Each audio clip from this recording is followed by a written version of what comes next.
Yes. The Leaf Spring Army sends its regards.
Hello, everyone. I'm the Enforcer, and I'm accompanied by Enforcer Matt. And good evening, folks. This is Enforcer Matt, and welcome back to day 16 of the Voronezh stream, that is. Almost got confused about the day there for a second, but tonight we have very big news yet again. We're seeing that Iranian forces have started blockading the Red Sea Strait amid imminent U.S. strikes by strategic bombers. Also, we've seen massive explosions erupt across Iran today, and also a major Russian frontline assault failed today as well, and an entire 80% of a Russian mechanized unit was taken out in one fell swoop. And it's good to see you all once again. And of course, we're going to be covering the past 24 hours of the news from around the world, as we have been able to hear significant news from both the Middle East, Eastern Europe, and the rest of the world over the course of the past 24 hours. And on top of that, it is Enforcer Matt's 26th birthday as of today, making this the 26th birthday stream for Enforcer Matt. Hey! And over the course of the past 24 hours, we have been able to see that this day has been quite eventful. We were able to hear that the Yemeni Houthis are continuing a blockade of the Bab el-Mandeb, while the United States has apparently notified Israeli authorities that they are expecting increased escalations by the Islamic Republic of Iran, highly likely including strikes against the state of Israel, as currently U.S. heavy bombers are preparing for strikes on heavy targets within the Islamic Republic of Iran and the coastal areas of the country. At the same time today, U.S. airstrikes were continuing throughout the entirety of the southern coast and also along the Caspian Sea, as Bandar Anzali has been hit once again by U.S. forces. We've also been able to hear that transport erector launchers within western Iran have also been targeted as well within the areas just to the southwest of Zanjan, and we've also been able to get further reports that the Islamic Republic of Iran has attempted and conducted heavy attacks today against Kuwait, northern Iraq, and the Kingdom of Jordan, with heavy strikes being seen within southern Jordan, particularly around the Faisal Air Base and also the city of Aqaba. We have also been able to hear additional reports as well as the United States of America has signed a nuclear cooperation agreement with the Kingdom of Saudi Arabia, and Saudi Arabia has seen that their escalations and conflict with the Houthis has continued on in full force, with the Houthis firing several ballistic missiles into southwestern Saudi Arabia today, and 2 Saudi tankers being targeted and hit within the Bab el-Mandeb, meaning that at this moment a fairly important and significant blockade appears to be in its formative stages by the Yemeni Houthis within the Bab el-Mandeb or the southern Red Sea Strait. We have also been able to see that outside of this news within the Middle East, there has been major news coming out from inside of Europe. And speaking to an extent on the Middle Eastern news a little further, Bulgaria has actually voted almost unanimously to allow and support U.S. troops to be based and stationed within their country in Sofia, Bulgaria, the capital of the Republic of Bulgaria, to be able to conduct further military actions against the Islamic Republic of Iran, even amidst Iranian threats which have stated that Bulgaria will become a target of Iranian attacks if they allow for U.S. forces to base inside of Bulgaria as a part of larger U.S. operations against Iran. Meanwhile, in the war in Ukraine, the Republic of Poland is now seeing that the Russian Federation may be going to desperate last measures, including a possible war with NATO, and we have been able to see that as of today, officially, the Republic of Poland has now begun extensive fortification and trench works operations around the Kaliningrad border region to be able to prepare for possible attacks by the Russian armed forces, and also see that those attacks would be slowed well enough that Polish forces and NATO forces would be able to respond to the area without Russian forces making any major breakthroughs. At the same time, in the Russian Federation, disaster is struck, particularly within the southern western regions of the country, as the wildberries distribution facilities in Voronezh, Krasnodar, and the Stavropol Oblast within Novosibirsk have all been hit over the course of this day and have suffered quite truly devastating, or if not destructive, damage to an end of which we have not ever seen before. We have also been able to see satellite footage showing the fire from the Elektrostal distribution facility in eastern Moscow, showing the fire and its smoke billowing across the whole of the country and then getting blown right back across Russia in the aftermath of the fire. In the meantime, the Russian Federation has finally passed through the Russian State Duma a decree which will now allow for Russian mafia and gang members to be conscripted into the Russian Federation armed forces, or to be volunteered or largely sign a contract for a limited duration of service with the Russian armed forces, showing that manpower losses are still becoming a critical and severe issue within the Russian Federation. In the meantime, Ukrainian armed forces have continued to see that the risk of a Belarusian conflict is rising, and we're now hearing that an attack on Chernihiv may be highly likely, with spot mobilizations now being conducted throughout the entirety of the Chernihiv Oblast in preparation for such an invasion. At the same time, we have been able to hear that the new Commander-in-Chief Japrati has taken Commander-in-Chief of the armed forces under his wing today, and is now in the position of the Commander-in-Chief of all Ukrainian armed forces. At the same time, significant battles were conducted today along the entirety of the front line in the Donbass, and we did get reports that the Russian Federation attempted a major armed assault, one of the first in a year and a half, against the Dobropilia front line, which has now resulted in a 80% loss of all of the attacking units, the largest armored assault and armored battle that we've seen on the plains of Ukraine in quite literally a year and a half was destroyed largely in minutes of meeting the front line and Ukrainian opposition. We have also been able to hear as well of other major developments of ongoing Ukrainian drone attacks and other military actions that have been conducted by the armed forces of Ukraine today, while additionally getting some news of further developments out of the United States of America. But before we get into all of this news, starting with our largest stories first, and then moving our way on down into the smaller stories throughout the night, it actually appears that we have breaking news coming out on air right now. So Matthew, what do we got? All right, we do have some breaking news very early in the stream tonight. And also, by the way, a huge shout out to everybody for the happy birthday wishes. I do appreciate it very much. And as a big thank you to you all for wishing me a happy birthday, I have some breaking news from y'all, from the Middle East right now. We're hearing of explosions being reported at the naval base inside of Iran, specifically in the city of Jask, which is in the southern region of Iran that we're currently seeing right now. So we're hearing reports of one huge blast that took place there. And I don't think we've gotten a statement from CENTCOM yet saying that they're done with their strikes for the evening, so it could be an extension of the CENTCOM strikes. And also, we did see a lot of smoke coming from southern Tehran just 20 minutes ago as well, not to mention that apparently a U.S. Air Force E-3G Sentry AWACS aircraft was squawking about 7700, which is emergency code, apparently right off the coast of Bahrain from the looks of it. So a lot of stuff going on right now. I think CENTCOM might still be attacking right now inside of Iran, and it could be that Tehran could be on the table too, because we're getting some pictures out of there showing some smoke. But Enforcer, what say you? It appears that we are seeing the U.S. military operations and strikes are still being conducted against the Islamic Republic of Iran by the armed forces of CENTCOM's area of responsibility, and we have seen the reports of strikes within the Bandar-e-Jask area, a significant basing point for the Islamic Revolutionary Guard Corps' and naval forces and fast tank boats, as well as smoke rising from southern Tehran, are now occurring on air as we speak. Additionally, an E3G AWACS apparently is now declaring some sort of a general emergency and may be attempting to divert possibly to the Prince Sultan Air Base in the Al-Kharj Governorate south of Riyadh to be able to try and land and assess the damages or the situation that is currently on board the aircraft. We can actually see right now at the moment, I believe this aircraft, let me make sure to check this before I start saying this any further, but let me see if we can find the aircraft. It appears that the aircraft is no longer actually on any sort of ADS-B transponder emitters, or more so detectors, at least on Flight Radar 24, and currently it appears the U.S. military air power within the region is quite light because there are no transponders on. We would assume that there is a heavy amount of refueling tankers in air and operational right now. It's just that they do not have transponders on and operational, and that's why we're seeing that the airspace, as far as the military is concerned, appears to largely be cleared out. In the meantime, we are seeing that heavy air corridors are still continuing into the hub of the UAE's main airport at Dubai, and we've also been able to see the air corridors through Saudi Arabia have largely been interrupted or uninterrupted throughout the course of the day. So we'll be making sure to keep his eye on that situation with that E3G Sentry, but we do not see it currently squawking any sort of active data from an ADS-B transponder, at least as we're live on air right now. So if it pops back up, we'll try and give you all that update as soon as we hear about it. But moving us on out.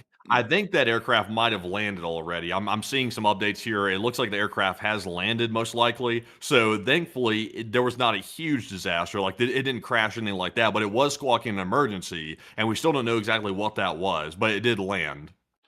Interesting, and we'll have to see if we can get any further information on what exactly happened on that aircraft, although we'll probably not. It could have been a medical emergency, an engine failure, some sort of other systems failure on board the aircraft. It's highly unlikely that it came under any Iranian direct attack, because it did have its transponder actively on, and it is also well out of Iranian air defense interceptor range, meaning that really nothing as far as an air threat could have happened to it. Whatever emergency it sustained, it's most likely a technical issue or a medical issue that was seen on board the aircraft. So just to make it clear to everybody, the Iranians did not just hit an E3 Sentry. There's really no way that it could have. But moving us on out of that bit of breaking news that we were able to get right now at the very beginning of our stream, it is now time for us to move on into the major news that we have been able to see throughout the day, or more so, the major news that is coming around the corner as far as we're hearing today. As many of y'all will know, CENTCOM has announced that they are continuing a new round of strikes against the Islamic Republic of Iran, and as we just saw, as we were just getting live on air, those strikes are still continuing, with a strike being confirmed in Bandar-e-Jask along the Gulf of Oman's coastline,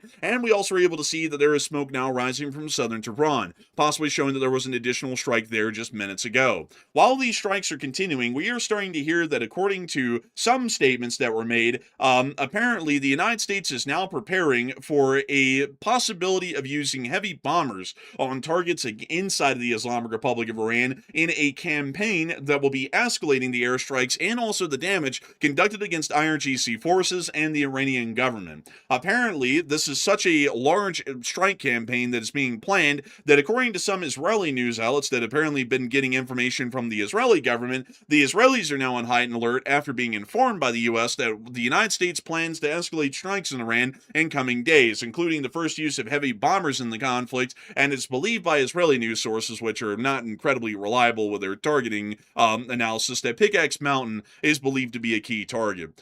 We generally believe that Pickaxe Mountain will not be a key target of U.S. strikes coming up here within the near future. There's a possibility that it may be a priority destination for strikes, but right now we are generally assuming that they're still working on the coastal campaign against IRGC forces that are attempting to exert the blockade. We have not really seen, outside of some strikes by CENTCOM within the deeper parts of Iran and along the Caspian coastline today, that they have had any significant ambitions of expanding strikes into broader targets or nuclear targets within the Islamic Republic of Iran, and it appears that they're mostly attempting to target and destroy IRGC maritime and anti-ship forces that are based along the coastlines of southern Iran, and also attempt to destroy significant economic targets as well, which will hopefully start driving the Iranian government into receivership for the large part or a lack of funds, which may force them to try and bring the conflict to an end because the war would be financially infeasible beyond this current point in time if U.S. strikes continue with the damage that they're causing. We do understand, however, that U.S. bombers do look to highly likely be prepared to conduct strikes against the Islamic Republic of Iran, as we did see just recently that a B-1 Lancer took off in a daytime takeoff from a British air base, we're believing that it's RAF Fairford, and apparently conducted some sort of an air operation over Europe and then returned back to RAF Fairford. This may be a training flight or a preparatory flight to be able to rehearse the sort of operations that they will be conducting against the facility inside of the Islamic Republic of Iran that they'll be targeting in the future, whether it be Pickaxe Mountain or not. We're not entirely sure, but it does seem that there is a heavy amount of credibility that U.S. bombers may already be preparing for these strikes, and this credible warning of possible escalations by the Iranians that may target the state of Israel is most likely a prudent one, and one that is with measured intelligence and an analysis that there is probably going to be a very strong Iranian response to whatever strikes are conducted here within the near future. And that's not to say that Israel is almost not under attack already. There has already been heavy Iranian missile attacks that have once again landed around the area of Aqaba, which the Islamic Republic of Iran did claim is being operated by U.S. forces, or at least one of the small airstrips in the area is being used by U.S. forces, which we have absolutely no proof of on air, but it once again came within less than a mile and a half from the Israeli border inside of southern Israel, which is showing us some concern, at least at this point, with what the Israelis might be doing, at least here within the near future. But before we get on into all of that news from the state of Israel, we have been able to see a little bit of more detail, at least at the moment, on the U.S. strikes that are being conducted along the coastline. We were able to hear just minutes before we went live on air that the governor of Bushehr has confirmed that the U.S. has conducted 2 new strikes on the Bushehr city area as of just minutes ago, and we also were able to hear that strikes were conducted within the city of Voronezh once again, which is the seat of authority within the Khuzestan province, and is also believed to be a heavy basing and operational point for IRGC forces along the Iraqi border and within the northern areas of the Persian Gulf. Here's a clip showing a little bit of the strikes that were conducted within the Voronezh area. Pretty strong one, I would say. And do we know what was hit? Like, what was that hit out there? I mean, that was a huge explosion. We don't really know. Exactly, we don't really know. It was something in the city of Voronezh general area, but sadly, like when the flash happens, there's not really a lot of identifying landmarks to note around here. It appears to be something of a rural road on the outskirts of the city of Voronezh, but we're not entirely sure the side of the city that this occurred on, the direction of the strike, the direction of travel of the car, or anything else involved. So it's a bit of a mystery what they hit in Voronezh, but it was hit with quite a large ordnance. That can't be mistaken. Yeah, I would say so. That's massive. Also, it's always convenient. There's always somebody in the perfect place at the exact right time to catch this stuff on camera. I gotta love that. You know, it's almost like they just, it's just fate that someone's always there filming exactly the spot that's going to blow up. A little interesting with that, you know? But maybe it's just coincidence. Maybe all of these hundreds of strikes in Iran, it's just coincidental that someone's always filming them, you know? Maybe. But it's always hard to say. We also were able to hear that there were strikes being conducted on Lorak Island, which for some reason was called Lark Island today, at least by the Iranian media. I went looking for a Lark Island, and I could not find a Lark Island, so the closest thing I could find was Lorak. So we're going to largely state that this is Lorak Island that this incident happened on. At 2:48 p.m., Lorak Island was targeted by a U.S. missile attack, and according to local residents, a loud explosion was heard near the island. The relevant authorities are currently investigating the details of the attack and the exact impact location and potential extent of the damage. So far, no official details have been released regarding the type of projectile, its origin, or the potential extent of the damage, and field investigations and expert assessments are ongoing. We do believe that at this moment the United States is still largely emphasizing an anti-coastal campaign against the Islamic Republic of Iran, and we have seen that CENTCOM statements are largely corroborating, at least for now, that they are continuing entirely with an anti-coastal campaign against the Islamic Republic of Iran. And to make sure to verify this for everybody here, just to get our posts directly from Central Command, the latest statement, which announced the beginning of a new strike wave, stated the following. At 5:30 p.m. Eastern Time today, U.S. forces began launching more strikes against Iranian military targets at the Commander-in-Chief's direction. The mission will continue to further degrade Iran's ability to threaten civilian mariners and commercial mariners, or commercial vessels, transiting regional waters. Which this last statement is the most important one. This is still showing that CENTCOM's publicized public statements on the ongoing strategy are once again involving the removal of the IRGC's ability to threaten the waters within the area, which is, in short, breaking the blockade on the Strait of Hormuz. With this in mind, and the fact that U.S. strategies have not really changed so far over the course of about the past 12 days, at least from what we've been able to see, and the United States still appears adamant on breaking the blockade within the Strait of Hormuz, which is of vital strategic importance and it cannot be understated. Many people are wondering what those U.S. heavy bombers, highly likely B-1 Lancers, are about to be involved in as far as their bombing operation against the Islamic Republic of Iran, which may have been leaked today to the public via Israeli media outlets. And Matthew, are people thinking that they're going to be attempting to strike coastal targets of any significant note, or infrastructure, or possibly nuclear target sites? And what are you thinking about that as well?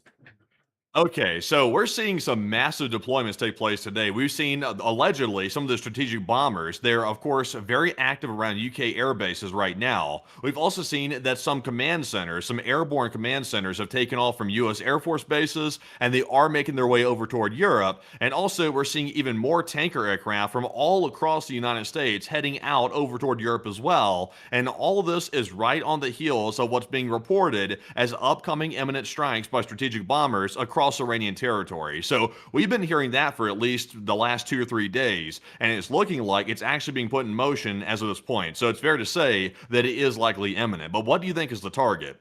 40% said nuclear sites inside of Iran are likely the main target, while 32% said the Iranian infrastructure is probably on the menu, and 20% said the coastal forces are probably the primary target. And I would say, most likely, I think they're heading back to hit the nuclear sites. Do I think that's the wisest target? Probably not. We probably need to hit those coastal targets first to free up the Strait of Hormuz, because we truthfully don't have control of it yet, and Iran is still leveraging it quite heavily. But I think the main reason they're sending over the bombers in the command centers is they're trying to hit those nuclear sites. They're probably going to try to cave in the entrance to Pickaxe Mountain like we've been talking about, and also hit all the other ones like Isfahan, Persian, and all the other different nuclear sites that they have across Iran. That's my guess. That's the last time we saw the bombers go there. They hit those sites. It's over the B-2 stealth bomber they went over, and also some other ones too also hit the area. So I think I'm with the 40%. I think that's what they're going to do. But Enforcer, what say you? I would have to say that they probably are going to be hitting the nuclear sites. I would be with the 40%. I don't really believe that that's really the main target that should be hit. And according to publicized CENTCOM statements, it doesn't really appear that that's even in the picture of being a strategic objective, at least at the moment, as they're saying that U.S. forces are attempting to reopen the strait for the larger part. But I have a feeling that the strategic bombers are going to be trying to attempt to deal with this situation early, ahead of schedule. I would really argue or advocate that these bombers should probably be used in precision strikes against key Iranian targets, such as communications hubs, logistics facilities, or possibly even missile cities as well, to be able to knock out Iran's conventional military capabilities, of which we are still going up against right now in real time. However, the fact that we are seeing the B-1 Lancers appear to be on training flights out of the United Kingdom recently on film would give me an idea that they're probably going for some sort of precision strike, highly likely, against Pickaxe Mountain. Pickaxe Mountain is a facility that we covered last night in great detail about how this nut could be cracked, and there's not really a lot of ways to crack the nut, to put it in a short way.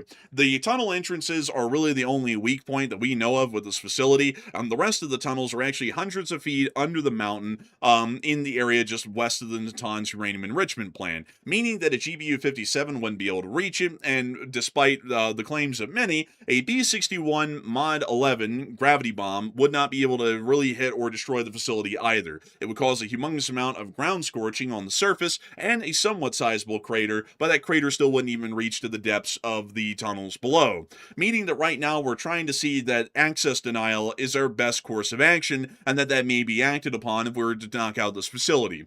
Access denial does not involve the actual destruction of the tunnel facilities or tunnel structures that are well under the mountain itself. It largely involves the destruction of the entrances of the tunnel, which render whatever whatever sorts of facilities or equipment inside unusable, and also may lead to the death of key personnel that are still working and operating inside the facility on the Iranian nuclear weapons program. A US B-1 Lancer can actually carry a targeting pod on board, pictured here right below the fuselage, and this targeting pod actually allows for the B-1 Lancer to laze up a target and open up its bomb bays and allow for it to drop a GBU largely right on target onto that laser pinpoint with only a few feet of a margin of error. A few feet of a margin of error is an acceptable parameter in this sort of a strike, as a few feet of a margin of error would still ensure that the bomb actually hits the entrance of the tunnel facility and ends up largely caving it in, meaning that we would be able to see that access denial would be successful. And the fact that the B-1 Lancer can carry a large number of these sorts of guided ordnance and can also use its own laser targeting pod to be able to laz up the target and also drop a bomb on it means that the B-1 Lancer could take several runs as long as the United States is able to assure air superiority and it's a high enough altitude to be able to avoid Iranian air defenses. It can largely take its time to try and knock out each one of the 4 tunnel entrances that we know of into this facility, meaning that the B-1 Lancer would be well suited to this job. I do not believe that the B-2 Spirit can actually do such a thing as far as a targeting pod is concerned. I do know that it has an ability to drop GBUs, but I believe, and once again I want to say, take this with a grain of salt, I believe that the B-2 Spirit actually requires another drone or another vehicle to laz up the targets. That way the B-2's GBUs can actually lock onto that laser and then make their way down to the target. So I would generally have to say I'm with the 41%. I think that they're probably trying to hit those sorts of facilities inside of the Islamic Republic of Iran and try and knock them out. But moving us on out of that bit of news, or at least that poll with the B-1 bombers, we are going to be moving on into the rest of the news that we were able to hear outside of the coastal areas of the Islamic Republic of Iran, and listen to the news that we have from the further north around the Caspian Sea and also Tehran, as we just heard moments ago. I was able to see somebody ask if the B-1 Lancer is a supersonic bomber. And yes, technically it is. It can travel at a speed of about Mach 1.3 to Mach 1.4, according to the publicized figures. But generally, supersonic capabilities in the modern day are, at least for bombers, generally overrated. That's why the B-52 is able to remain in service, and that's also why the B-2 Spirit is also a subsonic bomber. They're largely more so of a missile bust than anything. They just fly a couple of hundred miles from the target, and in most conventional senses in the modern day, they just start unloading about a dozen cruise missiles each or more onto the targets that are still hundreds of miles away, and the cruise missiles carry on and then strike their targets, meaning that generally you don't have to have, say, a supersonic bomber to be able to conduct this operation, but the B-1 Lancer is capable of flying supersonic, if that's the question. But moving us on out of that and on into the northern areas of the Islamic Republic of Iran, we were able to hear that in the Zanjan province there were, according to eyewitness reports, 2 explosions within the city in this region of the country, and additionally, we've also been able to hear of eyewitness reports of explosions at the Caspian Sea port of Bandar Anzali, which is a major port for the Islamic Republic of Iran, and their ability to conduct sea access with the Russian Federation to be able to gain supplies and critical equipment from the Russian Federation if they are willing to supply it. At the beginning of this conflict, or the second phase of the war, we have heavily supported, at least on the channel, the idea of a strike campaign that targets and destroys IRGC maritime and anti-ship forces along the coastline of southern Iran, while at the same time conducting strikes against Iran's economic ports of entry within the northern Caspian Sea coastlines in the northern part of Iran. This ensures that our strikes are conducting the maximum amount of damage in both aspects. We are making sure to knock out Iran's ability to control the Strait of Hormuz and continue their blockade, while additionally using our ordnance to knock out critical ports, which are used in the conveyance of weapons, systems, and equipments between the Russian Federation, the Islamic Republic of Iran, and highly likely the People's Republic of China. We have not been able to see any video or picture evidence yet letting us confirm exactly what was hit within Bandar Anzali, but we would highly likely expect that it is the port facilities itself, and it is attempting to degrade Iran's capabilities to operate the port properly, or to be able to offload cargo from Russian vessels or Iranian vessels that are bringing back Russian weapon systems and equipment, or Chinese weapon systems and equipment from Russian ports of origin around Astrakhan in the northern Caspian Sea. Just minutes ago, while we were on air, we also were able to hear the breaking news that smoke is rising from southern Tehran. And this is actually somewhat interesting. We have not been able to hear of any reports of explosions or videos of explosions within Tehran, yet the rising smoke does suggest to an extent that some sort of a strike was conducted within the area. Still, we're not entirely sure, and we're waiting to see if we get any further information on this, as it could just generally be a random incident, a gas line explosion, as the Iranians like to call it, or it could actually be some sort of a strike that has been conducted within southern Tehran. But moving us on out of all of this Iranian strike news, we have also been able to hear that the Iranian proxy forces, the Yemeni Houthis in western Yemen, have been continuing their conflict against Saudi Arabia today, which is starting to once again escalate, and it appears to now be a common exchange of fire between the Kingdom of Saudi Arabia and the Yemeni Houthis, which are controlling the Houthi lands of western Yemen. According to reports that we were able to get earlier today, air alerts were sounded in Saudi Arabia, as we can see this issued warning by the Kingdom of Saudi Arabia, saying that sirens have been activated in the country due to an Iranian, aka Houthi, missile attack, and that people were to seek shelter and try and avoid staying outdoors, as that could be dangerous or hazardous. At the same time, the Houthis also announced that they were conducting attacks against ships within the area of the Bab el-Mandeb, which were owned and operated by Saudi Arabia. The Yemeni Houthis have largely confirmed that they carried out an attack targeting a pair of Saudi oil tankers in the Red Sea, including the Encilia, which we could see right here, and also the Layla, which we could also see here as well, near to the anchorage outside of Baish in the southwestern region of Saudi Arabia. We also are able to see it as well, outside of this, that a UK MTO report did come out very soon after the attacks, and the UK MTO reported of an incident 70 nautical miles southwest of Al-Shukaik in Saudi Arabia. The master of a tanker reports being struck by an unknown projectile, which has caused a fire on board that the crew are currently fighting. There were no reported casualties and no environmental impact at the time of the report, and the authorities were investigating. We actually were able to see, and we're not sure which one of the vessels this was, the Layla or the Encilia, but we were able to see a video that was made apparently of one of these ships burning at sea after the strikes by the Yemeni Houthis. It looked pretty bad. Oh, wow. How in the world did they take this video? I guess it was from a tanker nearby that saw the strike happen. That's kind of wild right there. It looks like they hit it pretty badly. Well, I would assume they hit it with drones. I'm assuming that's what the Houthis are probably using.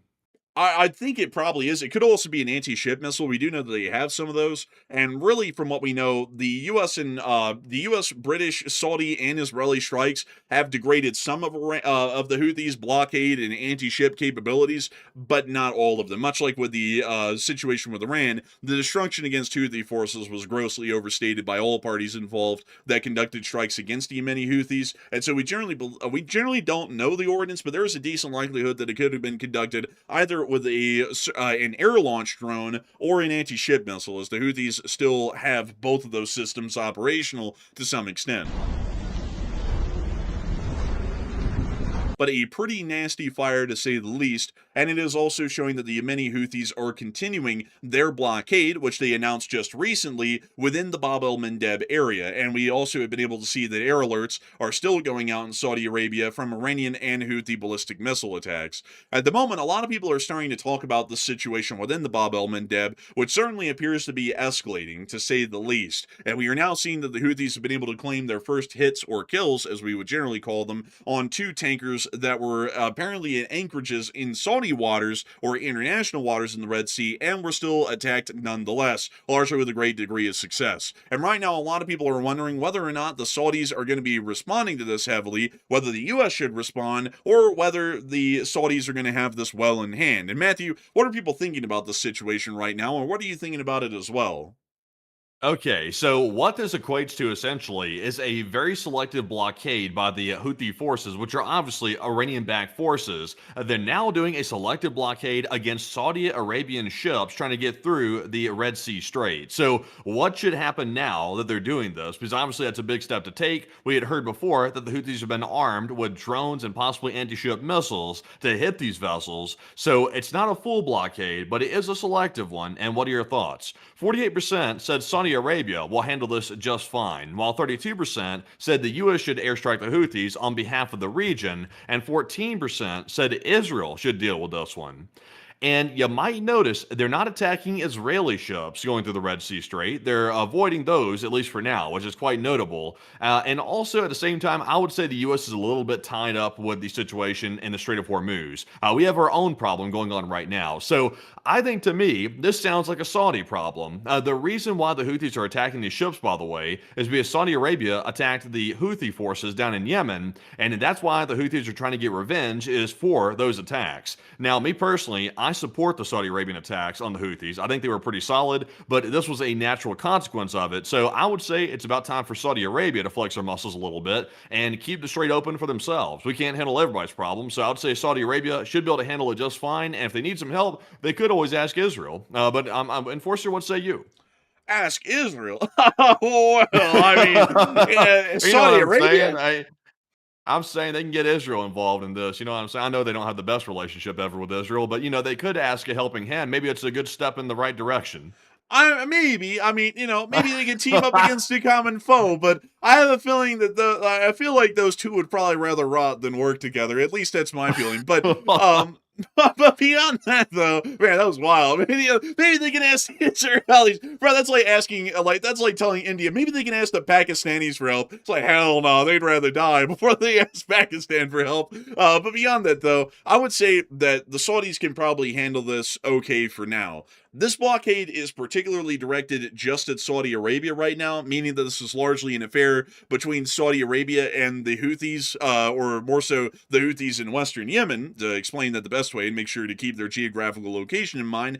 And I feel like the Saudis could generally deal with this blockade largely on their own. However, I do have to say that this situation can change drastically, because at the end of the day, for really any IRGC affiliated force like the Houthis could start to say that it's the evil demon Americans and the bastard American army that's helping the Saudi Arabians, and therefore the blockade's now also against the United States. If the blockade extends to U.S. vessels or vessels that are going to or from the United States, then we'll have to get involved because they're going to start interdicting our trade, and that's going to be a big problem. But for now, considering that this is largely a focalized incident between Saudi Arabia and the Yemeni Houthis, I have a feeling that the Saudi Arabians will be able to deal with this just fine. It's not like the Saudi Arabians are under-equipped or underarmed or anything. The Saudi armed forces is about, I think, 600,000 strong, and maybe you plop them down in Europe, they would be one of the largest armies in Europe right now. So I don't really think they're weak, per se. I think they're actually quite strong for what their capabilities are, and they can generally deal with the Houthis themselves, and they also have a small navy to work with to be able to conduct convoy escorts or oil tanker escorts through the Bab el-Mandeb to try and mitigate or stop these attacks. Yeah. And also, it shouldn't be the U.S.'s responsibility to deal with this situation. If the Houthis are specifically targeting Saudi Arabian ships, and they're not just blanket targeting everybody, then that makes it 100% a Saudi Arabia problem at that point. I mean, if we're going to start jumping in on stuff like that, I mean, why don't we go fix everybody's problems? It's like when Pakistan starts fighting with India, why don't we go fight for Pakistan? It's like, we can't do that for everybody. So unless the Houthis start blockading the entire strait, then I would say the U.S. should just stay out of it and let Saudi Arabia handle it. And if they can't, then that's just the end of it right there. Also, I see some people saying it's a Saudi problem, but it is a Saudi problem. They're not blockading the entire strait. That's the catch with it. So that's why I say don't use our resources for it. Let them handle it. Yeah, I mean, it doesn't really affect the United States yet, at least right now. Well, actually, come to think of it, man, it might affect us a little bit because this is stopping Saudi oil possibly from leaving the Red Sea now. So, I thought they were using the pipeline. well, yeah, they're using the pipeline to get the oil over to the ships in the Red Sea, but once it gets there, it has to be loaded onto a ship and shipped out somehow, some way, either through the Suez or through the Bab el-Mandeb to where it's supposed to go. So it could affect us a little bit, but these ships could also divert into the Suez Canal and then start heading into a port of call within Europe or the United States, which is largely what we're concerned about right now, is the oil getting to Europe more importantly than anyone else. So there's also that consideration to be had there. That just popped into my mind. But another thing that I have to say, folks, is that right now we're kind of tied up in a conflict with the Iranians. And I also got to say that the Saudis haven't been extremely helpful, at least with us fighting the Iranians, because every time we ask them for help, they go, we'll allow y'all to base and operate on our soil, but the Iranians are an Islamic brotherly nation. And so, I mean, if the Saudis wanted to ask us for help on this, I think we'd have to say, but the Houthis are a brotherly people because humankind is nothing but a brotherhood. And so we don't want to do anything to them. And maybe by saying that to them in a very sincere way, they would go, "Oh, okay, we get it. So y'all want us to bomb Iran?" And then we go, "Yeah, if you bomb Iran, we'll help you out with the Houthis." Because if they're willing to bomb Iran and help us out with that, then I'd say then I would be more than fine with the U.S. helping them out with the Houthis. But for now, considering that they've largely kind of left us to do our own thing with Iran, and now they have their own thing going on with the Houthis, there's going to have to be a little bit of scratching our back and scratching theirs simultaneously to get us involved in helping out with that.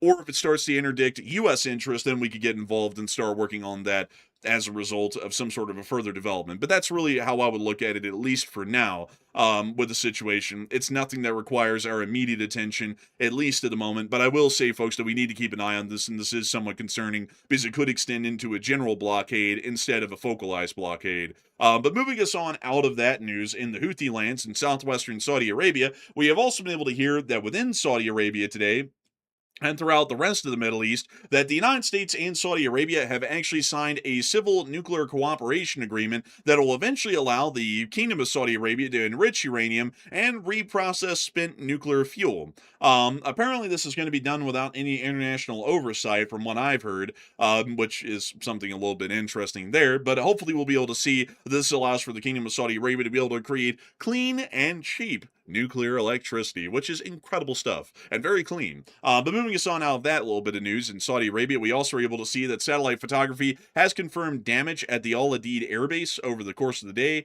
And if I can show it to y'all, actually, sorry, correction, folks. This is the wrong airbase. We're about to be going further up north into Kuwait and show you all that. But the Al Adid airbase is completely empty as of today. We believe it's now been evacuated due to the Iranian strikes and the threat of strikes that have been conducted against this facility. And so we're now seeing that most U.S. Air Forces have lifted out of the area and have been removed elsewhere to bases farther away from the Islamic Republic of Iran. In the meantime, we've also been able to see that within the Kingdom of Kuwait, there was satellite photography showing that a U.S. AN/FPS 117 long-range 3D air surveillance and early warning radar at Ahmad al-Jaber Air Base in Kuwait does appear to have unfortunately been destroyed. This is largely a write-off. I hate to say that because it's hundreds of millions of dollars, but these sorts of stationary defense systems are really supposed to give an early warning at the very start, and then they're expected to be destroyed because they're stationary.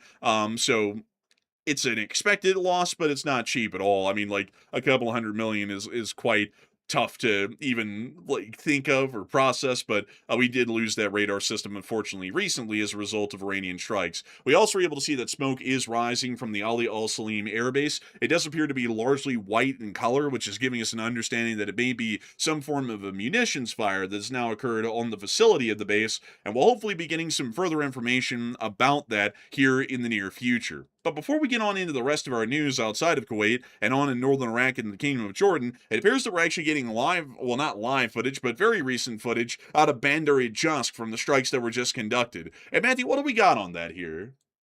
Okay, so right now we're seeing a video which apparently shows what appears to be some smoke rising from an area near Jask, Iran, and we are getting some more reports that there could be more explosions happening in Jask. But what would be the target they're hitting there, though? I mean, it looks like it might be maybe an airfield over there or something, but can we get a geolocation on that and see exactly what the target could be in this area? Because I'm kind of at a loss right now. Why, yes.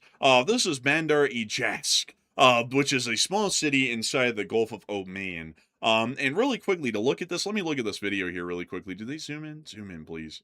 Damn you, you didn't zoom in. They're near a highway, though. It looks to be a 4-lane highway, and there's some sort of a large white building over here. So let me see if I can find that 4-lane. Here's the 4-lane highway. All right, folks. So we're on to something here. Let's see. Where in the world is the large white? Well, there's an airstrip right here. That could have been what they hit, possibly. And there's also some naval wolves in ports where they keep fast attack boats in the wide open. So they could have hit these, or they could have hit the airfield. I'm not really sure which. Maybe so. I think we just got a video here apparently showing some of these strikes that CENTCOM conducted. We might have a video of the Jaska strike apparently in the post right here. They just put this out 1 minute ago, and they said that CENTCOM completes the latest strikes on Iran, and it's the 12th consecutive night of strikes. They said they've hit maritime capabilities, drone storage facilities, missiles as well, including coastal surveillance sites, air defense assets, and they also put the video out as well, showing some of these strikes too. And just to read y'all the statement here really quickly, folks, at 10:30 p.m. Eastern Time on July 22nd, U.S. Central Command forces completed another round of strikes against Iran for the 12th consecutive night. U.S. forces struck Iranian military targets, including maritime capabilities, missile and drone storage facilities, coastal surveillance sites, and air defense assets. The strike further degrades Iran's ability to attack civilian mariners and commercial vessels. This month, American forces have targeted dozens of Iranian military sites on land while resuming a blockade against Iran at sea. As of today, CENTCOM has redirected 9 commercial vessels and disabled 1 to prevent ships from entering or departing Iranian ports. More than 50,000 U.S. service members are operating across the Middle East and remain highly vigilant, focused, lethal, and ready. So here's the footage of the strikes. They're hitting construction equipment. They sure are. Yeah, it's a moving backhoe. Man, they said, "Get back, ho!" Oh man. Well, like they definitely send that thing back. We can also see some sort of a target that was blurred out here, but it appears to be some sort of a surface target. We're not sure where this one was. Why would they blur out an Iranian target? Like, why are they protecting their OPSEC? I don't know. They did that with the alleged drug boats as well in the Caribbean. Remember, like where they started to blur out like the drugs on board, where it's like we can't even tell what they have on the ship or the boat. Yeah, it's really weird. I've never really seen like our military like censor an enemy target before. That's kind of odd. I'm not sure why they'd even do that. Hey, what do y'all blow up in Iran? Whoa, whoa, hey, easy, plebe. You don't have a right to know. Like, it's like, you don't have a right to know what we blew up in the region. We can also see what appears to be paper mache getting blown up. I can't really tell y'all what that one is. All right, so we have a naval target here. This might be the Bandar Ajavsk one. So let's take a look. Do you think they're censoring people? Like, because, I just noticed that a sensor box in that boat right there that's in the port. Maybe there was somebody on the boat. Maybe there was somebody apparently at the last target. Maybe that's why they blurred it. I'm not really sure. Yeah, I doubt that. Oh, wow, there's a lot of Iranian naval vessels that just hang out here at Bandar Ajavsk, like actual surface-going ones, like coastal patrol boats and whatnot. I'm not seeing anything. Oh, wait a minute. Man, the IRGC is in this place thick as thieves, man. Like, I've never really looked around this port, but they're all up in here. I mean, they're crawling over the place. I can't find anywhere though that has these distinct stairs and also this breakwater here. So unfortunately, I wouldn't be able to tell you where this is. But they did hit another IRGC fast attack boat there at that pier. And lastly, one that was pulled up on shore. It was like literally beached up there, like for the most part. And it's really crazy that actually the backhoe while it was moving around, like they literally just targeted like a backhoe. I would assume that's near a nuclear site, I would guess. I'm probably not just a random backhoe driving down the street in some random place in Iran. Oh, I hope not. Like, man, some random backhoe operator was out there going, man, it's time to play with construction equipment. Meanwhile, the U.S. target acquired. Like, man, it's like, oh, wait a minute. It's like, hopefully not. But still, honestly, man, these strikes really didn't let us in on a lot. Like, I'll be honest with you, man, the strike clips are becoming a lot more vague, like, with distinctive landmarks that we can find and geolocate stuff with, and also what they're really hitting. It's becoming a lot more vague in this post. Yeah, I don't know why they're doing that either, because, like countries like Ukraine, they'll just put out the footage of what they're hitting every single day, and they won't censor a thing. They'll just show you exactly what it is. Now, they will censor some parts of the footage that shows the locations of the troops that they're filming from a troop position. But the U.S., I think the U.S. is in the habit of, like, over-classifying everything and keeping everything too secret. Like, there's no reason to keep the target secret. Like, there's just simply not. If you're hitting something in Iran, Iran knows what you're hitting. So, at that point, you're only keeping it secret from the American people. So what's the point? Yeah, I don't really get it. And it's not like the Iranians are going to go, "Oh, okay, so Habibi, if they blow up a target, they might not know that they blew up the target and destroyed it." So like, and then the U.S. is like, "Well, we don't want them to know that we saw the target that we blew up get blown to pieces, so we're not going to put that out." Like, no matter any way that any people try and take an angle on this and explain it away, it doesn't really make a whole lot of sense, because Ukraine will literally show, like, do you want to watch us blow up 1 in every 3 Russian strategic bombers? And do you also want to see pictures and videos from the warehouse that we did the whole operation from as well after the fact? And they'll put that all out publicly. Like, the transparency there on the Ukrainian side is very upfront and clear. The transparency from the United States is very muddy from time to time, like this one right here. We have no clue what any of this is. And to be entirely honest with y'all, they're showing us like these piddly Italy strikes. They hit a backhoe. I mean, that's like, as far as strategic targets go, this is like the lowest of like the priorities here. So they're basically giving us like scraps to work off of here. Like, what footage shows the least of what we're doing? We hit a backhoe, we blew up some blurred out object. A third of the screen is blurred out here. We also blew this thing up. We didn't even let y'all see what it was beforehand. We just showed you all the smoke rising from it. And then we blew up this one fast attack boat. I mean, if this was all we had to work off of, this blockade breaking operation is going to take months, maybe a couple of years, if this is all they hit over the course of a couple of hours. They hit far more. I mean, we know that without a doubt. But they aren't showing really a whole bunch of that footage to be able to give the public an idea of what the U.S. Armed Forces are actually achieving or conducting. But moving us on from that, in that little bit of footage, I hate to say it didn't really cue us in on a lot of what we've done over the day. But moving us on out of that, it is time for us to get on into the area of Kuwait once, well, actually out of Kuwait and into northern Iraq in Erbil, where we were able to see that air defenses were once again active as far as the CRAMs go over the Erbil base, as it does appear that the Iranians were continuing their attacks today against U.S. forces within the area. And we can see that on film right here. A CRAM's always very impressive. It is something else, really. It's actually pretty cool to watch. We don't know if it intercepted anything, but I will say it is quite neat. But moving us on from that, and now down into the Kingdom of Jordan, we have been able to see that its satellite photography has confirmed damage to the Al Jafur Air Base. We can actually see that damage right there.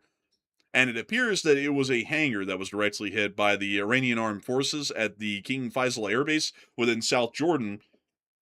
And to show you all this base right here, this is the King Faisal bin Abdul Aziz Air Base Limited. I don't know what the limited is for, but we just name it. And down here is the area where those hangars are at. You can see them right there, and you can also see them right here. Now, generally, one thing that is a little bit confusing to me is that when I did the geolocation on this earlier, notice, folks, that you can see the large pad over here, right there. You can also see all of these different little hangars that exist here right near to the runway, which we can also see right here on the satellite. And then you can also see all these little sprig-shaped areas where the aircraft are kept in these hardened shelters, it appears, generally. Now, this is the exact spot that was hit, but the part that's a little bit confusing about me is either the fidelity of the camera is so low we can't really see this, but it looks like there's only 3 buildings here now instead of these 5. Oh. Now, I just happen to have a little source of my own that happens to have much higher quality footage of this strike. If you'd like to go take a look, I just reposted, actually burn the likes tab right now, thanks to SOAR.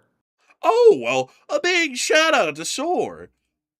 Okay, so actually this is clearing things up. The 5 buildings are here, but apparently there's a new building that's been constructed here that we do not see on Google. So let me show you all that. 1, 2, 3, 4, 5. There they are. We have the 4 buildings that are set out almost in a grid, the 5th building off to the side, and now there's a whole new building structure down here on the southern end that was once what appears to be just desert that was a part of the airbase. We can see that it was actually the building within the southeastern corner of the 4-building clump that appears to have been hit and damaged. And also you can see the high definition satellite footage here that we were using, which once again shows that the 5th building doesn't exist, but it also does confirm that that hangar was the one that took a direct hit and appears to have been destroyed. We don't really know what kind of hangar this was or what it was used for, but it does appear the Iranians did land a direct hit on that facility. Meanwhile, further south in Aqaba, we were able to hear that the Islamic Republic of Iran did conduct another missile attack, and we were able to see that this smoke was rising once again, visible from the Israeli border and the port city of Eilat, as I saw the smoke rising across the border in the distance. This is once again only about a mile or a mile and a half away from the the state of Israel.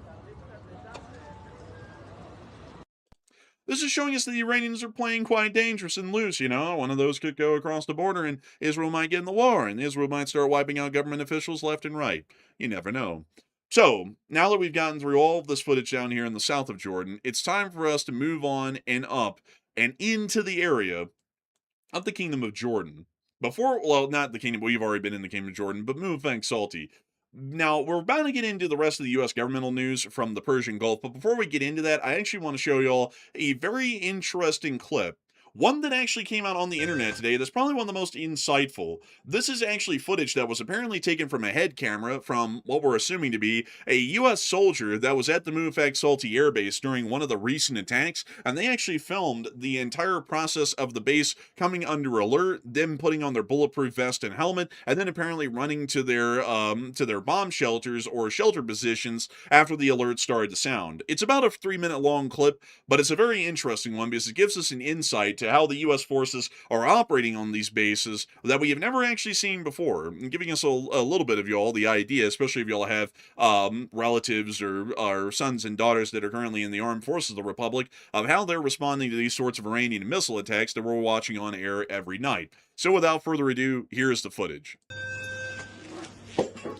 We hear at the start that an alert is going off. We see the soldier putting on his bulletproof vest, as a load of people are starting to move around quite quickly and trying to get into their bomb shelter positions, or shelter positions. We hear the sirens outside as well. We now see him running outside, and we can already hear what appears to be Patriot interceptors firing off into the distance. Okay. Also, are we sure this is new footage, by the way? This is new, actually. I haven't seen this before, and this just came out fresh today. Interesting. That's kind of, honestly, like I saw this clip earlier today, like I glanced at the thumbnail of it, but seeing how detailed this footage is right here, I mean, this is actually quite disturbing to see someone posting footage like this because it's kind of a bit of an OPSEC violation. A bit, but it's made the rounds today. I mean, millions of people have watched it, so I was like, there's not really an OPSEC issue here. It's already gone viral, so any OPSEC that was had had already been blown by the time we're showing it. But we see these two guys now being joined by another in what almost appears to be a small metal shack that has a couple of concrete walls surrounding it. Notice that this doesn't appear to be a proper or effective bomb shelter, which some people have told me don't really exist at Mufak Salty at all, and this is about the best thing that they have.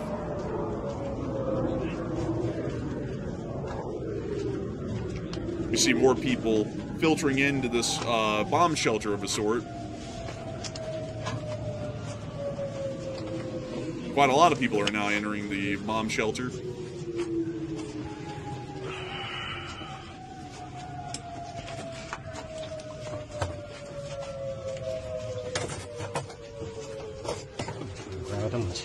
I see a lot of people saying this is an old video. I think it might be because I'm seeing a lot of people say that, and it seems like it might be old possibly, but even if it is an older video, I mean, this is still from the same location, so it's showing generally what this area looks like for the most part, so I mean, it still is pertinent. Well, I see some people saying that it's at least a month old, but I have to ask the question, how could it be a month old when Iran wasn't firing missiles at US forces a month ago? I didn't mean it was like uploaded a month ago. Maybe. Oh man, perhaps.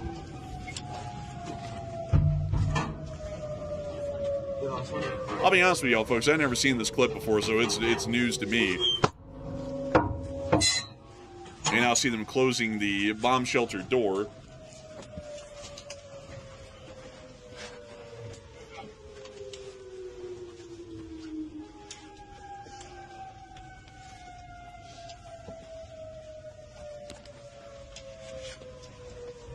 Have the sirens in this airbase always sounded like that? Because, you know, they had the other alarms during the prior U.S. deployments in the Middle East. There was, like, the force protection alarm. So it was, like, those really, like, abrasive ones. This sounds a lot different. Well, this is a Jordanian base, so they have, like, their own sirens and stuff. It's just the U.S. operates heavily out of the base, but it's still a Jordanian base, so it's equipped with their own different sorts of air raid sirens. Try to get a TBI. Yeah, I'm always used to hearing those ones that's like, row, row, row, incoming, incoming, incoming. It's like those Yeah. type of alarms. Dude, those are mental. I mean, dude, those are so trippy, man. It makes you feel like your brain's about to start seizing up just hearing them. And the guy sounds so happy about it, man. He's like, incoming, incoming, incoming. That's like, man, it's like, that's crazy. Someone put a lot of effort into recording that. Now they're all just hanging out. Looks like a lot of people are actually filming.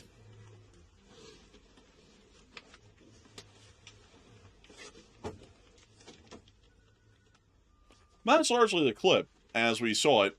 from the bunker inside of Salty, which we thought came out today, but apparently a lot of people were believing that the video apparently came out a month ago, which I didn't see back then, but if it did, then we were showing y'all archival footage as of today. That also, by the way, just to make it clear, no attacks from what we understand happened against Salty today, so generally I was assuming that it must have been at some point in the last 12 days that this was filmed and published, but apparently according to many, it looks like it was actually published well before the second phase of the war. But moving us on out of that and getting us on into just a tad more, couple of statements that we've gotten from the U.S. government today before we move on out of the region and into Ukraine. We have been able to hear that CENTCOM did announce the continuation of strikes earlier in the day, and we've also been able to hear that according to some allegations, the United States is investigating whether Russia provided targeting data or drone technology for Iranian strikes on Gulf CIA facilities, citing the attack's apparent precision as possible evidence of the Russians' involvement, according to Reuters. Oh no, I can't believe it, folks. The U.S. government,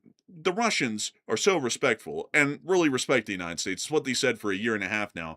Now they're shocked and having to look into whether or not the Russians are trying to attack and kill the agents of the CIA or the armed forces of the Republic via the Iranians. What a shock, folks. I never thought the Russians would do such a thing like that. It's not like they've been threatening to kill us all for a couple of years now, or really a couple of decades more so. It's kind of interesting to me. It's interesting. And a lot of people are talking about this right now. And so, Matthew, what are people thinking about this statement, and what are you thinking about it as well? So it's a real shocker that Russia is an enemy of the United States. We've just learned that. Some people say it's the best information. Some people say it's the most shocking information. Some people say it's like hitting a brick wall. It's like we've known this for a long time. But the U.S. now strongly suspects Russia gave Iran the targeting data to hit the U.S. troops, because Iran really doesn't have the ability to do targeting of that level of preciseness. So somebody was helping. It was either China or Russia. And right now, Russia is a strong suspect. So what should happen? 55% said the U.S. should simply give Ukraine more targeting data to show Russia what for, while 22% said give Russia a war ultimatum, and 18% said it's kind of expected, not worth addressing. And it is kind of expected. I will say that it's kind of expected as well, because the U.S. feeds Ukraine quite a lot of targeting information to hit targets inside of Russia. So it's not unheard of that Russia would help out Iran, because of course that's their buddy. But I would say this. I think Ukraine should get more targeting data. I'm sure the U.S. probably has restrictions on what they give the Ukrainian forces when they hit Russia. And I would say give Ukraine whatever they want at this point. So if Russia wants to play crazy and wild and loose by trying to hurt U.S. forces, I say let Ukraine have what they need at that point to achieve their war objectives. To put no restrictions at all on what we give Ukraine. But Enforcer, what say you? I'd have to say that I think that, of course, the Russians are giving targeting data to the Iranians. The Chinese are most likely also trying to provide some as well to the Iranians, because Russia and China, they don't like us. They're what we call on this channel enemies of the Republic. And we've called them that for years here, because they are. And people ask, why is it like that? And there's a whole rabbit hole to go into as to why it's like that, but to state it simply, it is what it is, and we just kind of have to work with the reality that they are enemies of the Republic. And so I would say that generally, because they are enemies of the United States of America, and that they take active actions to assist enemies of the United States, we should do everything in our power to help out allies of the United States as far as we can. So we should make sure that Taiwan gets a nice, hefty helping of American weapons. There's nothing that screams democracy, liberty, freedom, and self-representation like American weapons on Taiwanese soil. Or better yet, targeting data and economic and industrial assistance to the state of Ukraine in their righteous war against the Russian Federation.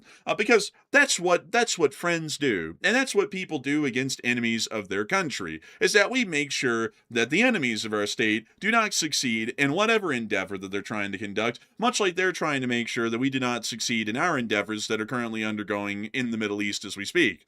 So I hope that does address that the best I can, in my opinion, and I hope, folks, that slowly and surely some of our misguided citizens of this nation start to realize that the Russian Federation isn't actually that great of a country. Neither is China. And China and the Chinese government doesn't really like you. And the Russian government doesn't really like you either. If anything, they probably want you dead. Even with you saying that you like them, they probably still wish you dead. And so it's always important to make sure that we stick with our nation and that we stick with our country and the best interest of our people who live here in this republic, rather than trying to root for the interests of our common destruction destruction at the hand of enemy forces. So I hope that does address that the best I can, at least in my opinion. And to cover one last piece of news before we move on from the Middle East, we were also able to hear that the president put out a statement today which stated the following. From this point forward, anytime the Islamic Republic of Iran shoots at a ship in the Hormuz, whether it be by missile, rocket, drone, or any other device or weapon, the United States will bomb and destroy one bridge or power plant, including those located next to or in the capital city of Tehran. Then we were able to see that Syed Mohammed Rouhani, who is a significant Iranian government official, said, "So it's time to evacuate Kuwait, Qatar, Saudi Arabia, Bahrain, the UAE, and probably Oman." And then we were also able to see that World Source News then added on a comment saying, Syed Mohammed Rouhani, in response to the president's tweet, stated the following.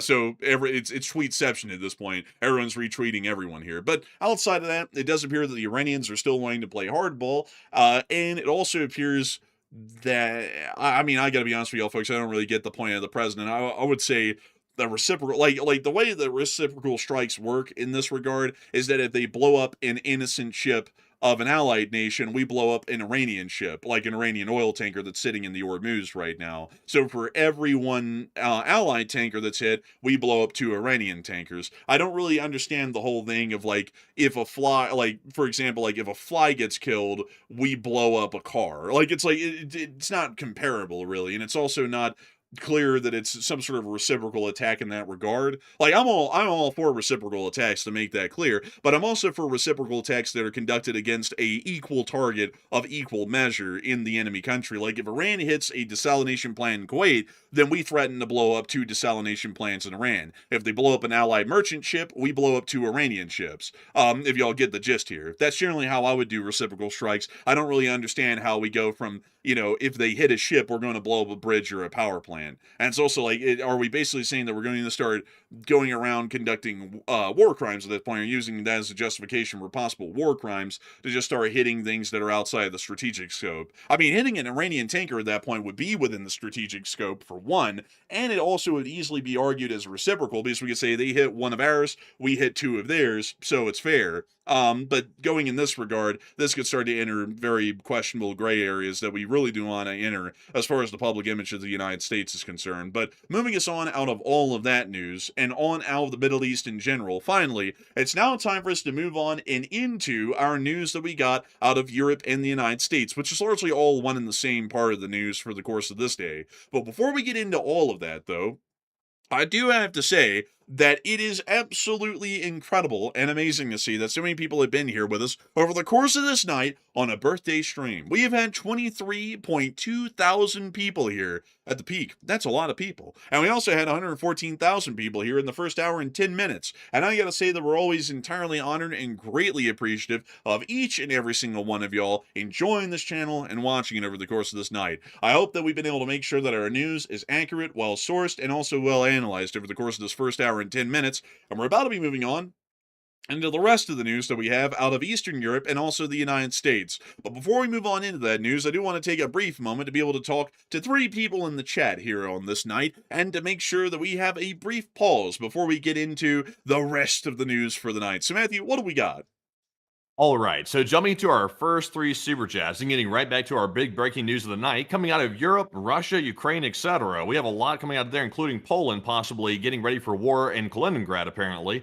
We have our first super chat, which goes to none other than Paladin Cards. And thank you very much, Paladin, for that massive $250 support, the largest super chat of the night. And we do appreciate that very, very much. That's extremely generous of you. And Paladin said, happy birthday, Enforcer official Matt. And thank you very much, Mr. Paladin, for that support. I've been getting the happy birthday wishes all night. I do appreciate it very much. It does mean a lot to hear it from everybody in the audience. And I've had a pretty solid one today, I will admit. And also a crazy news day on top of that as well. So thank you very much for the happy birthday. And Enforcer, what say you? It was a great birthday. I have to say myself. It wasn't even my birthday, but it was a good one. We actually had a lot of fun today. We went out and did a little bit of stuff to have some fun for Matthew's birthday. We had a great cake, folks. We have a great cake. We basically have like a birthday cake at this point that we've chosen, because when we moved out here, we went to this place called Gourmandise, which is this bakery that exists out here in Salt Lake. I don't know if it exists elsewhere, but we tried out this amazing, it was at the recommendation of someone working there. They said you have to have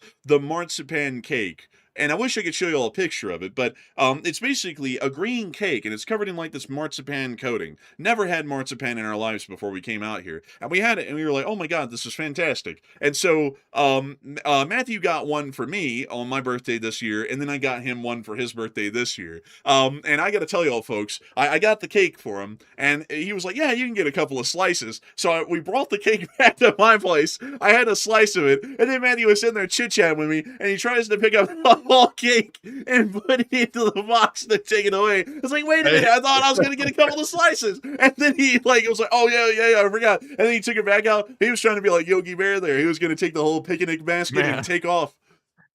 Well, I'm trying to practice to be a politician. You know, they take the whole cake every day. So I was trying to get my practice in to be a politician just in case I ever run for something one day. So I was just getting my reps in. He was just getting the peps and the steps. That's all. And also, I saw someone say, "Did he blow out any candles?" I actually didn't have candles, sadly. Like that's actually, I don't know if Matthew even noticed that. I didn't even think about that until now either. But there were no candles. We just popped open the cake box. We're like, "Oh, cake!" We're like, let's start cutting it up. And we cut it up, and we had a little bit. And then he had to get on back to his place, and I also had to get up here to get to work. But still, it was a great day today. We'll go into a lot more detail on it in the question segment later on, but it was absolutely an amazing day. Like, it was so cool. We went to a really cool spot out here and got to see a whole lot of neat stuff and do a whole lot of neat stuff. So overall, I'm not even the one who had a birthday today, but I'd say 10 out of 10 birthday, would do it again. So a humongous thanks to you for support, Paladin Guards, and helping this channel to keep it running. And with that, we are on to the next one. All right, and our second super chat here goes to Ghostmaker. And thank you very much, Ghostmaker, for that $200 support right there. We do appreciate it very much as well. Also extremely generous. And Ghostmaker said, ghostly greetings, Enforcers, and happy birthday. And take one from the chat. Hey, and a big thanks to you for the support, and a big thanks to you for wishing Enforcer Matt a happy birthday there. He's been having a great one today, a fantastic one. And to wrap it all out, we had a great news day here. I mean, it was a pretty interesting one, suffice it to say, and I'm very happy to know that many people are wishing Matthew well and supporting this channel, and also helping us to keep this thing running day in and day out. So hopefully we can be here next year and celebrate both of our birthdays again, or many years for that matter. We'll probably be here for a very long time here on YouTube. But a humongous thanks to you so much once again. I hope that has addressed that incredibly well, Ghostmaker, and we will make sure to take one from the chat in your honor. And so, Matthew, what do we got there? So the live chat question is going to go to none other than Judy from the live chat, who said, is Iran still having water shortage troubles? And if so, is there any countries that are helping them with that? That is an amazing question, because the Iranian government has gone completely silent on that issue, and we do not actually know if they are undergoing any water shortages right now. They could be, or they couldn't be. It's kind of like Schrodinger's water. We don't know if it's there or not, because the Iranian government has completely stopped reporting on it from what we know. And really quickly, just to make sure that we have any news, let's see. It generally looks like, from what we can tell, it looks like it might have generally ended. I'm trying to look around and see if I'm getting any reports, and it looks like the war in Iran may be jeopardizing the very unstable water supplies that they were able to reassure here in the spring of this year. So it looks like they've apparently had some rains that came in that were able to refill some of their aquifers to near dead pool, but not total dead pool like they were at in the latter part of last year, and they're kind of hanging on by a thread right now as far as the water resources go. So the best way to say it is that the water supplies are critically endangered inside of the Islamic Republic of Iran, but they have not completely run out like they did at the end of last year in 2025. So I hope that does address that the best we can, Judy, and a great live chat there, and also a great way for us to take a quick chance to be able to try and update our information on that and see what really is going on, at least at this point. And with that, it's time for us to move on into the last question of this segment, and then get on into the rest of the news from around the world. So Matthew, what do we got here? All right, so this one goes to Carlos Santiago, who puts in a $100 support. Hey! Thank you very much, Carlos, as well, for that generous support right there. That's very generous of you also. And Carlos said, happy birthday, Enforcer Matt. And thank you, by the way, Carlos. He said, brothers celebrate with Jack Daniel's Devil's Brew, Oh, rum and Bacardi. Oh oh, my God! That honestly, Carlos, that'd be a crash out for me. Actually, that'd be an absolute crash out right there. Because unfortunately, I don't handle that alcohol that well. To be honest, I've just never been an alcohol drinker. I mean, personally. So if I did something like that, that would probably be a crash out. But Enforcer, what say you? man, imagine if we gotten on that lift today, man, and we had a couple of snoofles. Oh my god, man, that would have been awful, man. I probably would have been throwing up, honestly, man. Man, I tell you, man, but beyond that, though, I gotta say a humongous thanks to you for the support, Carlos. And I also gotta say, we aren't really the drinking type. We don't really drink. And before anyone asks, no, we're not Mormon. We just don't drink. Like, we just happen to live in Utah, and we happen not to drink. And usually we wear polos, and we ride bicycles around. And every once in a while we knock on people's doors. But that's like very, very rare. But we're not Mormons. Like, just to make that exceptionally clear, we're not Mormons. We just have a lot of similarities with them. But beyond that, though, I would have to say a big thanks to you for the support. And we will make sure to put that probably towards, let's see, man, if we had to put that towards something, Freshies? Maybe, possibly. I don't know if I'm doing that again. I don't know about that prices on that. Well, I mean, this was for Bacardi and rum and vodka and gin and everything. Like, I was like, if we were to do something that was exorbitant like that, what would it be? And I was like, maybe Freshies, maybe Freshies. Not that we would do that again, because it was like $30-something a lobster roll, which is, I got to be honest with y'all, folks, that's well past my budget for food in an entire day, much less a single meal. But it was really cool to have it the one time. But maybe we'll put it towards something like that. And a big thanks to you for the support and helping this channel to keep on running. Because if it wasn't for folks like you, we wouldn't be able to make this channel possible. We wouldn't be able to keep this thing running. And we wouldn't be able to be on air covering all of this news that we're covering over the course of this night tonight. And so a humongous thanks to you so much once again, Carlos. And with that, we're going to be moving on out of this question segment and getting the rest of our live chats and super chats after we conclude the rest of the news for the night, as we're now going to be moving on into all of the major news that has happened inside of Eastern Europe and also the United States of America. We have been able to hear that in Bulgaria today, kind of giving us a transition into our European news, that the Bulgarian parliament has voted 136 to 13 to 2 to host up to 8 U.S. KC-135 tankers and 250 troops at the Besmer Air Base, despite Tehran warning it will make the Bulgarians complicit in aggression against Iran and may lead to strikes against the Republic of Bulgaria. The Bulgarian parliament said bet, and they voted to allow the United States to base inside of their country, of which the United States, I'm sure, is greatly appreciative and grateful that the Bulgarians would provide us their territory to base and operate out of in our military operations against the Islamic Republic of Iran, which not only pose a threat to the United States of America, but our common allies as well in Europe. So, a great thing to see the Bulgarians are giving us a little hand, and we should always remember that, folks. But moving us on out of that news in Bulgaria, we've also been able to hear that in the United States of America today, 2 EA-37 Compass calls, which are, I believe, electronic warfare aircraft, if I'm not mistaken. And let me make sure to pull that up. EA-37B. Those are airborne command nodes, actually. I always get that wrong, man. Like, I always say they're electronic warfare aircraft. They're not. They're communications aircraft. The next generation, as a matter of fact, with a lot of L3 Harris tech inside of them. Wonderful little system there. And also, what is their actual airframe built off? It looks like a Gulfstream G550. Bro, I knew it. Man, I was about to say, it looks like a Gulfstream. Man, the Air Force ain't cheaping out, man. The Air Force flying nice.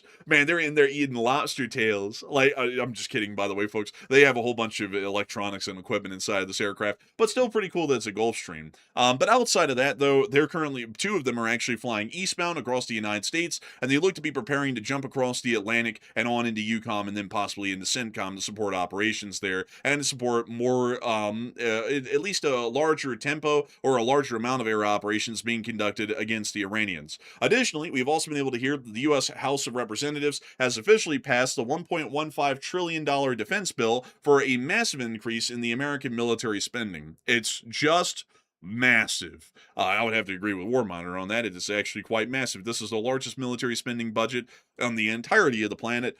No country comes close. I think the largest military spending in the world is done by China, if it's not the United States. And I think China right now is spending about $350 to $370 billion annually on their armed forces, meaning that right now we're spending about 320% or 330% more than our nearest peer, which would be the People's Republic of China. Quite wild to think of that. But moving us on out of that bit of news, and on out of Washington, D.C., we've also been able to hear that apparently inside of Europe, there have been quite some considerable developments today inside of the Republic of Poland, as we are now seeing that the Republic of Poland's armed forces and the Polish army is now working on ground fortifications within the area of the Kaliningrad region. And really quickly, man, I want to make sure that we can show this footage. Let me go to OSINT Technical, who's the original publisher. Can we show this? Like, it looks like it may have been made by NATO.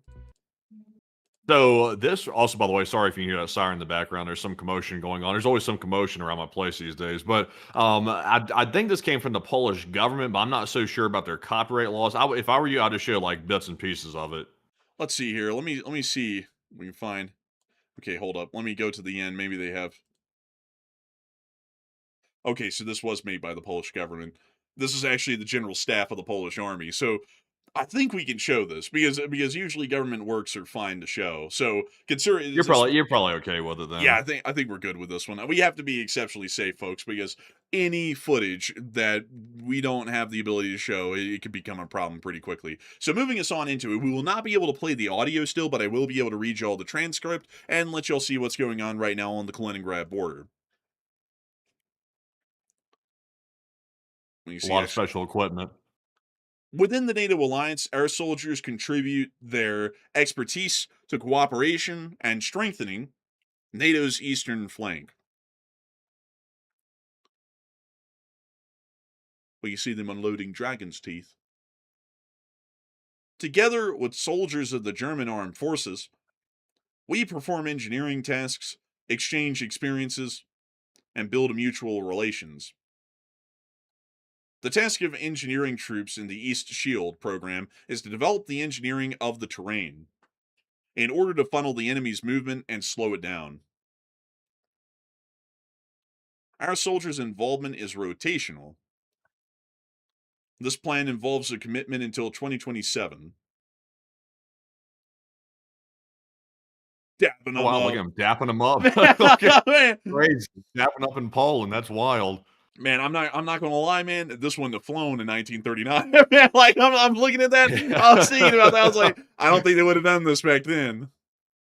Man, I tell you what, both these guys got fresh fades. I'm not even sure that's really a fade. Really, that might be a bowl cut. I'm not really sure, but I tell you what, they're looking a little awkward doing this right here. I'm not sure if they're thinking about the past or not, but I mean, tell you, they're looking kind of strange. Man, right now the German guy said, "We must prepare the defensive arrangements for Operation Barbarossa," and then the Polish guy said, "What?" He's like, "What do you mean?" "Oh, Operation Barbarossa. We're about to invade the Soviet Union." Dude, it's like the modern day, man. No.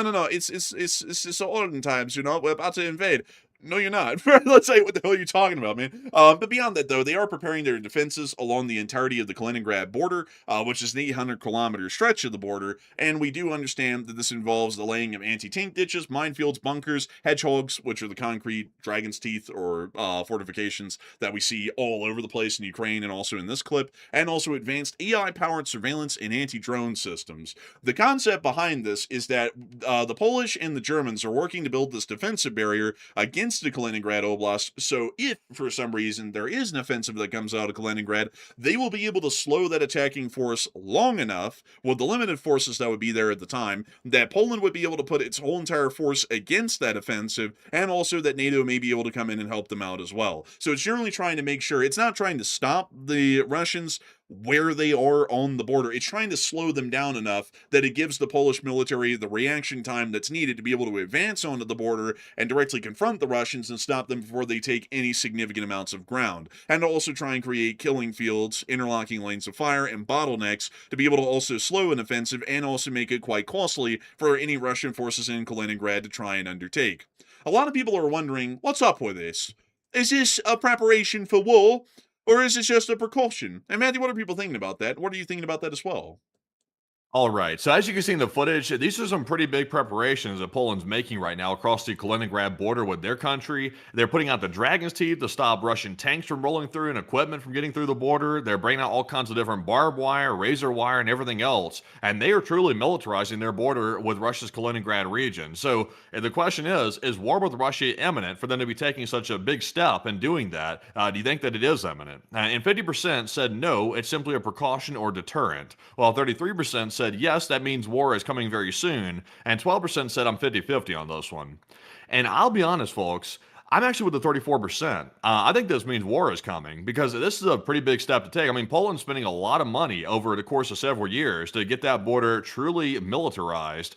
And I think that means not that Poland's going to get invaded. I think that means that the Baltics will get invaded and Kaliningrad will be used by the Russians to try to keep NATO away from the Baltics to come to their aid. I think that's what that means. So that's my guess. I think that it actually means they have real intelligence, like the Polish have been warning about, that something is coming soon, and this is their way of getting ready for it. So to me, I would say this is something to take pretty seriously. But Enforcer, what say you? I would have to say that I'm also with the 36% as well. I think this is actually starting to lead credence to the idea the Polish are understanding that war is coming. We also know that U.S. intelligence has warned the Polish that war is coming. Polish intelligence has said a war is coming. Lithuanian intelligence has said a war is coming. NATO intelligence has said a war is coming. The EU's statements from the top officials are stating that a war is coming. NATO statements at a level are saying that a war is coming. Everybody's saying a war is coming, and we don't even have to work all of that. Russia's saying a war is coming. I mean, everyone's saying a war is coming at this point. So I would say that it's not really just a precaution. I would say that this is something that they are having to work on because they believe that a war is going to happen. I mean, you don't really build, folks, you don't really go through the efforts of building significant border defenses or pre-mobilization and everything else that's gone on in Poland recently for nothing. This is all because they have some clear understanding that something's coming around the corner that's going to make all of this necessary, and they're doing it now to get ahead of it. Like, for example, a lot of people don't actually know this. This is actually an interesting historical fact about the United States. But the United States did not enter World War II until 1941, and the war in Europe had been raging since 1939, and the war in Asia had been raging since 1937. And yet that whole time, the U.S. didn't look like it was getting ready to enter the war. A lot of people don't know this, but pre-mobilization had been underway in the United States since 1938, by the time that we got into the war on December 9th of 1941, 2 days after the Pearl Harbor attack, when we officially declared war against the Empire of Japan. That's something that a lot of people don't know, is that the U.S. government during FDR's administration was already quietly going around and making sure that factories could basically flip a switch and start producing war materials immediately, to also start growing the size of the U.S. military significantly, even during peacetime, as an explanation, or largely under the guise of, oh, we're just trying to give these people jobs so that way they have expendable income by working in the armed forces. It was actually a cover-up to be able to build up our armed forces if a war was coming. And we also were greatly expanding the abilities of the U.S. Army Air Corps, the U.S. Navy, and every other branch of the military, and also continuing to put a lot of money into advancing our aircraft and also weaponry technology, including our tanks, to get ready for a war that we knew we were going to enter at some point. The U.S. was going to try and avoid it for as long as possible, but every preparation that could have been made on the home front was being made to get ready for that eventual war, which finally did happen and we got involved in. That's what Poland's doing right now. We have seen that they have started conscription in Poland to limited degrees to start getting people a minimum of training that they can know that they'll have to be called upon for service once the war begins. They're building fortifications along the border with Russia at Kaliningrad. We also understand that their forces are continuing military exercises against a hypothetical scenario against the Russian Federation. U.S. intelligence has warned them that a war is coming. The Polish government is saying openly that a war is coming. Everybody in the Baltics is saying that it's going to happen. Russian escalations are continuing to grow against NATO, and also particularly Poland. All of it showing that a war has to be coming around the corner. I don't really think this is a bluff. And I know a lot of people have the question of, why in the world would Russia invade Poland or attack Poland or the Baltics or anyone else, considering that they're not even winning the war in Ukraine? And that is a great question, because on the surface, it looks like it would be completely pointless and stupid.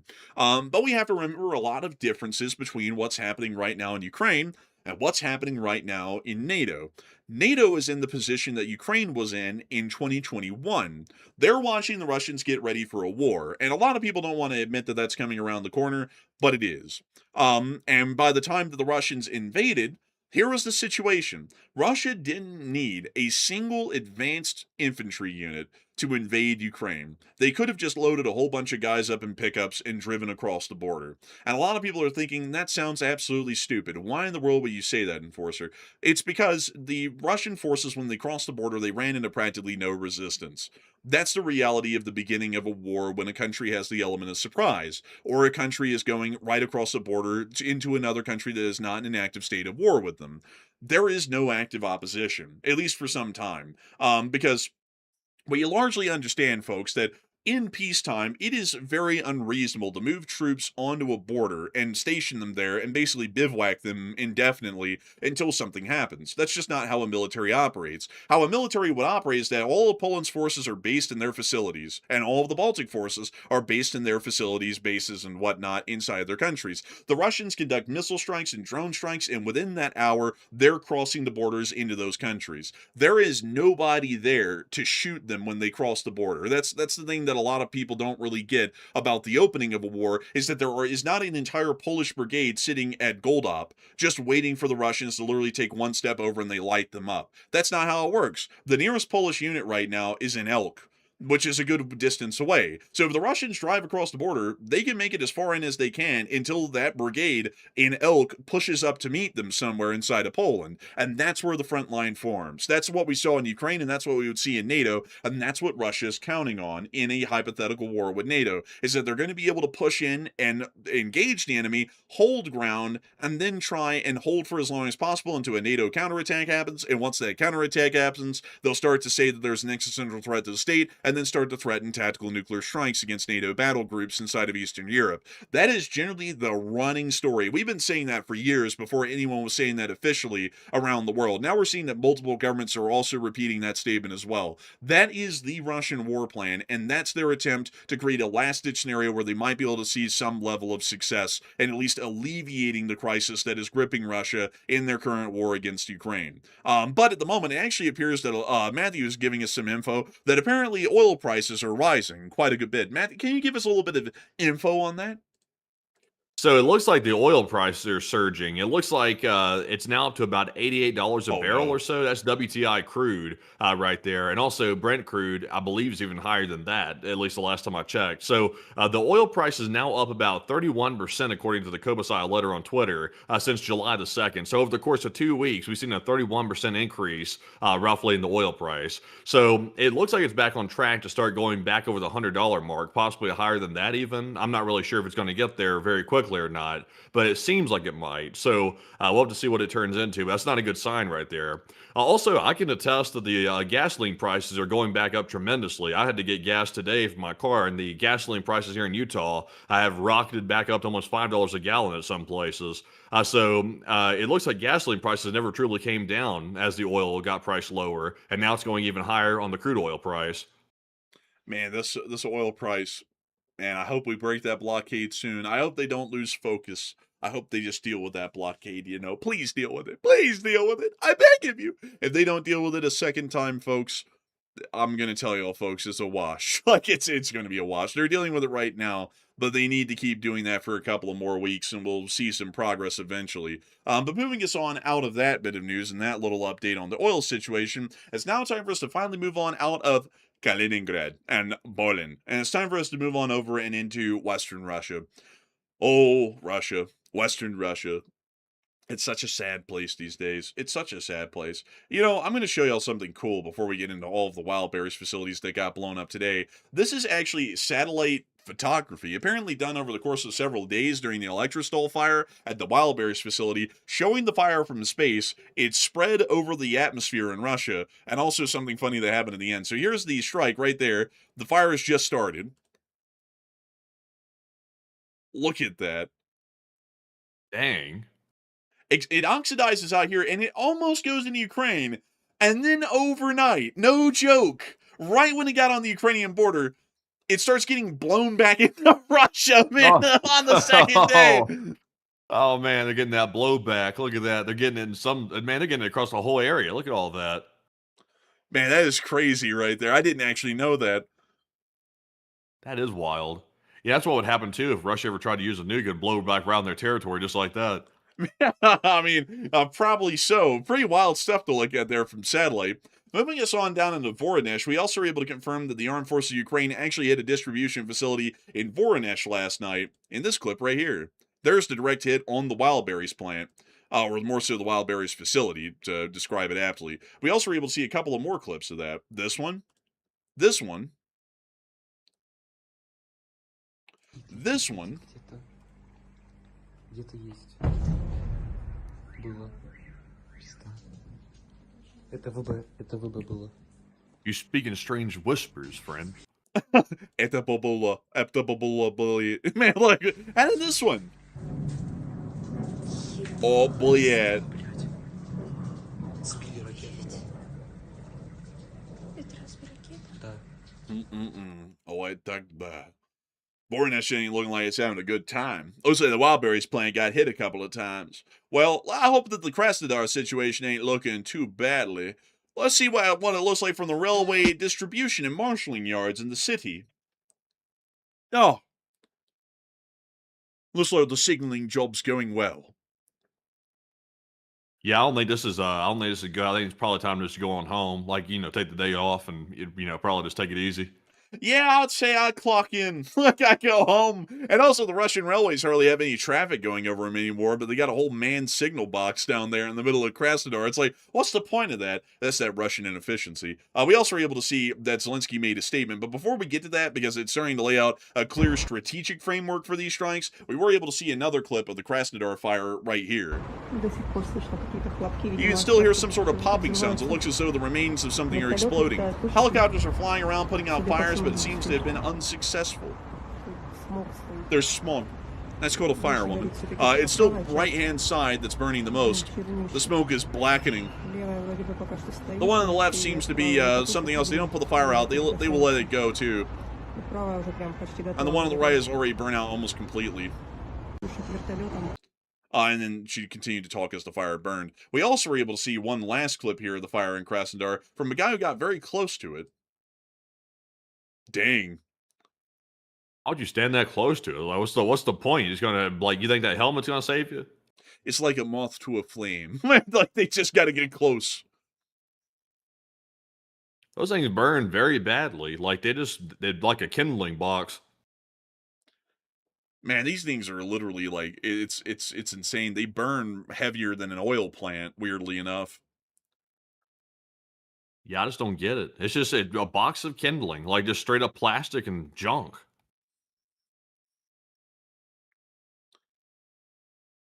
Just crazy, I tell you. Crazy.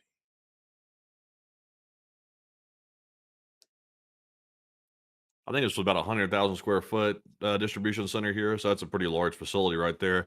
Let's see what is. I think it was bigger than that. I think it was like a million or something, 1,000,000 square feet or more. Let's see.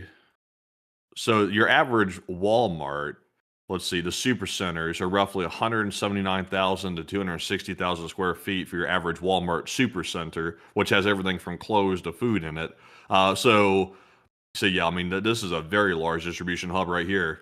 Yeah, I think it's way bigger than a Walmart. I mean, this thing is humongous, humongous. But before we get on out of the Krasnodar strike and move a little bit east, because we're about to get you on to the big news there, Zelensky actually put out a statement today on the strikes, which now appears to be giving them some sort of an air of legitimacy on a strategic overview, more so than or just trying to scare the Russians. This was a statement by Zelensky. Today, Ukraine's long-range sanctions successfully struck important targets in Russia's Krasnodar and Stavropol regions, logistics hubs involved in supplying the Russian army with drone components, navigation equipment, and other gear, as well as another oil depot. In the waters of the Black Sea and the Sea of Azov, a tanker and 4 cargo ships from Russia's Shadow Fleet were also hit. We thank all of our warriors in Ukraine's defense for these results. We are, quite justly, bringing the war back home to Russia. Peace is needed, and Ukraine has presented the Russian side with every proposal. They must be forced to turn to diplomacy. Slava Ukraini! And then he also added another video of the fire right here, but we showed this one last night, so it's largely a duplicate. But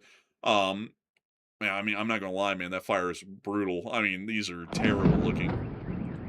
But moving us on from that, the statement still says that these distribution facilities are involved in supplying the Russian military, which is now, according to the Ukrainian claims from the office of the President Volodymyr Zelensky, are now starting to give a realm of strategic legitimacy to the targets that have been somewhat missed, at least up until this point, in Ukrainian statements. And I also had to make it clear, because Mandy just put this in the chat, this is according to the Ukrainian claims. This isn't our claims, and we're not stating it as fact or anything. We're just stating that this is the Ukrainian allegation against the wildberries distribution facilities, which was also put out by the president of Ukraine. So we're just going to say that allegedly. Matthew, say it with me, Matthew. It's a famous word now. It's a catchphrase here on this channel. Allegedly. It's a Ukrainian allegation.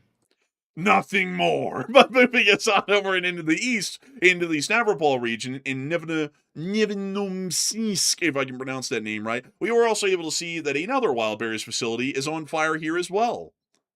That does not look good. Like, what are they going to do? Just keep hitting, like, all their distribution hubs and take them all out, like, one by one? It's like, if they did something like that, I mean, they might end up going bankrupt if they take all of them out. I'm not sure if a company can absorb losses quite that large.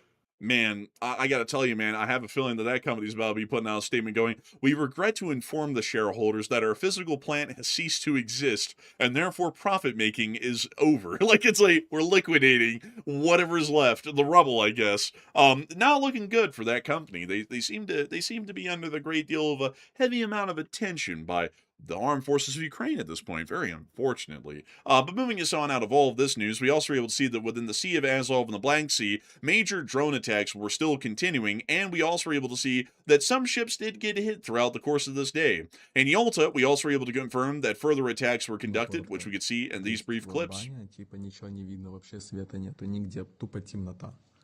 That was just someone talking. But here's the action. Here's more action. There is definitely a fire in Yalta. Moving us on out of Crimea, we've also been able to see, additionally, within Ukraine itself, and especially the occupied territories, the Ukrainian armed forces have been keeping up their attacks on these regions. Luhansk City came under an attack last night. The air defenses fired heavily, but it did not stop the attack from succeeding. They were able to hit the target and start a major fire within the city area. We see confirmation of these hits in this clip. That's the end of those clips from Luhansk. Meanwhile, we also saw that within the area of the M14 highway, it appears that the Ukrainians are still hitting the Russian logistics that are attempting to travel down this cursed road. Oh, look, there's a man up there. He was trying to get up. He wasn't even ready. What the hell? Like, what was this? Like, wait a minute. Show this again. Like, show the dude in the top, and then look at this dude. Look, bro, he couldn't even get, like, twisted around to, like, take the drone out. He wasn't even ready. Man, he wasn't ready. Oh, yo, what the hell? They got some funny business going on out here. I'm not sure what the hell military is running around in red swim trunks while they're out here trying to bring logistics to the front. Man, it's time to ask the Louis Theroux type question. Why are you naked in a red Speedo driving around a supply truck? Man, like, it's like, man, ask the question, man, they're about to shambok his ass. Man, bro, like, they're gonna get him good. Man, but they hit that supply truck. They also hit a couple of others at the gas stations. And also some of the Chandhar Gap, which we saw yesterday.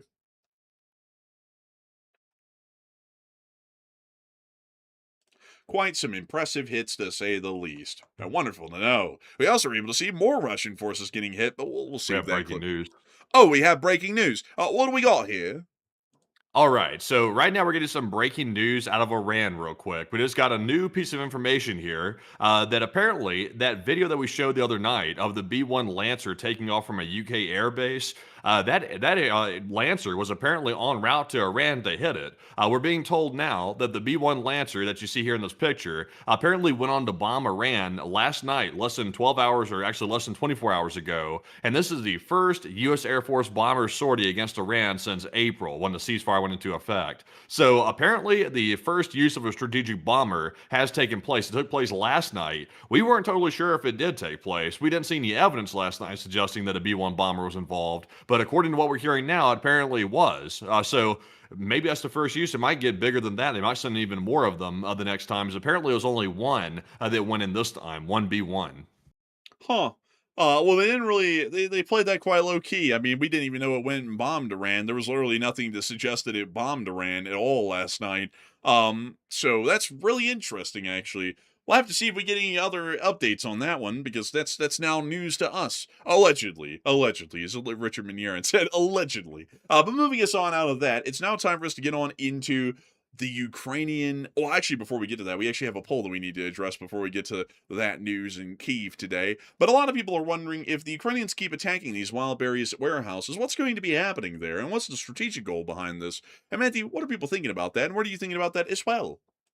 Okay, so it seems like now we're seeing a pattern. Ukraine continues attacking these e-commerce warehouses all across Russia, and they're doing it night after night. So it's become like their new obsession now. They're going after these things one after the other, and they're largely in the wide open, and they're really not protected. So when they go up like a box of kindling. So do you think there is a strategic goal to this? And about 45% of the audience said yes, it's to cause bankruptcy inside of Russia, while 45% said yes, to cause civil chaos in Russia, and 3% said no, it seems largely senseless to a large degree. And this is not addressing whether or not it's a war crime or not. This is not addressing that. Simply addressing the strategic goal behind it. And I would say it seems like bankruptcy seems like the goal. It seems like Ukraine might be trying to bankrupt these e-commerce companies inside of Russia, which would obviously have a huge impact because some of these companies are very, very a large part of the Russian economy. And if they go under, not only is that a loss of jobs, it's also a loss of huge economic revenue for the Russian government, not to mention, all this damage and all these different real estate spots are getting destroyed over and over and over that won't be able to be used by anybody else inside of Russia. So to me, it seems economic, really. I think civil chaos might follow behind it anyway, but I would say this. If the Russians haven't panicked already with these widespread gasoline shortages, then I don't think this is going to make it any worse. I think the gasoline shortage was way more serious than their e-commerce warehouses getting taken out. So I think it's about bankruptcy. But Enforcer, what say you? I think it's also about bankruptcy and attacking major economic institutions of Russia, like these large corporations. Because like it's one thing if you're running out of fuel; it's another thing if you can't get your stuffed plushie off of wildberries, like on a Wednesday. It's like that's a totally different sort of a thing, It's like as far as the importance to it, and I think this really is just aiming to try and bankrupt the Russian Federation, in my honest opinion. And also the Ukrainians aren't really ones to just scare people. Usually something has a larger strategic framework to it, and scaring people really doesn't do a lot strategically. So I'd say it's probably to bankrupt them. Myself, I'll be with 46% as well. But moving us on out of that poll, it's now time for us to get on in the news in Kyiv, folks, and then we're going to be working clockwise on our way through Ukraine, and then back into Kyiv for the speech from Zelensky. Moving us on into our big news today, we were able to hear that the Ukrainians have now announced that they are saying that in 2 to 3 months, Ukraine will have laser weapons that will shoot down targets better than machine guns, according to the deputy commander-in-chief. Projects related to weapons of the future are underway, and they already exist today.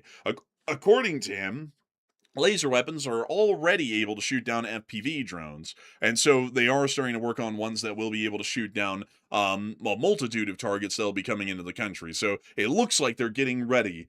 They're getting ready for the future here. They're getting ready for the future, folks. They're getting laser weapons.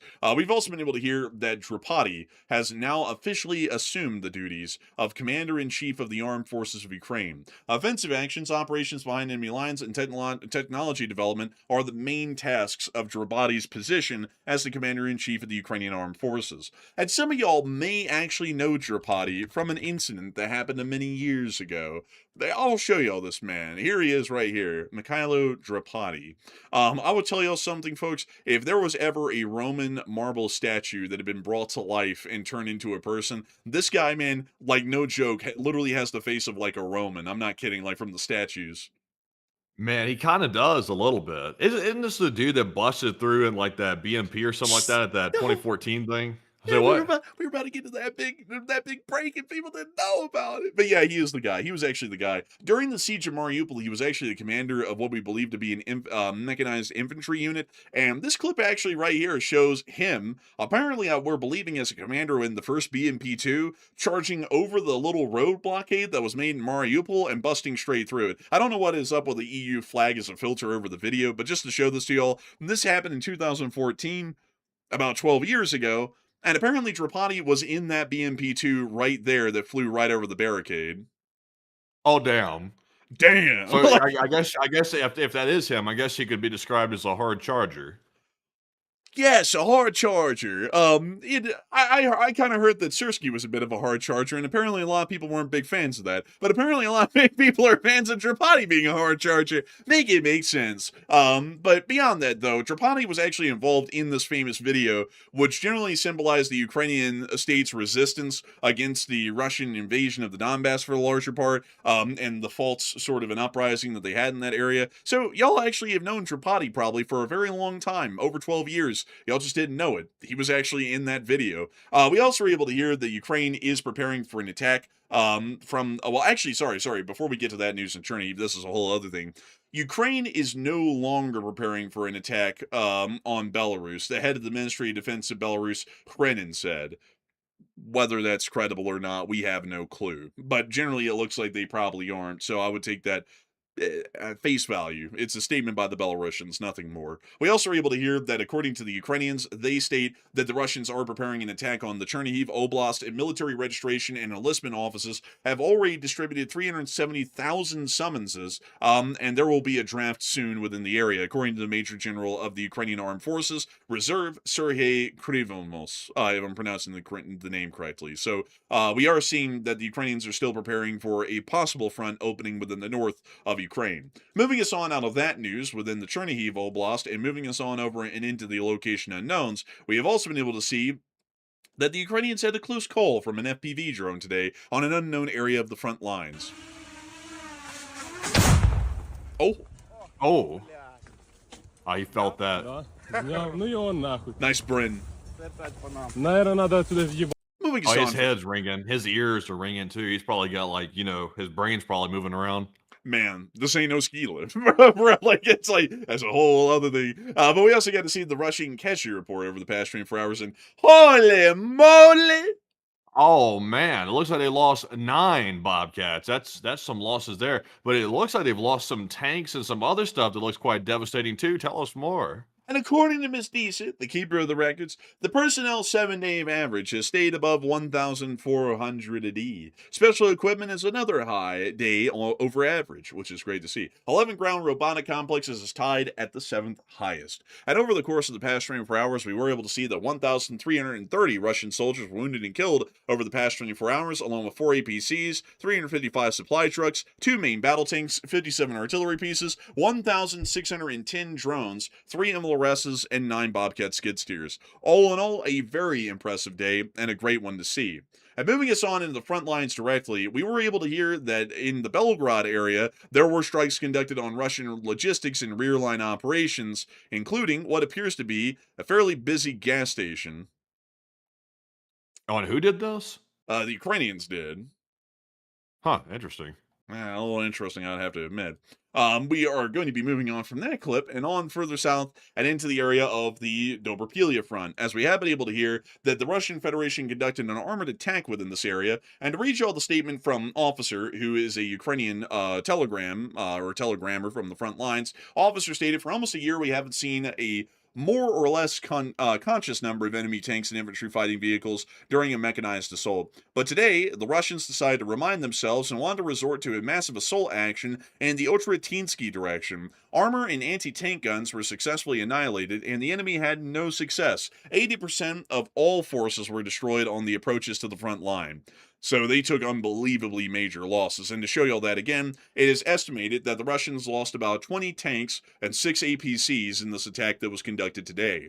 This is the first time that we have seen, in the course of about a year and a half at this point, that the Russian Federation has attempted a full-blown Soviet doctrine armored assault against Ukrainian positions within the area of the Dobropilia front, or at least within that general direction. And it appears that it has taken significant losses, to say the least. And so a lot of people are starting to talk about what is going on with that. Why in the world did the Russians even try that?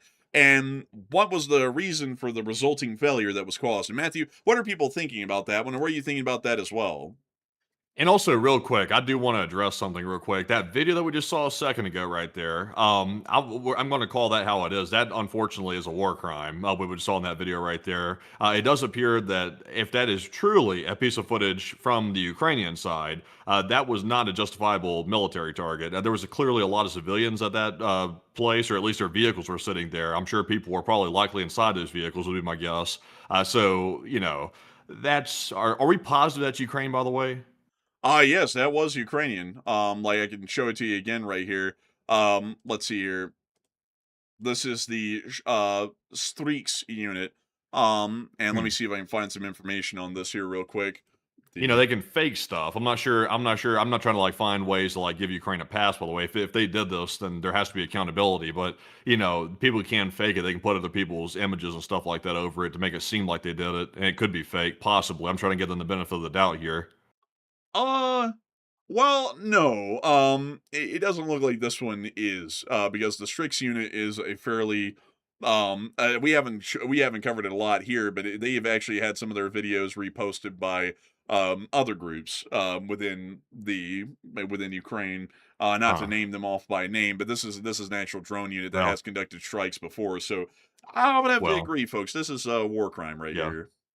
Well, I'll say this: if this is a real video, I'm not saying that to give Ukraine a pass. By the way, I'm saying that just in case somebody's faked or they put a fake unit badge or something on it. If this turns out to be a real clip, which it appears like it likely is, then this is something here that should not be tolerated whatsoever. Because we constantly speak all the time against the U.S. Striking stuff inside of Iran that's civilian targets, and we say we're not in favor of that. Well, the same thing goes for Ukraine too. I'm not in favor of Ukraine striking anything that's a civilian target. I mean, just from looking at the clip, there's clearly a lot of civilian vehicles lined up here at this gas station, and there is zero reason whatsoever to hit a civilian gas station. Zero reason for that. And I don't care what the Ukrainians would say about that. There is zero reason. And this should be called out by the Ukrainian government and punished. Yeah, I would have to agree. It's definitely not anything that should be supported. It's a violation of the Geneva Convention, and it's something that should be dealt with by the Ukrainian government because there's not a single military vehicle that we can see at this gas station. It looks to be nothing but civilian vehicles waiting for gas at the gas station. So, not really a good look. I see a lot of people saying it's not the unit's logo. That's why I want to make it clear. By the way, I'm saying if this video is real because we don't truly know if somebody put that image over this video or not. We don't know that. So if they come out and say, "Hey, that's not our video. It's not us," and fair game, correction, stuff like that. But if these people never come out and say that it's not their video, I mean that's not a good look. They should probably come out and disavow the video if it's not them.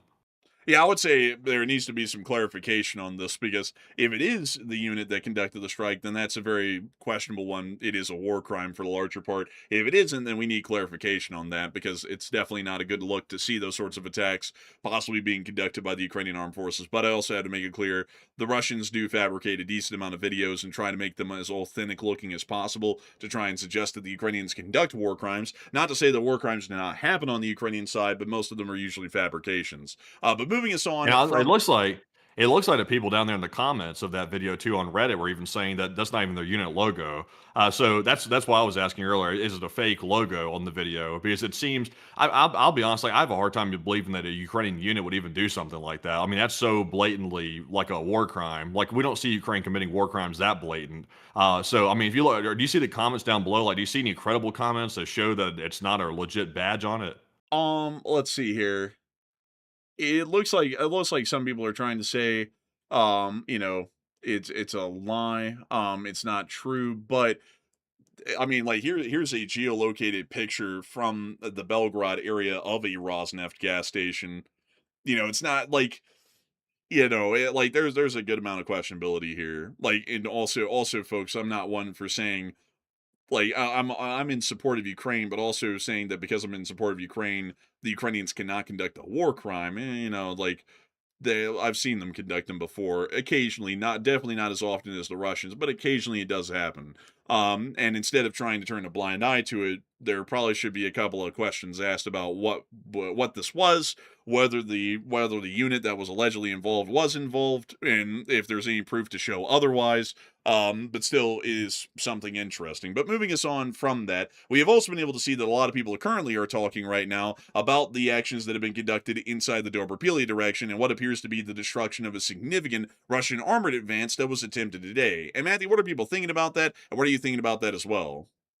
Okay, so Russian forces did attempt a rare large-scale mechanized assault today, and it was a huge failure for the Russians. They lost badly. They lost about 80% of their forces, including their equipment and manpower, in that attack. And this is one of the first large-scale ones that we've seen in quite some time. So that did not work out well for them, and they found out that apparently mechanized assaults are not really the way forward anymore. But it looks like 42% of the audience said Russian mech forces simply just suck, and that's why they lost. While 30% said mechanized assaults are now obsolete and doesn't matter who's doing them, they just simply don't work anymore. And 20% said it seems like Ukraine's just really good at it.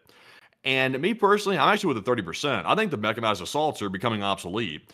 With drones and all kinds of different autonomous vehicles that can go in and hit these vehicles from the air and also from the ground too, it's becoming very difficult to use these mechanized assaults the exact same way it was, because now you literally have an entire battlefield with a whole bunch of literally huge explosives literally just flying around, and one of those hits your tank and it's largely out of action at that point, especially if they know what they're doing, like the Ukrainians do. You're largely screwed. So this type of warfare is really not very effective anymore. Now, tanks aren't obsolete completely. They have their place, but not in these type of old school assaults like this. But Enforcer, what say you? I would say that Russian mechanized forces just suck. I mean, it would be possible to conduct this successfully these days, but you'd have to have the right kind of technology, the right kind of doctrine, the right kind of defenses, and the Russians never do that, no matter what unit they're operating or how in the world they're trying to fight the war. If we were talking right now in the present day, most Russian motorbike assaults or most Russian light car assaults never succeed either. And so I would generally just say there really is no effective doctrine that the Russians have developed to counter the Ukrainian drone warfare doctrine yet that's effective. And that generally is the reason why we're seeing that they once again ran into this failing today. Armored units can succeed, but they have to have the proper kind of defensives, doctrines, and also practices to be able to make sure that the threat of drones is mitigated. And that requires a doctrine to be developed that's so far we have not seen yet, and possibly technologies to be developed that we haven't seen yet either. So I hope that does address that the best I can. And also, I see a whole load of people talking about the whole Ukrainian thing in Belgrade again, and I have to say, folks, a lot of people are trying to dismiss this pretty quickly and say that it's impossible. I don't even want to, like, I can't really tell y'all because of YouTube what I've seen, but occasionally I do see a war crime here and there that's conducted by the Ukrainians. It happens, and a lot of people want to immediately go like, how do I describe it? They want to go ape shit basically. Whenever they see one, and they want to say Zelensky needs to be arrested or he needs to be tried for war crimes. But what a lot of people don't understand is that an army of a country that is mostly made up of volunteers, conscripts, and everything in between is going to have good eggs and they're going to have bad eggs. Generally, the Ukrainians do a very good job at stopping the bad eggs from following out on any sorts of war crimes or ideas that they want to conduct, and we don't really see that a lot often. However, there will be. There were many U.S. atrocities that were conducted in the Second World War, like, for example, the Boscari massacre in Italy. Just because we support a side does not mean that we are completely blind to every wrongdoing that's conducted. I'm not really one for favoritism in that regard. That just becomes blind cultism for the large part. And if that really was a strike that was conducted, which to me, it looks like there's a possibility that it's possible, then it should be found who in the world were the drone operators that conducted that strike, how much did their upper command know, and the Ukrainians might need to see about bringing about a war crimes trial on the people that were involved in that strike. The Ukrainians have done that a couple of times through the war on a couple of Ukrainian soldiers that have been involved in war crimes because they should be heavily discouraged. And I see some people in the chat trying to explain away that, oh, everybody conducts war crimes. It doesn't matter. But I have to ask, and I have to ask in kind of direct terms, how in the world does that statement explain away someone taking it upon themselves to exert all of the extra additional action of, say, you know, like when you push into a new town and there's a whole bunch of innocent people there, holding them at gunpoint and robbing their houses of any valuable items, or assaulting people, or assaulting, you know, innocent women and children, or something along those lines. How in the world is that explained away in the ethos of things just happen in war? Yeah, things do happen in war every once in a while, like a bomb might fall off a target and a couple of civilians might get killed, or something along those lines, but people going out of their way to conduct acts of brutality against civilian populations is something that isn't just chalked up as, oh, just shit happens. Because, Well, if that's... go ahead. Well, I was about to say, I was reviewing the footage here real quick. I'll be honest, there's a couple of things. I want to make this clear because I know what this sounds like to people that are like very much against this type of stuff, which I'm very much against war crimes, by the way. I'll call it out when I see it, no matter who's doing it. Even if it is Ukraine doing it, I'll call it out. But to be fair, though, before we jump to like solid concrete conclusions about Ukraine definitely did this, I will say the drone interface is not the standard interface that we usually see Ukraine using on their FPV drones. This is a very different interface than I've seen previously in all these other drone videos. And we watch drone videos literally every single day for years straight. This is an unusual interface I've never really seen the Ukrainians use before. Also, another problem with this video is people were saying that the unit emblem is not right, I'm not really sure about the validity of that or not. I sadly can't say. I don't know this unit. Also, there appears to be somebody else's watermark at the very end of the video as well that apparently had a hand in making the video or something, and which I don't recognize. It does not appear to be Ukrainian. It appears to be something else. So I don't know. Like I'm a little bit iffy about this. Also, did we even detect a fire on NASA firm satellite from this hit? Like, was there even a registered hit? And also, why aren't the Russians saying anything about it? I mean, the Russians would be crying foul if this was an actual war crime, wouldn't they? 1 second. Actually, I found another clip here. 1 second, let me mute that. Let's see here. I'm trying to see if I can find the logo of the Strix unit on another clip rather than that one. Let me see here. Strix drone. I mean, the more blaring thing to me is it seems like, with Russia, how desperate they are for propaganda to smear Ukraine. It seems like they'd be taking this footage right here and running with it and saying, look what Ukraine did to our poor people. They hit them with a drone, but I haven't seen or heard the Russians say anything about it. I mean, honestly, man, I'm not saying that it's a verified thing. I'm saying that there should be either the Strix unit should come out and say that's definitely not us, because I saw that today and I was like, huh, that seems to be, something along the lines of what seems to be a possible clip. So, maybe we want to get some clarification on that, because I have to say there's a couple of things that aren't lining up there, and I would certainly agree. But at the same time, we can't always give the benefit of the doubt, like, some people do with Israel of, oh, well, they just blew away that apartment block with a couple of hundred people in it because there might have been a Hamas fighter in the basement. It's like, you kind of got to look into it and ask a question here and there about it. Yeah, I mean, I would say at least it needs to be investigated. Like the Ukrainians could investigate, they could find out whether or not this video is authentic or not. But all I'm trying to say is this: I think we should reserve some judgment here because it could be a fake video. I mean, it wouldn't be too hard for Russia to take a video or find some footage or something and then slap a Ukrainian watermark over it or fabricate a video. I mean, it wouldn't be unheard of for them to do that. Now, I will say, in my personal opinion, it seems kind of unlikely because the footage looks rather real, to say the least, unless AI has gotten so good that I'm not able to recognize it anymore. So we'll just have to see. I will say, though, my BS meter is kind of going off on this one slightly, but I can't really say either way or the other. But moving us on out of that bit of news and on down to the southern front, we also were able to see the 65th Mechanized Brigade also conducting attacks against Russian forces as well over the course of the day. And we see them here aiming for a Russian logistics truck, most likely just north of Tokmak. And we see the Russians trying to bail for it and getting hit. I would also say, folks, that as far as I've seen, even off air, like for people who are like, oh my God, it's like war crime, or it's not. The Ukrainians hardly ever conduct. I mean, statistically, it's a very low chance, even from what I've seen off air. I mean, it's like a 1 in 1,000 sort of an incident. For the Russians, it's like a 1 in 100 sort of a deal, or even more than that. So I'm not saying, I'm not trying to mitigate and be like, oh, well, that's just not likely. It's impossible. It's possible, but it's highly unlikely. And usually I've seen that the Ukrainians have actually conducted war crimes trials against Ukrainian soldiers that have conducted war crimes in the past. We've seen a couple of those throughout the war.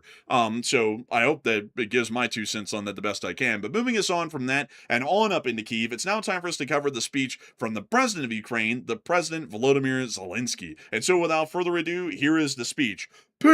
Speech! Шановні українці, українки, сьогодні новий головнокомандувач Збройних сил України Михайло Драпатий приступив до виконання обов'язків. Вже зміни відбулись. Разом з Михайлом та Євгенієм Хмарою визначили, що новим начальником Генерального штабу Збройних сил України стане Ігор Скибюк. Рішення теж вже є. Хлопці бойові, досвідчені.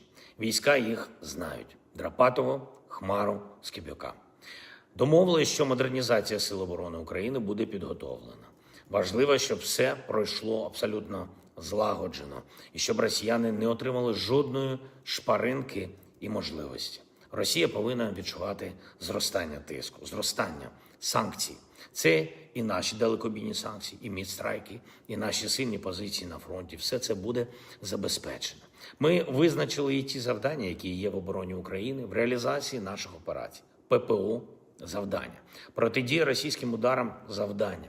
Більш технологічні нашому захисту, виконання запитів командирів бойових корпусів і бригад, активна оборона в усіх сферах – завдання. Міністерство оборони України точно має спроможність забезпечити виконання цих завдань за підтримки та координації з новим командуванням Збройних сил України, нашими розвідками, нашими спеціальними службами, Національною гвардією України та її корпусами. І обов'язково в чіткій співпраці з нашими партнерами та виробниками зброї, що заснована на повній прозорості та довірі. Я хочу окремо подякувати сьогодні усім в Україні, усім військовим, усім цивільним за довіру до нового військового командування. Важливо, щоб така довіра перейшла у більшу мотивацію наших захисників. Важливо, щоб хлопці були сильними, виправдали ту довіру, яку суспільство зараз продемонструвало. Всі інструменти даємо. Сьогодні був у Києві посол США при НАТО Меттью Віттекер разом із командувачем спеціальної місії НАТО з безпекової допомоги та підготовки для України генерал-лейтенантом Базартом.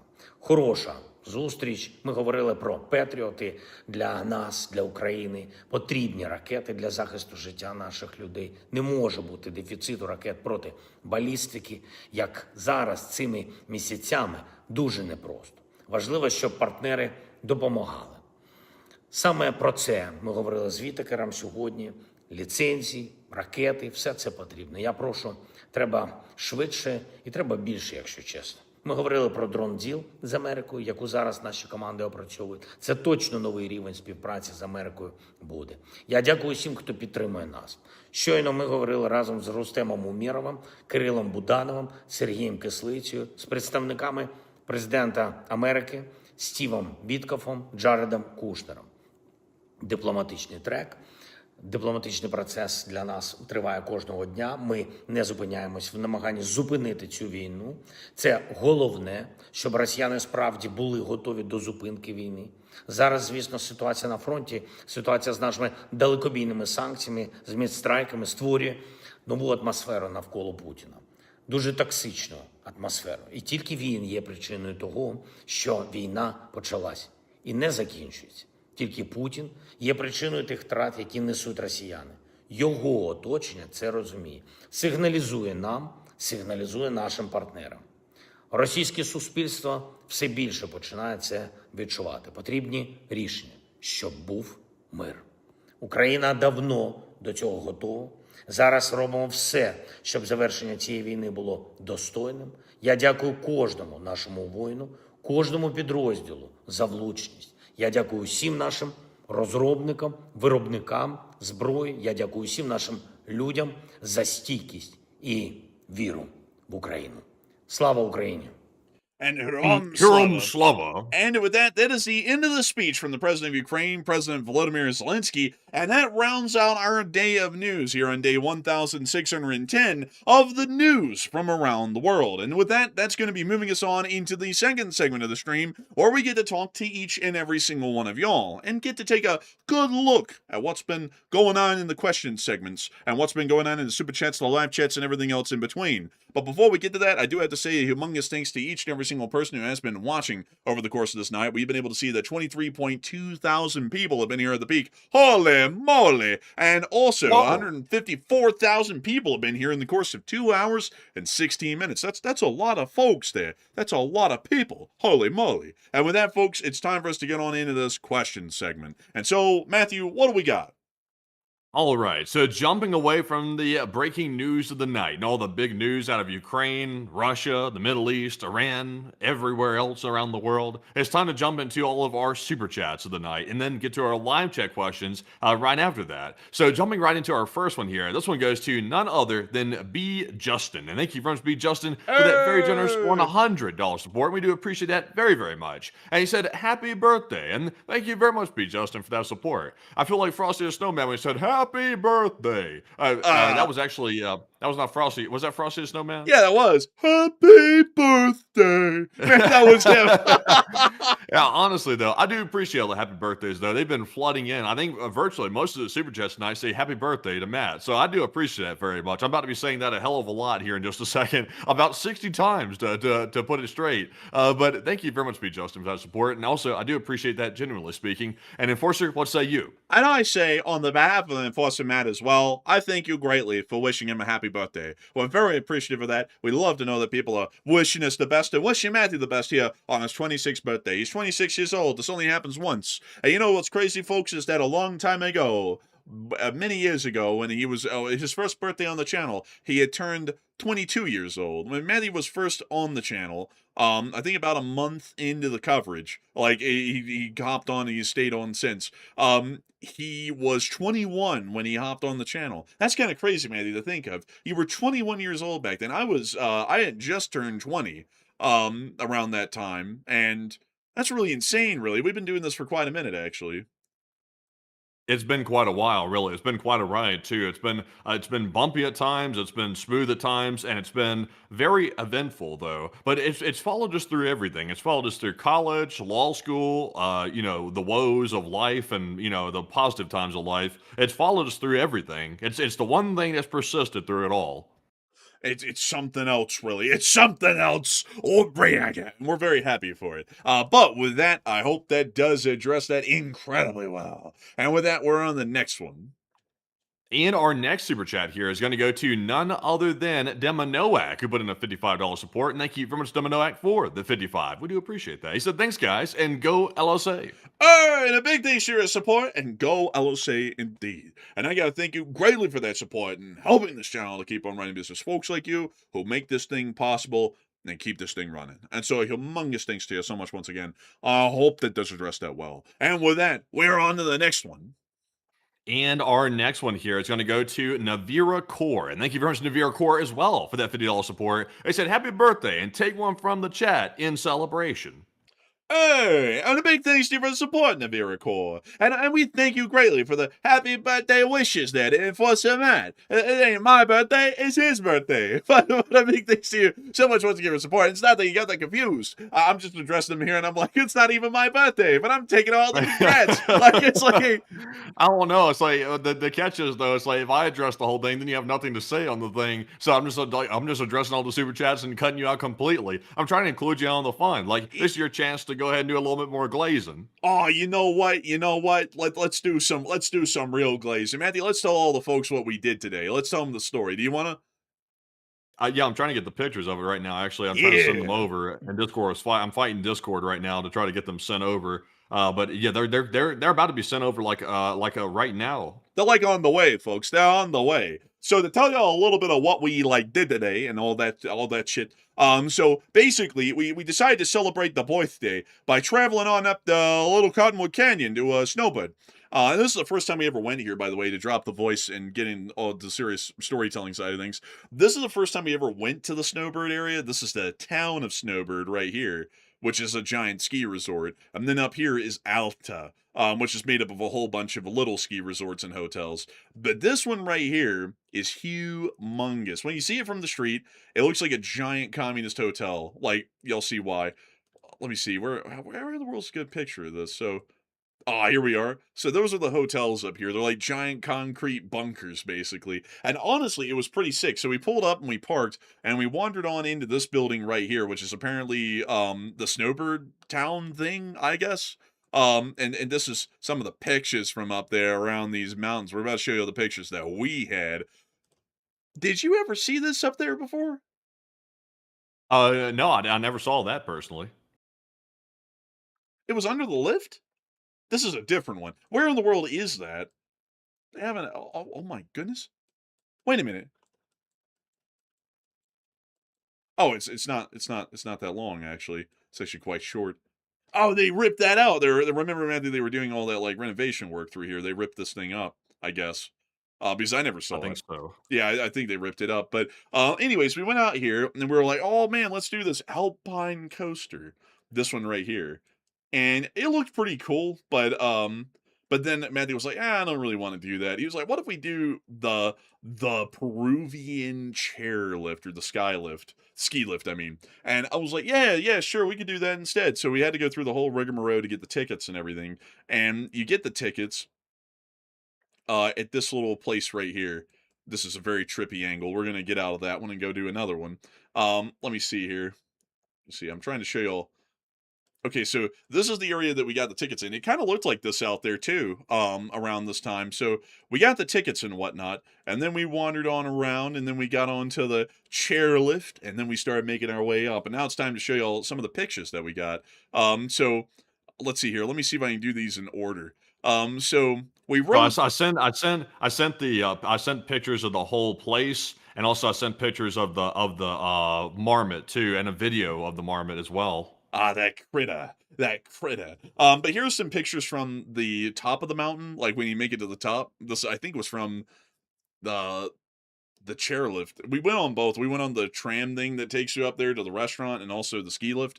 But here you can see in this picture Matthew's hand gripping that bar like his life depends on it as we're going back down. Man. Man, honestly, man, I'll tell y'all a story real quick. When we were taking this this is the first chairlift I've ever been on that had like some serious like altitude to it. Like it was 200 some feet above the ground, like in this chairlift, and the only thing holding you back was this like little flimsy bar in front of you, and it was optional. Like you didn't even have to put it down; you could just be dangling right there, 200 feet above the ground, like 1 foot away from death, basically. And I was sitting there, I was thinking, dang, man, this is wild. So then the thing just randomly stopped in the middle of a cliff section. We were like going down a cliff, and the thing just randomly came to a stop. And these things are kind of like a little bit, they sway a little bit. So the whole line started bouncing up and down, like 5 feet bouncing up and down. Then it started swaying side to side. Then it started leaning back and then rocking forward. It felt like it was about to dump us straight down to the rocks down below, like 200 feet down. So I was like, oh shit. We were both freaking out, thinking the thing's about to dump us into the rocks. But honestly, that was kind of sketchy for a minute. But then I said, I need to do that again, actually. So then we climbed back up there, hiked down to it, and went on the thing again to go down. So it was honestly, it was sketchy, but it was also kind of fun too. I was kind of, I need to get that again. I need to go back on that. So they stopped it a second time, but it wasn't nearly as crazy as the first time. Oh man, I gotta tell you, folks, like it was actually really fun. I was dying laughing next to him immediately because I was kind of nervous when that happened. Like it was very kind of unsettling a little, I guess is the best way to put it, because he didn't take a picture at this part, I don't think, and I don't think like because we were scared to get our phones because we were scared of dropping them and they'd fall a couple hundred feet to the ground and we'd probably never get them back. So when we were over this big part, it's like 300 or so feet above the ground or 400 feet above the ground. There's this giant area in between them where like the poles are very spaced out. Like it's like a quarter mile to the next pole. So there's a humongous amount of slack in the middle of them. And we made it literally to the middle where there's the most slack and all, and where there's going to be the most slack action. And they apparently had to hit the stop button at the bottom for someone to get off or something. And that thing like jerked to a stop and the cart went like flinging forwards a little bit, and then it immediately went backwards, and it like almost puts you at an angle where if the bar wasn't down you just kind of like slide out and fall to the ground.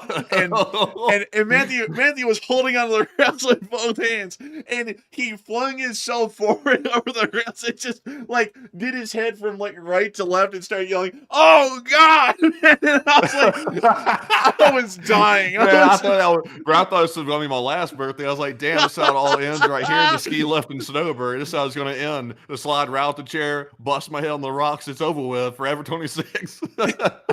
Bro, dude, if y'all saw his eyes, folks, his eyes were literally bulging out of his sockets. He was literally gripping on the bar, like his wrists were tilted upwards. Like he was like hanging over the rock, going, "Oh God!" And that's like I was dying laughing, and while I'm dying laughing, I'm gripping on, and it's like flinging up and down and stuff. It was crazy. That's what I was about to dying laughing. That's what I was about to say. You were over there and you were over there freaking out too. You just weren't making it so vocal. I was letting it be known. I was like, if I'm going out, I'm gonna let it be known that he wasn't. He was putting up a fight. He was up there. He was trying to make it work. He was trying to grab one of that like bar over there on the side.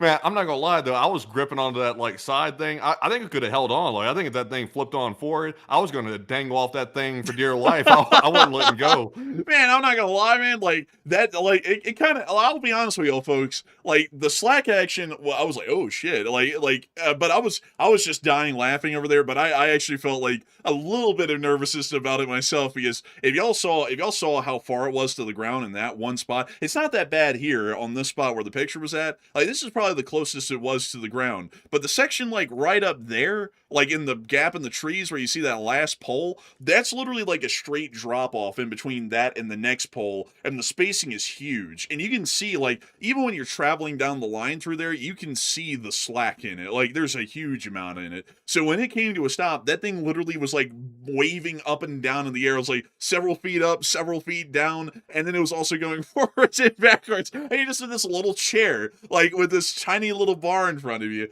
But it was very fun though. We made it. Man, I'm not gonna lie though, like that, it had me so freaked out. I was like spooked. I was like, dang man, that thing, I was like, felt like it was gonna like slide us out the front of the thing. I was like, that's wild. But then when I got to the bottom, I was like, you know what? Like, let's take that thing and back up the thing and back down the thing. I was actually kind of enjoying it after a while. I was like, okay, it didn't throw us out the front of it, so I guess it won't. Maybe there's like a safeguard where it won't or something. But I was like, let's do that again. So that we went on it again. I was kind of hoping it would do it again just to see what that was like, see if we could risk it again. But I don't know if there's like, somebody can let us know. Is there like a safety on these things where they can't like go all the way forward or back or something? Like, what prevents somebody from just like sliding out the front of it? Oh, nothing does. You can just like hop right off. Oh, like literally nothing stops you. But beyond that though, we made like, here's also another picture. Oh, that's the tram actually. I'm trying to see which ones have to do with the sky. Oh, there was the top of it. So you get to the top of the chairlift and you get off, of course, as normal. And then there was this really cool thing called the Peruvian Tunnel. And interestingly enough, folks, this tunnel has actually been around for a very long time. It was actually a part of a mine that was up here way back in the day, apparently attempting to mine silver out of the area. And it had a whole bunch of cool stuff like artifacts and pictures and whatnot from this mine that made this tunnel. But the tunnel actually goes, folks, all the way through this mountain from this side over to the next. And so you get in it and you just walk through it. And you make it to the other side. It's a really cool thing, actually. It's really neat. Here's a picture from the inside of it that Matthew got. And you can actually see what it looks like in there. And they actually have a little, like, moving walkway, like, in the floor that apparently runs, in, like, I guess in the winter during the peak seasons when people are going from side to side. But that is super cool, honestly. I was like, wow, that is really neat. Like, a really cool thing with that whole tunnel deal. And then let's see here, what else? Oh, yeah, we took the tram up. And I think this picture right here is from the tram or from the backside of the tunnel, like what you're seeing out the other end.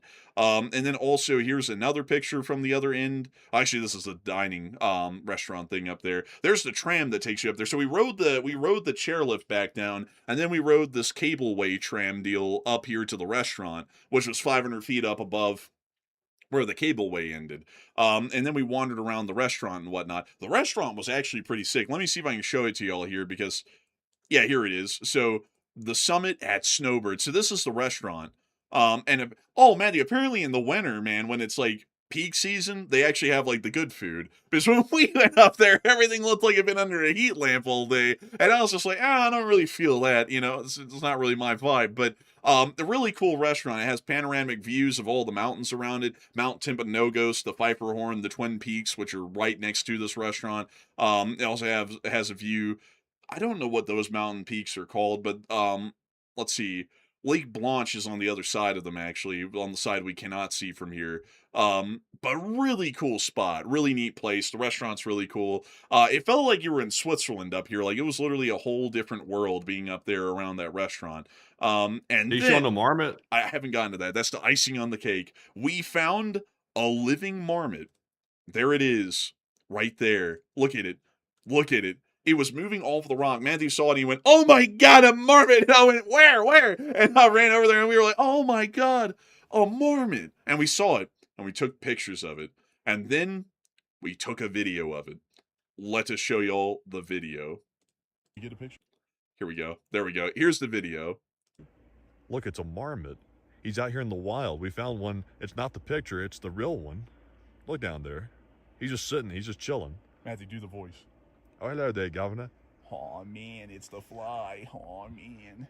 We had to go into 11,000 feet of snowbird to finally see a marmot. Look at that.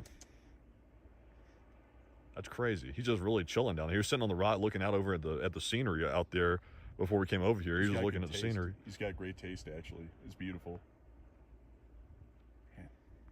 It was Alan the marmot. It was the little Man, buddy. it was Alan. How about that? I couldn't see or hear it. I was having to assume that it was playing. But yeah, that's crazy. Honestly, I was shocked I spotted that thing. It was very contemplative, looking out at the scenery before I walked up to it. And I was like, "Oh, look, it's a marmot." And it turned around like, "Huh?" And it then crawled off the rock and started staring back up at us instead to keep an eye on us, I guess. But it was just looking out the scenery like it was just a person looking out. The marmot was probably one of the coolest things we saw up there. We also saw a couple of pikas, or pikas apparently is what they're actually called. But we saw a couple of them pikas, which were also really cool, and chipmunks. There was loads of chipmunks, pikas, and one marmot that was up there around this restaurant. So then we walked down from the tram. The tram was kind of neat, but it wasn't as cool as the chairlift. So then we walked down from the restaurant, the couple of 100 feet down to the Peruvian tunnel, and then we made our way back on the chairlift all the way down, and then we went back home and had some cake, and then we got on air and started to run this show. So all in all, how was our experience today? It was pretty good. Was I happy with it? Yes. Was Matthew happy with it? Yes. So everyone was pleased. It was a good time. And hopefully more fun times will be had.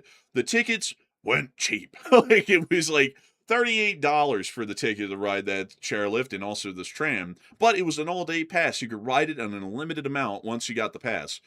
So in that sense, it was kind of worth it because you could literally ride it as much as you wanted to. But it was pretty cool. All in all, I would say this was a 10 out of a 10 day. I thought it was pretty fun. And I was like, that's really neat. Really fun times here. Really fun times indeed.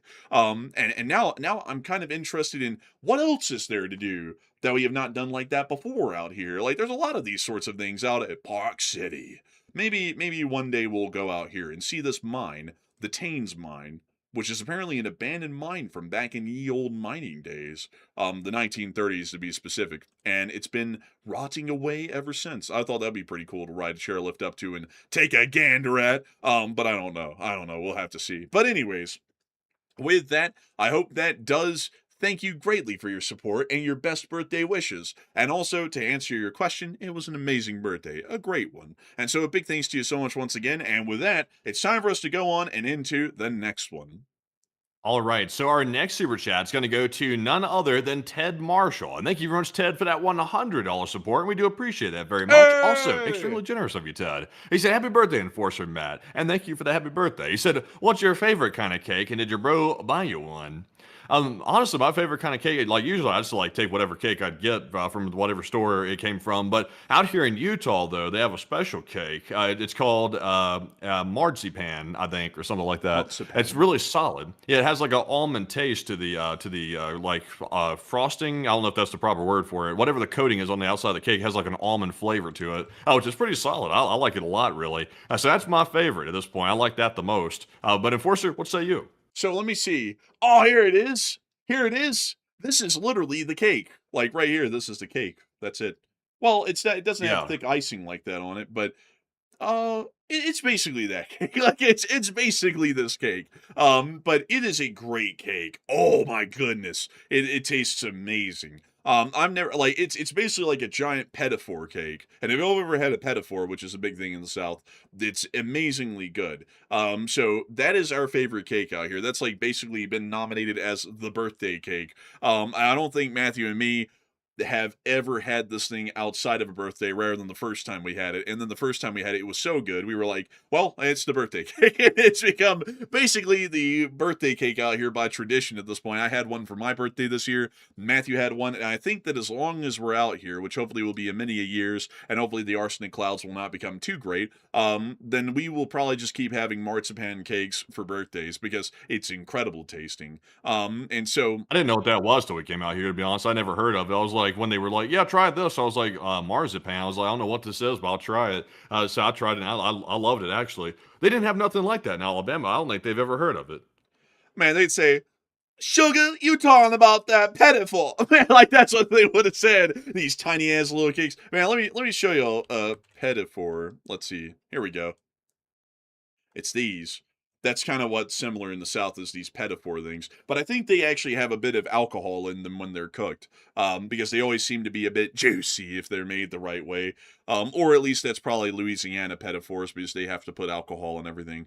It tasted good though, I will say. It was very good, but it's just a little bite-sized thing. It's not a whole cake of it. And, and these things, man, they're good. They're good. I mean, like, what can we say? What can we say? That's amazing. So I hope that does answer your question quite well. And a big thanks to you for that incredible support once again, Ted Marshall, and helping the channel to keep it running. And with that, we're on to the next one. We also have here a $50 super chat from none other than Python. And thank you, Python, for that $50 support right there. We do appreciate it. He said, happy birthday, Unfortunate, and thank you as well for the happy birthday. He said, God bless America, LSA forever, and take one from the chat. And let's take one from the chat. What do we got? So this one in honor of Python goes to Ms. Diza, who said, the House passes the bill to merge the U.S. and Israeli militaries. Thoughts about what that means? And I think what that means is not necessarily like merging the Israelis into like the U.S. military. It's more about merging the technologies between the two militaries. But I will say this, I'm actually not in favor of that. Because if we're going to be merging with a country, it's like we need to gain something out of it, especially if we're merging like the technologies of the militaries. And if there's any country on the planet right now that has technology that we need, it's not Israel, it's Ukraine. But I'm not in favor of Ukraine merging with our military either, even in a technological capacity. We can acquire their technology, but we need to stay completely independent. We don't need to be teaming up or like officially formally merging any type of military with the U.S. military. I'm just not in favor of that. I think that's a bad idea, and I'm not really sure why people are so obsessed with that or trying to push it forward, because it doesn't really seem to make any sense. I don't know why that's necessary, considering we can just acquire the technology if we need it. I would have to say it's a really stupid thing to have a country permanently integrated into our military industry or war industry, if we want to call it that.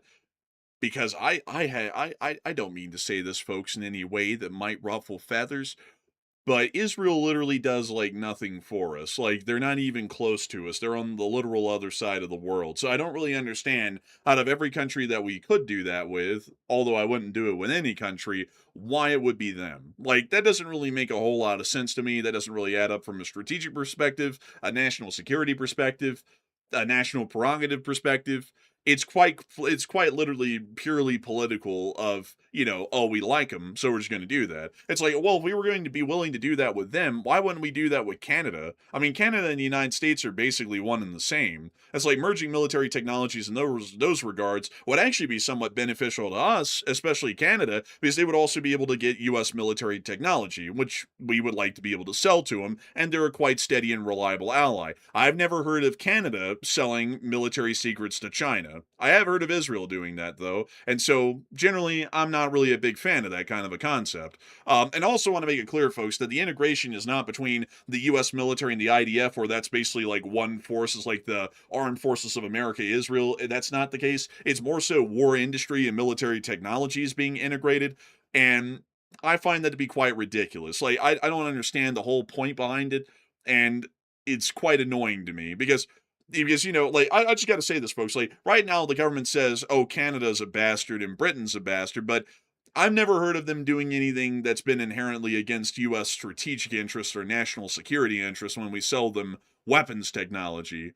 We gave the Israelis an F-16, and not only did they end up selling some of that proprietary to the tech to the Chinese, which helped them make the J-10, they also gave the AIM-9 with it. So it's like, why in the world would we ever integrate the military industry, which has critical proprietary technology and secrets in it, into a country that's already been proven to sell military secrets to the People's Republic of China in the past? That doesn't make any sense. I mean, honestly, at that point, it's like, why don't we just do that with everybody? Why don't we just do that with North Korea then? You know, because it's like, it's all going to get to China one way or another at that point, so who really cares? And so, me personally, to answer your question there, Miss Disa, not a big fan of that whatsoever. And so I hope that does address the live chat the best I possibly can with all the facts considered. And with that, we're on the next one.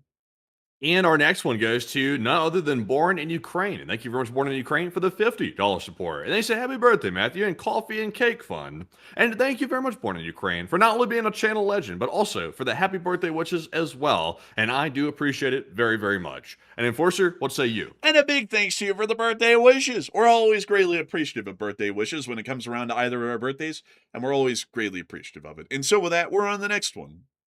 We also have a 50 from Coyote, Maine. And thank you, Coyote, for that $50 support. He said, happy birthday to you, Matt, and LOT, and have a nice evening, and even better tomorrow. And thank you very much, Coyote, for that support right there. You know, I have a strange thing. I enjoy having a birthday, but also I enjoy the day after the birthday, too, because I like getting back to normal somewhat. Like, I appreciate all the happy birthday wishes, but I enjoy the status quo. I'm a boring person. I'm a status quo type person. I like to wake up and obsess over all the source information and report the news at night, wake up the next day, rinse and repeat every single day. I'm very much a creature of habit, but I do appreciate the happy birthday though. But Enforcer, what say you? We appreciate it greatly. We appreciate it massively. And we thank you greatly for the support and helping this channel to keep running and wishing Enforcer Man a happy birthday. And so with that, a big thanks to you once again. And we're on to the next one. We also have a 50 from Ken Shearback, and thank you, Ken, as well. He said, thank you for all you two do for us, and LOTLSA, and take another from the chat. Hey, and thank you so much for enjoying everything we do here on this channel. We always try our best, and we're always happy to know that people greatly appreciate it. And so a huge thanks to you so much once again. Long live the Lee Spring Army. The Lee Spring Army will never truly die, and we will make sure to take one from the chat. So what do we got, Matthew? And the one from the chat goes to Tracy, who said, do you know if all the B-52 bombers are grounded after one of them apparently crashed? Reread that one again?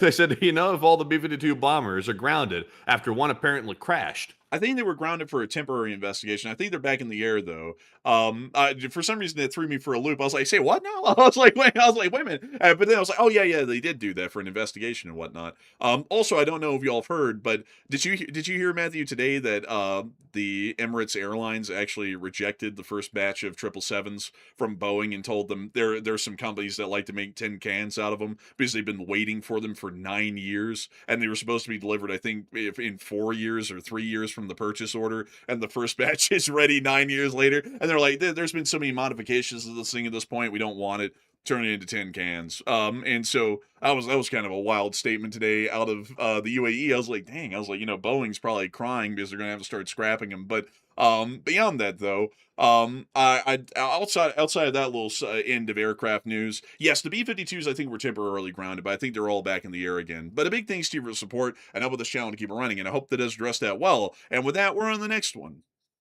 We also have, we got the live chat question right for Ken? That was the one we were just taking right there? Oh, yes, okay, good. yes. I got confused for a minute. I got mixed up there for a second. But anyways, though, moving on to our next super chat. This one goes to none other than James Hughes. And thank you, James, for the 50 as well. He said, happy birthday, Matt. And thank you, James. He said, please do a neighborhood look in a second at Tioga Streets in Philadelphia, Pennsylvania, the place of my birth. If you visit, make sure you lock your doors and hide the kids in the back seat, and your visit will be short, LOL. Now, I'll be honest, Philadelphia, I just have no desire to go to Philadelphia. I know there's a good side, like, to Philadelphia, but, I mean, the bad side is bad, like, really bad. Like, that, I think it's the Kensington area, like, that's just tough. But I think that's Philadelphia, isn't it? Yes, this appears to be basically in the Kensington area. Oh goodness, yeah, I agree with you, James. I've seen the Kensington area, and that's a rough area. Let's see here, Tioga in second. Okay, so we made it too far over here. Fifth, third, second. Okay, so Tioga in second. Dun, dun, dun, dun, dun. Ah! Dun, dun, dun, dun, dun. Ah! I don't know what it is about Philadelphia, but Philadelphia is a pretty rough place. Like, I don't know what happened to Man. Philadelphia. Oh, Somebody told me before that, like, the local that lived there, that they call it Killadelphia because there's so many murders in the place. I wouldn't doubt it. I mean, Philadelphia is rough as hell. I mean, like, it makes Birmingham look tame. Like, honestly, this makes Chicago, like the bad parts of Chicago, look tame. What most of Philadelphia looks like. And then people are like, if you ain't been in Philly, you ain't been nowhere. It's like, hell, like, you probably go to Philly and get put in the casket. It's like, this place, it doesn't have a good look to it. It's like, it's not well kept. The roads aren't well kept. The city is like falling apart. Like, it doesn't look like any building has had a renovation since like the 1920s. And that's not bad. Like, it's not bad for buildings to be old style wise. It's just, not maintaining them's the bad thing. And I'll just be straight up with you. I mean, Philly is a rough as hell spot. I mean, even going through here, it's like, golly dang. It's like, this is literally just like the worst part of Birmingham, and it goes on forever. Like, that's basically like the short end of the stick out here. But I do have to say, I would definitely not be here long, James Hughes. My visit would also be short to this place, because it's something. Like, it's some. I mean, this is probably the closest America gets to looking like a Russian city. And Russian cities are pretty bad off. And also someone said you're only looking in the rough areas. Well, I mean, probably, but where are the nice areas in Philadelphia? I've never seen him yet. Like I'm not even being an ass by saying that. Like, just trying to say that. I literally have never seen the nice areas of Philadelphia. Every time we come here and we drop down here, it never looks that good. Maybe Frankfurt. Maybe that's a place. Let's That's take a look. Germany. Oh man, Frankfurt. No, no. This is Yes. It looks like Germany. I'm just man. joking. I'm just joking. I'm joking. I'm joking. Hello, the Deutschen Volke, ja. It's like, let's see. Man, they also say don't mention the war here too, but they're not talking about that one. Man, don't mention the war, man. We turn them into chopped cheese, man. Like, oh man, let's see. Where the hell would the nice place? So let's see. Let's see what's going on. Old City. Well, I mean, yeah, but the old city is gonna be nice because it's American heritage, like Independence Hall is there and everything. Like, that's gonna be a nice spot. But where you don't live in that part of the city, though, it's like, where in the world's the nice part that people are living in it? Let's see here. Go to the city hall building. But that's the part that people don't live in. Like, we're trying to find a part that people live in that's nice. Like, because it's like, yeah, some downtowns are gonna look really good, and like, yeah, it does look good down here. I'll show y'all. This is downtown Philadelphia. And I mean, this looks great, but you don't live down here, though. It's like, where in the world where in the world the nice pieces that people live, like the nice places that people live that are affordable? And that's what I'm wondering, because I haven't seen them yet. Every time I see Philadelphia, it looks like Victorian row house hell. And it literally looks like the slums of the Victorian era. Someone said Malvern. Okay, so Truck and Chef said, look at Malvern. Let's take a look at, where in the hell is Malvern anyways? Let's type that in. Malvern. Oh, damn, you gotta go out in the suburbs. Like, you gotta go way out in the suburbs. Let's take a look, though. Oh, wow, this is really nice, actually. Yeah, it's actually not bad looking. Yeah, this is actually quite nice, actually. I would be fine with living out here. Like, this is what you think of when you think of, like, the classic American image, like, as far as, like, suburbs go. This is exactly what you would think. Very nice looking. But let's see. Someone said, look up Villanova. Joe K said, look up Villanova. So let's go look at Villanova. But, I mean, you have to go way out of the city, to be able to find a nice place. I mean, look at this. Villanova, is also kind of out here in this area, kind of around the Malvern area. So you got to go way, way out of the city. How far is that from downtown? 12 miles. But let's see here. Let's take a look. Let's take a look at this. Is this affordable, though? Oh, hell no, this isn't affordable. Everyone's got gates. Like, everyone's got gates and acres. Like, this isn't affordable for the average American. But it does look nice. I will give it that. Like, this is very nice looking. Let's see. Someone said Rittenhouse Square. BC guy said Rittenhouse Square. Isn't that Kyle, guy, is it? But let's see here. Like, I had to do it, man. Like, let's see. Rittenhouse Square. Let's drop down on the street. Oh, yeah, this is a nice part. Yeah, this actually is. Like, these buildings look maintained and kept up. Okay, so yeah, there is actually nice parts of Philadelphia, but are they affordable though? Like, can average people live in these places? Because it doesn't really, like, from looking at them, it looks like there's probably like multi-million dollar properties in these places here. Um, and that's kind of the thing. Like, I'm wondering because, like, whenever I view a nice city, like, I could tell you LA is a great place because they have Beverly Hills and Santa Monica and everything. But for people in our price bracket, like Matthew and mine, LA is definitely not a nice place. Like, we wouldn't be living in those parts. We would be living in, like, Skid Row and Compton. whatnot. Yeah, Compton and everything. It's like, it's like as far as that goes, it's not really a nice city, at least for us. And let's see here, $2,000 a month for rent for one bed. Mr. Amanhira, Garbage. that's abhorrent. Like, that's terrible. I would never. Oh my god, that would be awful. Like, imagine like having to pay that much money for one bed. Man, that's rough right there. Like, that's something really. I don't even know how to take that. Like, let's go down here to South Philadelphia. Like, let's look at an average street. Oh no, this isn't as bad as the northern end, but I mean, it's still not like fantastic though. Like, I have to tell you, folks, I feel like Salt Lake City is kind of getting us spoiled a little because, like, when you drive around here in Salt Lake City, there's really not that much of a bad spot. Like, I would say the worst part is maybe like Murray or Midvale. And even then, that's just kind of like getting towards the middle end to Birmingham kind of looks. It's not extremely bad, but Philadelphia is a trip, I will have to say. But a big thanks to you for support, James Hughes, and a big thanks to you for the happy birthday wishes to Enfossa Matt there. And with that, we are on to the next one. And we also have here a $50 support from none other than, I like pancakes. And thank you for that $50 support, by the way. We do appreciate it. He said, why doesn't the U.S. drop ordnance in the strait with them set to airburst just over or on impact with the water and blow the mines up? And it could make a pretty wide safe zone without inspecting or searching for months. It's because you would have to bomb multiple square miles and every foot of multiple square miles, hundreds of square miles for that matter, to be able to try and get the mines, and it's not even guaranteed to really get them.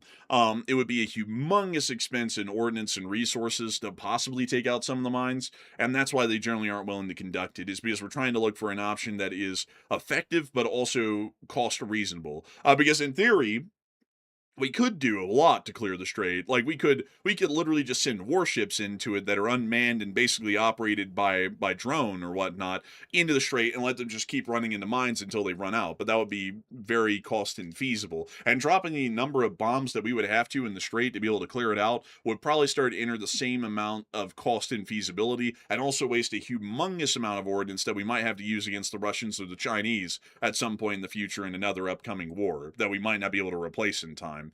So I hope that does address that the best I can, at least from what I know. Very interesting question, though. I like pancakes. And thank you so much once again for helping this channel to keep on running. And with that, we are on to the next one.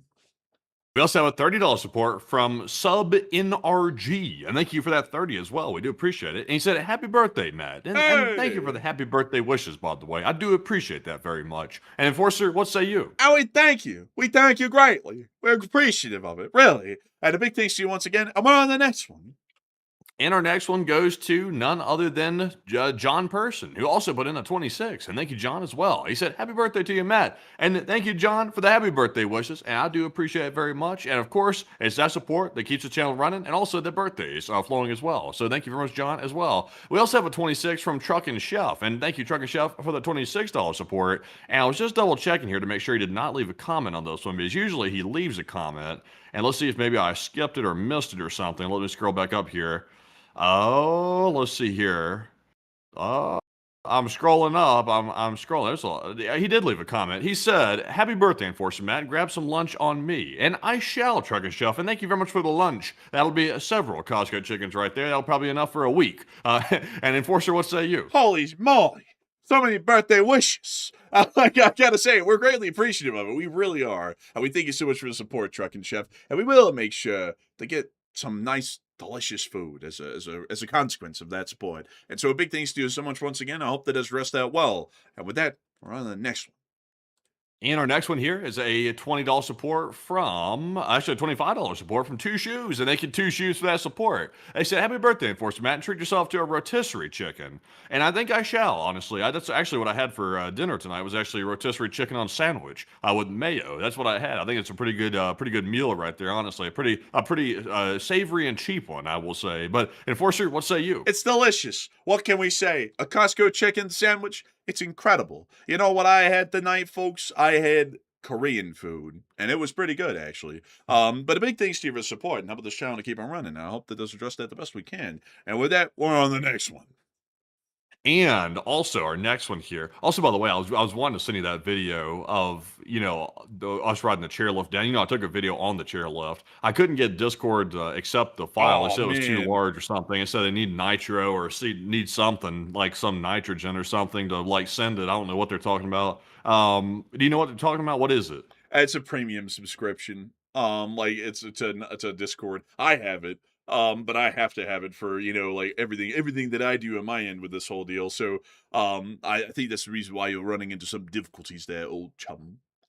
Yeah, I'm not paying for it personally, so I mean, that's probably why I can't send it right there. I might have to get that one day and be able to send files. But anyways, though, moving on from that, moving into our next one here. This one goes to Pookie, who puts in a $20 support. And thank you, Pookie, for that 20. And Pookie said, happy birthday, Matt, and wishing you many more and LSA. And thank you, Pookie, as well. Hopefully I have many more. I thought maybe this might be the last one today after that chairlift swung forward. But thankfully, though, we all survived. We all survived. Just a little bit of a momentary, yelling a little bit. But Enforcer, what say you? And a big thanks to you for the support and helping the channel to keep on running. And we are hoping that Matthew will have many more. Hopefully this will not be his last. But a big thanks to you for support and helping the channel to keep on running. And oh God, with that we're on to the next one.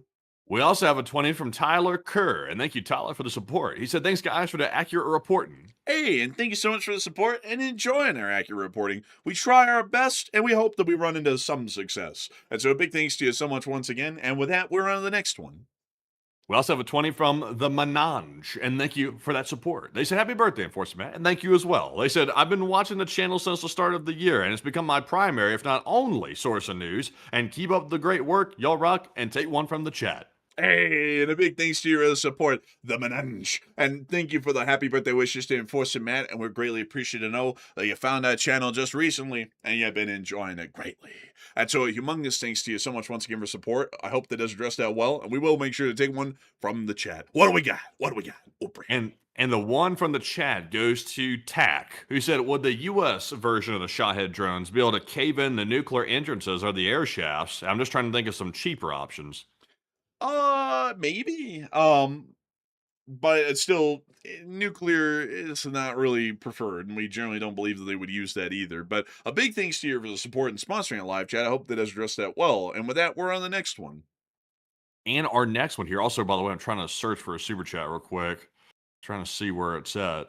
I'll have to double check and see where this one went. Also, by the way, apologies, folks, if I'm missing like one or two tonight. It was insane how many super chats were coming in earlier. I was trying to keep up with it and also check the breaking news and speak on the air, and I might have missed one or two here or there. So if I missed it by some chance, also apologies up front for that, and give me a shout out so that way I can go back and try to grab it. I think it might have been only one or two. I'll look for the one right now from LMC Wills NAFO. I think I might have missed that one. But moving into our next one here, this one goes to Catherine F, who put in a 20 as well. And thank you very much, Catherine, for that $20 support. We do appreciate that very much. And Catherine, I don't think left a comment, but thank you very much, Catherine, for that support, and we do appreciate that very much. And Enforcer, what say you? And a big thanks to you for the support and helping this channel to keep it running. It's folks like you who help to make this thing possible. I help it to keep on running. And of that, we are greatly appreciative. And so a big thanks to you so much once again. And with that, it actually does appear that we may have missed that one, Matthew. I actually found it.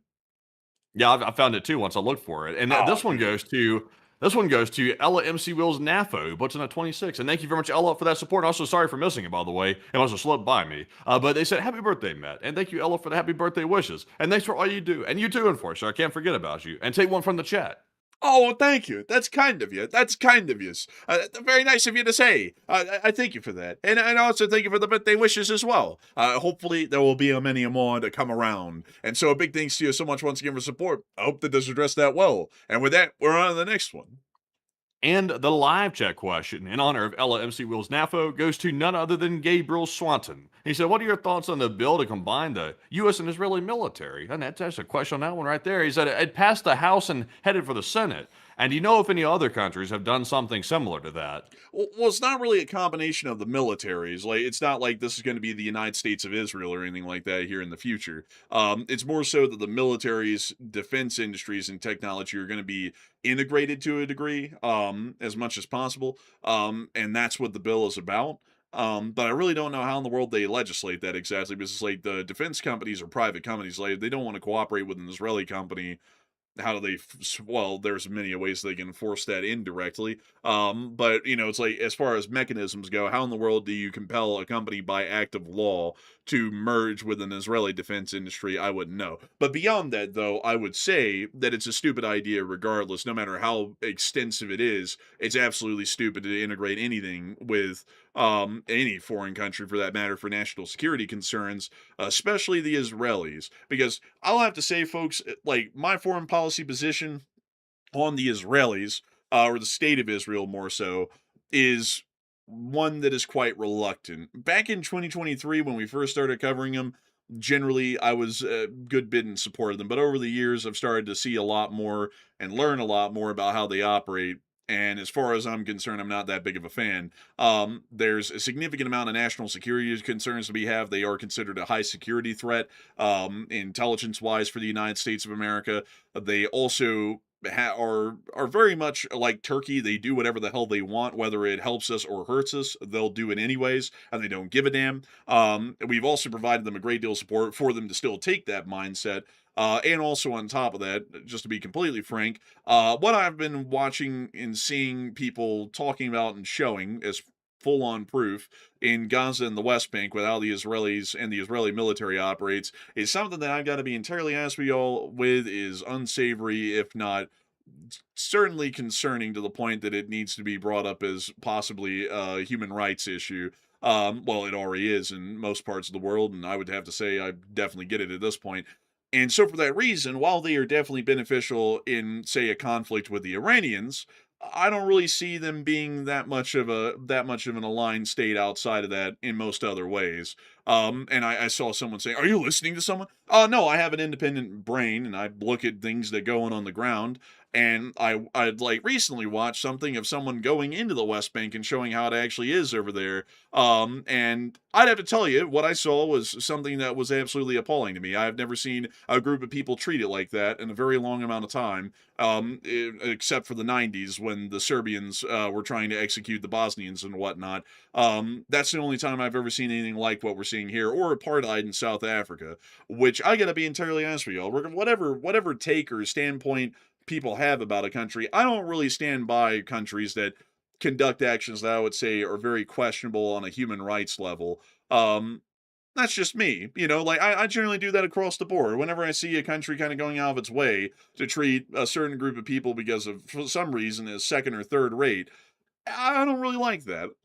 No matter who they are or what they are or what reasons people are saying, I'm a bit of humanitarian. Maybe some people might say that. I think that because of our enlightened and civilized kind of mindsets that we have these days, and the kind of world we live in, we kind of move beyond that. But still, a big thanks to you for the support, and help this channel to keep it running. And with that, we're on the next one. We also have a $20 support from Tom Exman, and thank you, Tom, as well, for the 20. We do appreciate that. He said, "Happy birthday, Matt," and thank you, Tom, very much for the happy birthday, and we do appreciate it. And also, you being a longtime channel legend as well. And once again, a huge shout out to you, Tom, for being here, and we do appreciate it. But Enforcer, and also, by the way, sorry if I'm repeating myself there. I was reading something in the chat, and I was trying not to get distracted, but... No, yeah, but yeah, what say you now? I say thank you. I say thank you greatly. We're greatly appreciative. Come on now, what say you now? Well, I say thank you. I really do. But a big thanks to you for support and helping this channel to keep on running. I hope that does address that the best we can. And with that, we are on to the next one.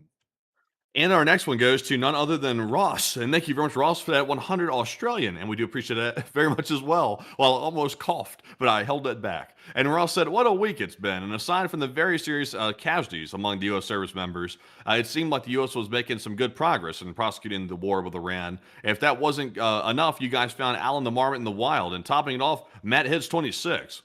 I don't have to say it's been one hell of a week. I got to say, though, I've been thinking every little bit here and there throughout the days since the reports of the dead have come out, and it really saddens me. The war is one that has to be fought, but I really like at the same time, while wars are necessary, that also doesn't mean that I don't feel sad for those who have died in the line of service of this nation. And it's also really sad to know that one of them was 19 years old. I mean, they've only gotten a year out of high school, and they've died in a conflict in the Middle East. That's really sad to think about. They had a lot ahead of them, and it got extinguished in an instant. But still, beyond that, though, it has been a week outside of that unfortunate news that came out of the region. And I do have to say, a humongous thanks to your support and helping this channel to keep on running, Ross, and making this thing possible. And with that, we're on the next one. And our next one goes to Chet Dalsky. And thank you, Chet, as well for the 20. He said, happy birthday, Enforcer Matt. And thank you, Chet, as well. He said, stolat. He says something here. I'm not sure what language that is. I can't recognize it. He said, enjoy the $20 towards something fun or filling for your birthday. And a big thanks to your support and helping this channel to keep on running. And hopefully, we will continue to see great things coming out of Matthew's birthday. And so a big thanks to your support and helping this channel to keep running. I hope that does address that well. And with that, we're on the next one.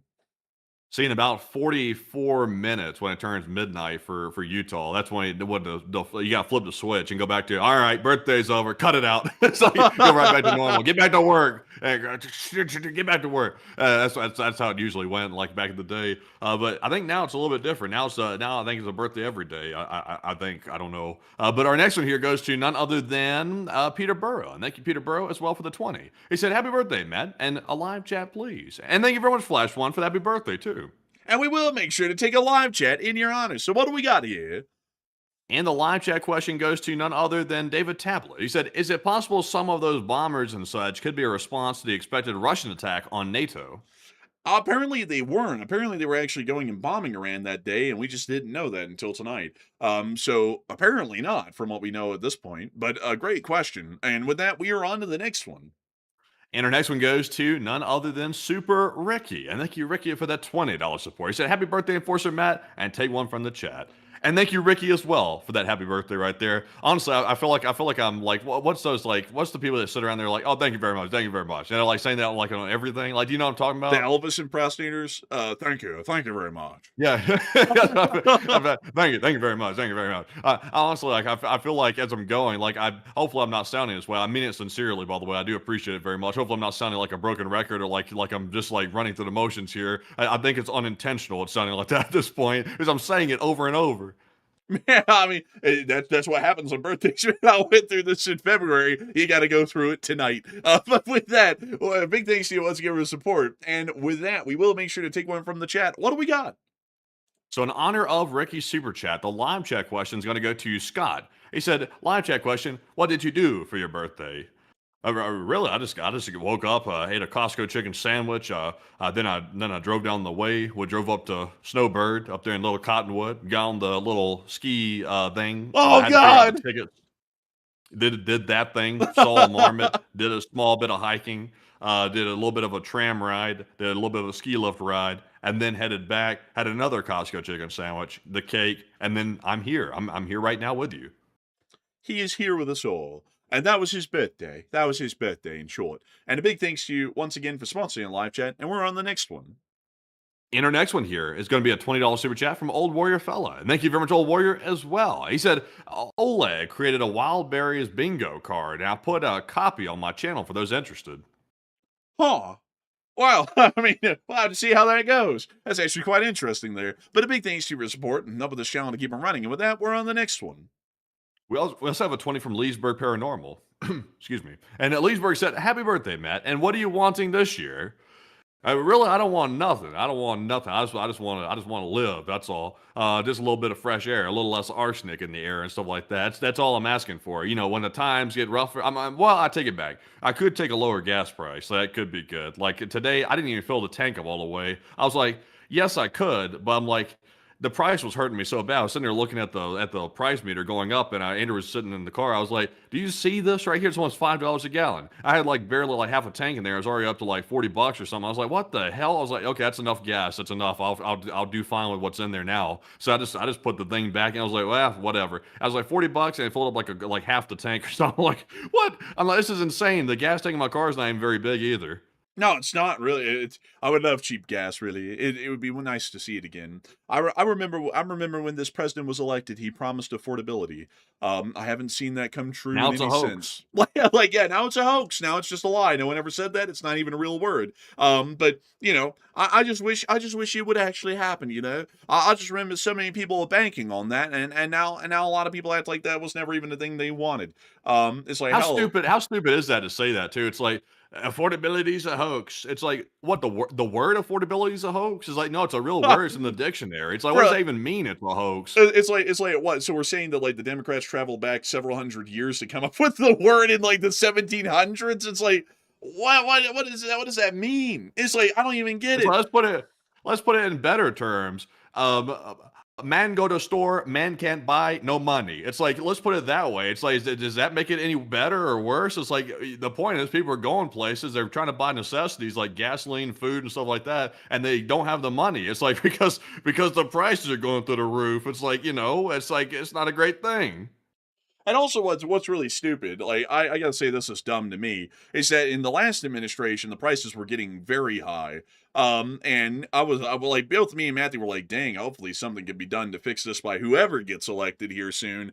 So then the new guy gets elected, and in the meantime, folks, during the election, everybody who voted in the new guy's like, I'm dying under these prices, I can't afford them. And then they elect the new guy, and now the new guy says affordability is literally a hoax. And now all of them are acting like if you say that you're having a hard time affording anything, then you're just trying to tear the president down. It's like, no, I thought we were all on the same page during the last presidency that it was quite expensive. It's like that was just a fact, and it's gotten more expensive. Hasn't gotten cheaper, hasn't even stabilized. It's like, that's not trying to like tear someone down just because you don't like them. It's like that's just admitting the fact shit's still expensive and it's not even getting cheaper. It's still getting more expensive. If anyone finds that political, God bless your soul. You must love the Kool-Aid. It must taste amazing. Because I don't know, like not even getting political here with this. I mean, this is just a fact. How in the world can you look at the rising prices when you were probably bitching in 2024 and 2025 about how expensive everything was? How can you look at it still getting more expensive and now say that it's fine just because your guy's in charge? Like that's the kind of denial of reality I wish I could have. Because then life would be a lot easier to tolerate every day. But anyways, with that, we're on the next one. Also, real quick, want to give a shout out to Little by Little More. He put in a $31 super chat and said, Enforcer, when you're president, I hope that you are. If I show up my signed LSA flag, will you grant me an audience to shoot the breeze and take one from the chat? Shoot the breeze. The Secret Service would probably consider that a security threat. I'm just kidding, by the way. Of course, I think that'd be pretty cool. And also, I think that it's important for elected officials to speak with like not to speak with like donors and stuff, to speak with the common citizens, like people from every walk of life, and have an audience with them for a short time, and make room for that at least a couple of times a week, and also respond to letters that people write to them about the country. Because I don't really like how these days a lot of elected officials just send every single letter that's written to them into a trash bin and they don't talk to the public. I think that's a very important part of being a public official, is talking to the public, either going out there and making yourself present to where people can talk to you, or allowing for people to come to you to be able to talk to you as an elected official and have an audience with you. I think that's very important. So yes, I would say I would actually do that. And so big thanks to you for your support and help this channel to keep it running. And with that, we're on the next one. And our next one here is going to go to none other than RCH Technologies, who put in a 20. And he said, happy birthday. And also, by the way, I'm very sorry to hear RCH Technologies that you had a mild stroke. I'm very sorry to hear that, by the way. And I hope you're doing better. And I also appreciate the birthday wishes, too. And hope you're doing all right, because I've never, unfortunately, never had anything like that happen. Hopefully, never will. But yeah, I've heard it's bad. But Enforcer, what say you? I hope you're doing well, RCH Technologies. I hate to hear that myself. And I hope that things are on the mend and the up and up on that one, because I mean that's quite unfortunate. I mean, you were just in here a couple of days ago talking about trains and stuff with me, and I'm very interested in that and love talking about that. And I hate to hear that for you. I hope they improve and that we can talk about trains, model trains, and everything in between again here soon. So a big thing. Oh, he's not like that. I mean, he Well, just had, no, no. you can have the stroke and not really like be like permanently jacked up from it. It's just like a temporary thing. If you catch it quick, you're fine. So he was chatting earlier. He was I'm just saying I hope he's in good shape, like like right now, like going forward. Well, yeah, I mean, I'm just saying, I'm hoping he's recovering from that and we can just get things back to normal. That's what I was meaning. I wasn't meaning like, he's like, in a vegetative state or anything like that. I wasn't meaning that. Like, I think either I said that in a bad way or it can't like you took it that way, but that's not what I meant. I just meant, I hope he gets well and we can get back to talking about this normal Oh stuff no. that we Oh talk about yeah. here. He'll be doing fine. He'll get back to trains. He won't become a politician. Good, good. Look, Jack. Hopefully, hopefully that doesn't happen. But a big thanks to you for support and helping the channel to keep on running. And with that, we're on the next one.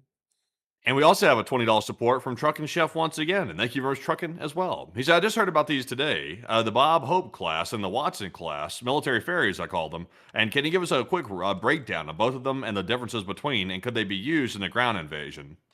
Let's see here. The Bob Hope class and, let's see here. The Watson class. Watson class. Let me get these here.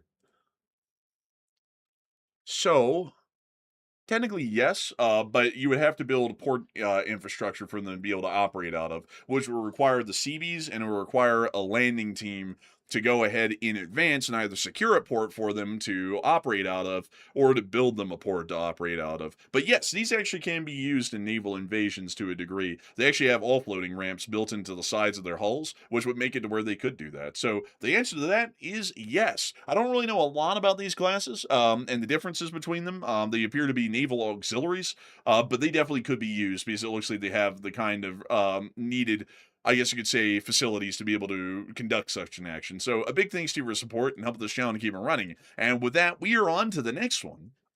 We also have a 20 from Truckin' Travels, and thank you, good sir, as well. He said, happy 26th birthday, Enforcer Matt, and have a couple of beers for me. And thank you very much, my Truckin' Travels. I'm still not an alcohol person. Like, I know some people are like, you're 26 years old, you can have a little drink here and there and stuff like that. It just gives me a headache. Like, any times I've ever, like, had it, it's always been, like, a bad thing has happened afterward. Like, I had it on the train, and then I had an absolute disaster that I'll never forget.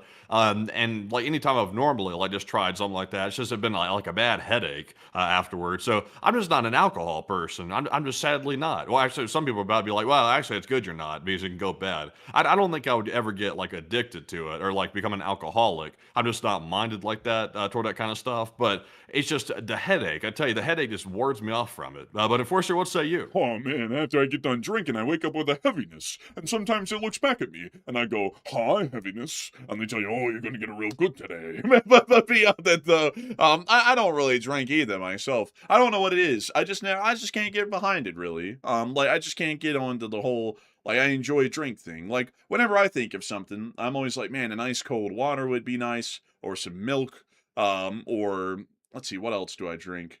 Maybe some tea, maybe some coffee. Like I mean sweet tea, but I've just never really been a drinks or really a soft drinks kind of a person until Swig. That is, Swig has changed that. Like I'm a big fan of the Swig stuff. Like it's amazing stuff. But generally like sodas out of the bottle, like Coca-Cola and Pepsi and whatnot. I'm just not really a big fan of those either. Like I'm quite bland with what I drink. It's really mostly just water and sometimes milk. But a big thanks to your Yeah. support. Mhm. I honestly like all those alcoholic beverages, like all those like beers and stuff like that. I just can't do it because it gives you a headache. But the what they call that stuff? Like Don Julio. Like that's the stuff right there. That Mad Dog. That's a whole different thing. I would agree. Like, but a big thanks to your I'm joking, by the way. I'm joking. Man, I didn't know what you meant by that, and now I'm understanding it, bro. I was like, I agree. Like, I was like, yeah. But anyway, so that we're on the next one. We also have a 20 from Aztec Shaman, and thank you for that $20 support. It said, good evening, Enforcers. Long-time lurker from Manchester, England here. Oh, Manchester, eh? Oh, I like Manchester. I said, love the show. And is there any truth that the Russians are burying dead cattle infected with anthrax near watercourses in the Donbass region? I haven't heard of that myself. So I really can't say whether that's happening or not. And I don't want to feed into what might be like a wild rumor, by saying, oh yeah, that could happen. So I'm not entirely sure. I'd have to look into that a lot more because that's the first time I've heard of it. But a big hello to you in Manchester. Look at the city of Manchester. They've got Canadian geese. That ain't right. Oh, hello. It's like, go back to where you came, like to Canada, or America, like they were also here in the States. But, I mean, Manchester, I never went through here, really. I don't think either of us did, Matty. I think we drove past it. But I would have liked This is to where see those footballers come from. Manchester FC. Like, I think that's what it is. The Manchester Football Club. But, yeah, that is where they come through. I think Oh, is they that got what that means? Football club? Yeah, FC means football club. Oh, dang, man. I'm not gonna lie. When I saw that before, I was like Manchester FC. I went in the way they wrote it and stuff like that. I was like, what is that? A gang or something? I was like, like FC. I'm like, what? Like, I didn't know what that meant. I was like confused. I didn't know they were referring to soccer. Let's see here. Trying to see if I can show you. Like, let's see. It's so crazy to me how like sports are such a big thing in every country in a different way, but they're still big nonetheless. Let's see here. Trying to find the Manchester logo for the Manchester FC, but yeah, it stands for football club. I just can't find the damn thing though. It's a shame, but they have a humongous stadium. I mean, this thing is massive.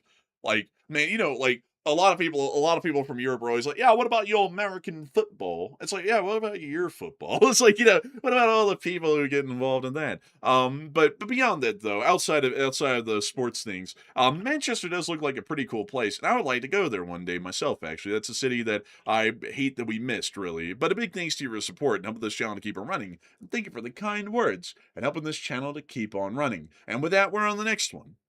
We also have a 20 from Plutonium Fever, and I hope you get over that soon, and we do appreciate that $20 support. It said, happy birthday, Enforcer Matt, and get yourself something nice. And I shall get 4 more Costco chickens. I should go in there and buy the entire rack of chickens, and have some extra, because you can never have too much of that, really. I got lucky the last time I went in there, and I got a huge one. Like, they finally had like the big ones back in there again, those chickens. It was all at the very back, and I was like, oh, look at that. There's like some in the back, and there was like some lady in front of me that was like studying all the ones in the front. She apparently didn't see the ones in the back, so she walked away with some little tiny little chicken. I was like, that's a shame. Then I saw the ones in the back. I was like, oh. They're hiding the good ones in the back. That's where they're at. So I got a huge chicken. But Enforcer, what say you? I'd have to say, them chickens be tasty. Goodness. And a big thanks to your support, Plutonium Fever. And with that, we're on the next one. We also have here a 20 from John Tango. And thank you, John, for that 20 as well. He said, happy birthday, Matt. And thanks to both of you. Oh, and thank you, John, as well, for that support right there. We do appreciate that. And Enforcer, what were you saying? And a big thanks to you as well. And thank you for the kind words. People remember me. I'm just playing. But a big thanks to your support. With that, we're on the next one. We also have here a $20 support from Samuel Zazamanski, and thank you, Samuel, as well. He said, happy birthday, Enforcer Matt, and thank you too, Samuel. He said, since it's after midnight here, it's now my birthday. Oh, and happy birthday to you, Samuel. Look at that. He's just taking a torch right there. It's his birthday now, and a huge shout to you, Samuel. He said, can you take a live chat, please, in LSA? No, it's still Matt. I'm just kidding. I'm just playing with you. Happy birthday to you, by the way, Samuel. You've been around for a really long time, and we're happy to hear it's your birthday now. Matthew, your birthday's over. It's shit now. It's his birthday now. Samuel, happy birthday to you. And we will make sure to take a live chat in your honor. And do not cry, Matthew. It's still your birthday. I was just playing. Please don't cry. Don't cry, Matthew. But I'm just playing. That's the bad sign right there. You're creating a whole narrative in your head on your own accord. That's not good. You need to take a lion, tiger, bear test immediately. Man, I'm just trying to keep the momentum. Like you weren't playing along. I was like, I don't know what to do. I was like, I got to do something. But anyways, let's get to that live chat. So the live chat question is going to go to none other than King, who said, do you think that Anduril's new Thunder drone could be a solid solution for the 5th Fleet AOR? I think it could be, but it's really like more those drones are kind of a coastal thing. And as far as 5th Fleet is concerned with Iran right now, it would work well, but I don't really think it would work in most fleets. Like at least on like the broader strokes of like open sea or open ocean warfare. But near to a coastal area, if we had a dominance at that point, we were near to a coast, they're very effective. But outside of that, I don't really see them playing that big of a role, at least for now. But a big thanks to you for support and helping this channel to keep running, and I hope that does address that well. And with that, we're on the next one. We also have a $50 support here from Ross, all the way from Australia yet again. And thank you very much, Ross, for the $50 support this time. He said, I think this has been asked before, but wondering why Iran is not hitting out at Israel like it has previously, and while the U.S. and other U.S. partners are being targeted. And is the fellow that's inside of Iran that's a little in the closet situation, is he afraid?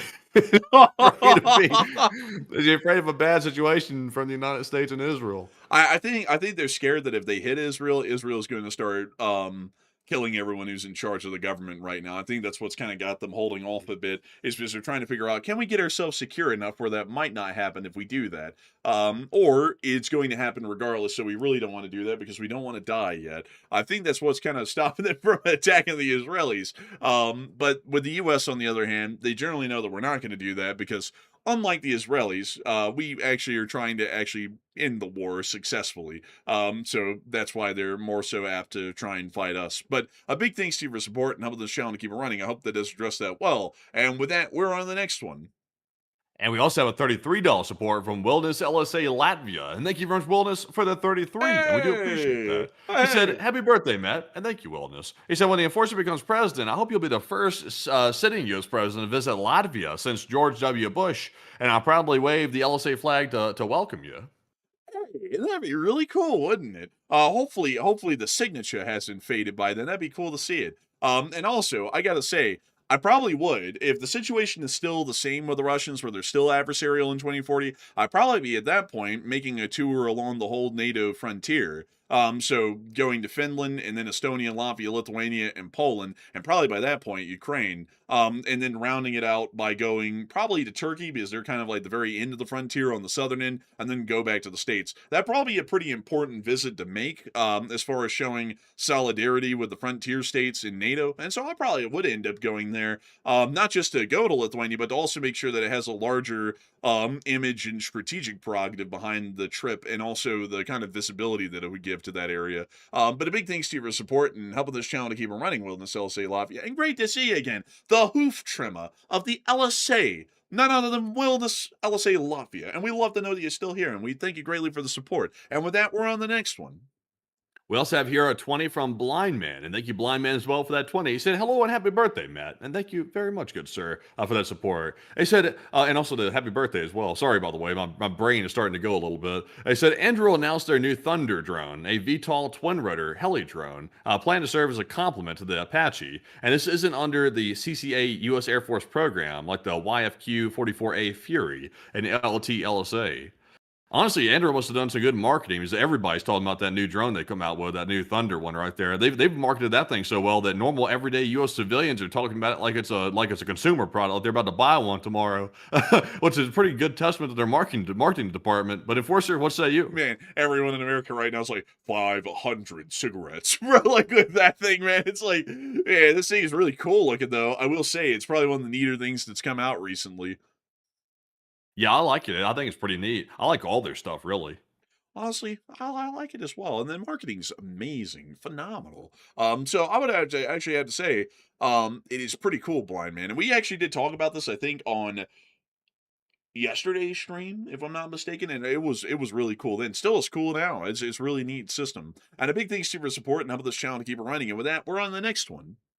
We also have a $15 support from Aussie Chopper. They said, Hippo, Birdie, 2 U's.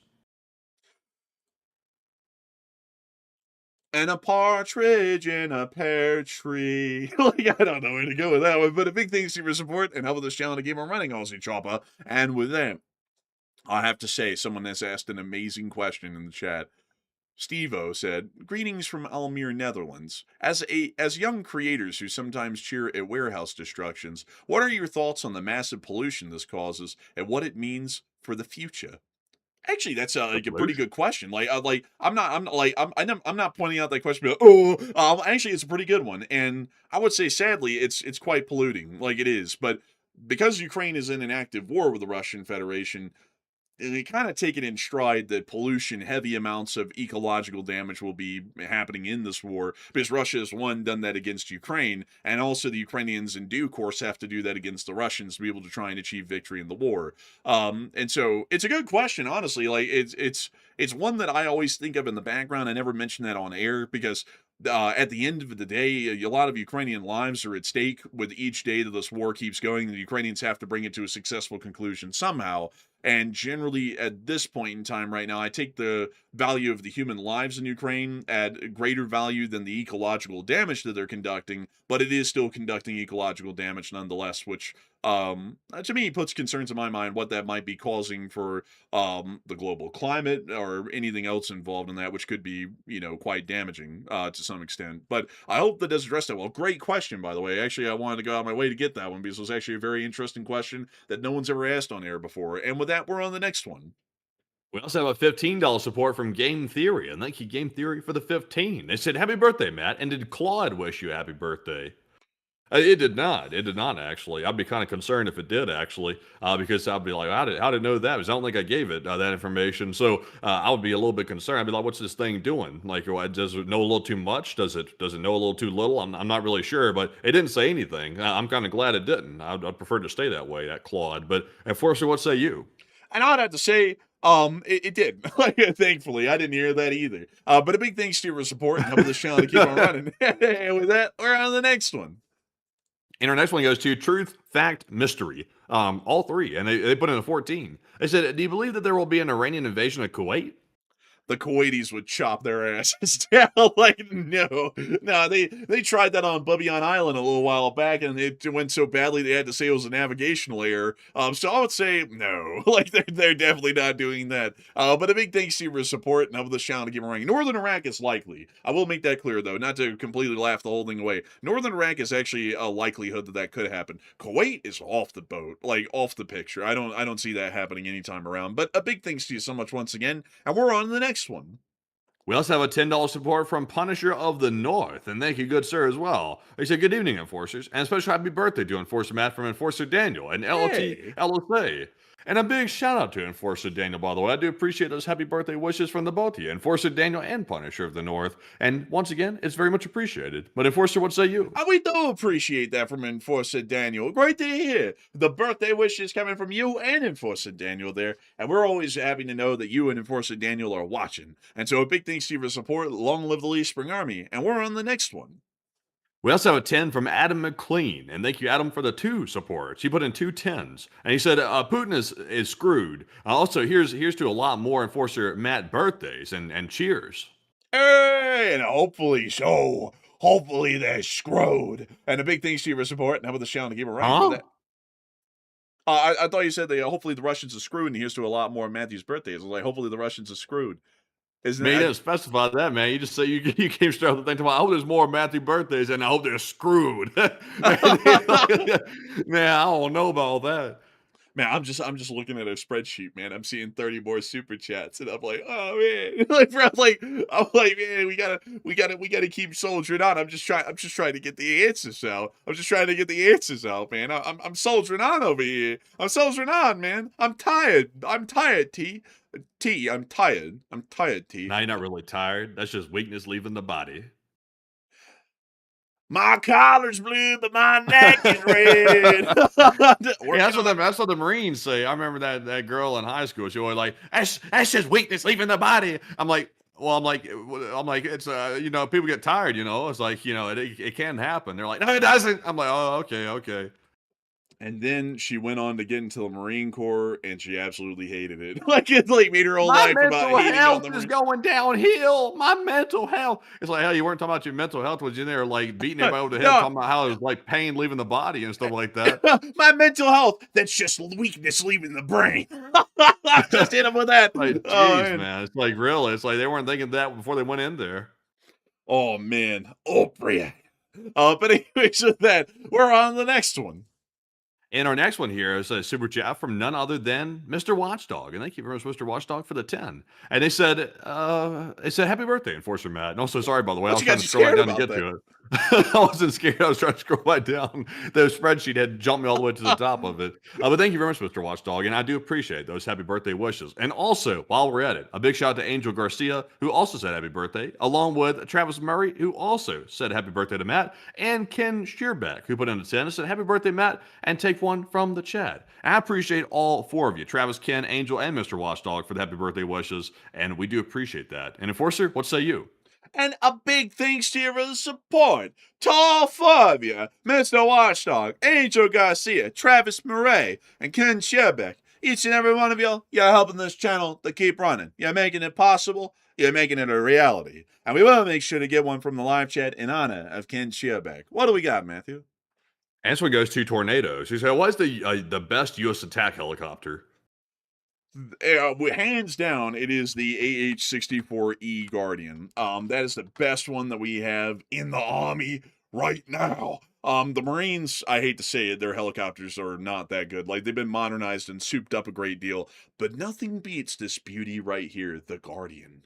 This one's actually from the Dutch Air Force. Oh, I mean, the Dutch Army, correction. But still, they're amazing pieces. The best one, the Marines, like, because the Marines, they work with tight budgets. They have the incredible AH-1Zs, these right here, which are just super souped up Cobras, but pretty cool. I mean, it's a pretty cool looking one. I would actually say for style points, I think this thing looks better than the Apache, but qualitatively for the performance, the Apache is better than the Viper, which is this thing, the AH-1Z. So I hope that does address that the best I can.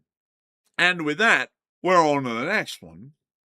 And our next one here is going to be a $10 super chat from Joppy. And thank you very much, Joppy, as well. And Joppy said, "Matt, I hope you got the email about the vid I sent." And I have another 10 emails sitting in there, Joppy. Actually, I took a momentary break from responding to emails today for the birthday. I'm going to be getting back to that tomorrow because, of course, when the birthday ends, it slams shut and you get right back to work. And he said, "I hope it didn't end up in the junk mail." And it didn't. I did see it. He said, "Also, if you watch it, you'll understand how shockingly overlapping it is with what you two cover."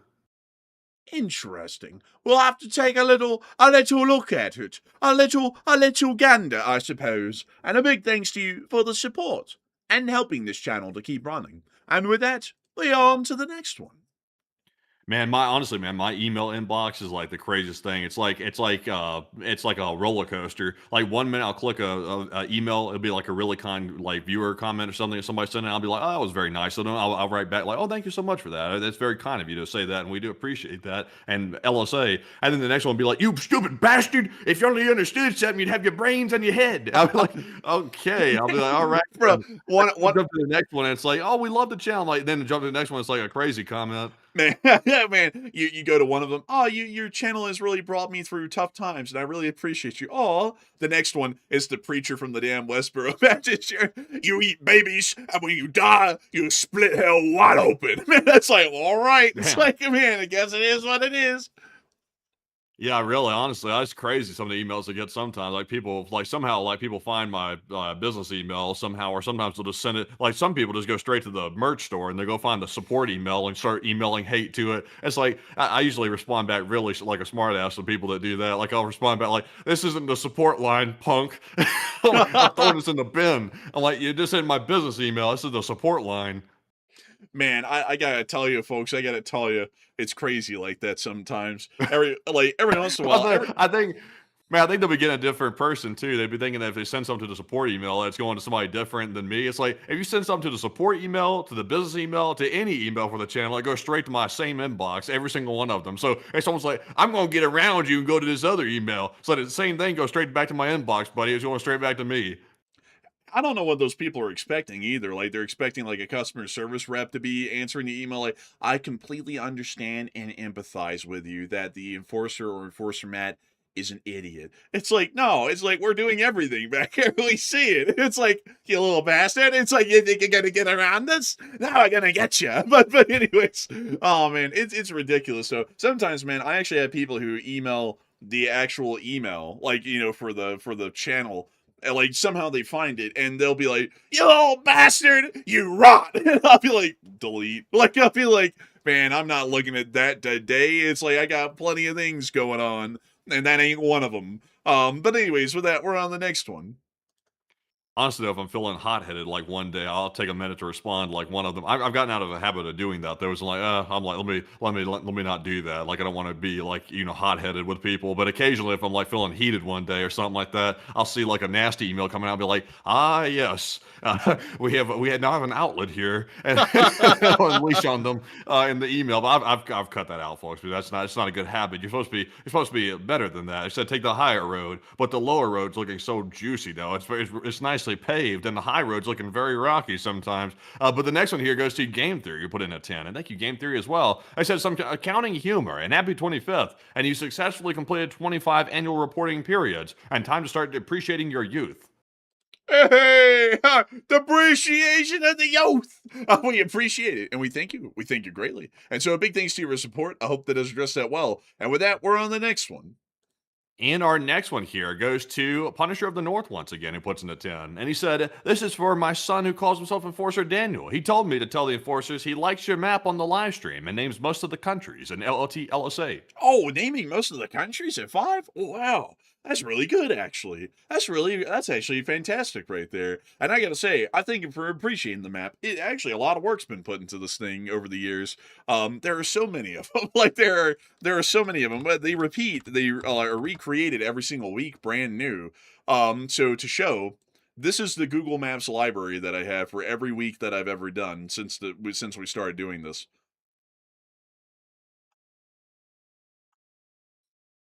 And that's all of them. It's hundreds of them actually. I don't even know the number of them anymore. But there are hundreds of little maps. And you can actually see the last day that was documented on each one of the maps.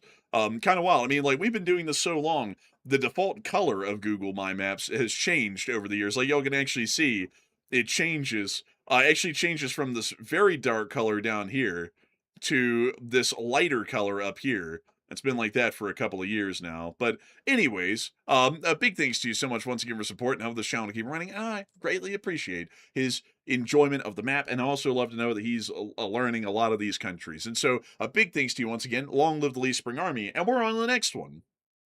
And the next one goes to Clayton Wilkie. And thank you very much, Clayton, for that $10 support. He said, "Happy birthday, Matthew." And thank you as well. He said, "It's my 63rd birthday today." And also, Oh, happy happy birthday to birthday. you too, Clayton. It's a good day for birthdays in July, they say. They said, "I wish I could put in more money to help with you out." And also, no worries at all, Clayton. no. We appreciate all the support. He said, "LSA rules," and ask a question from the chat room from Brisbane, Australia.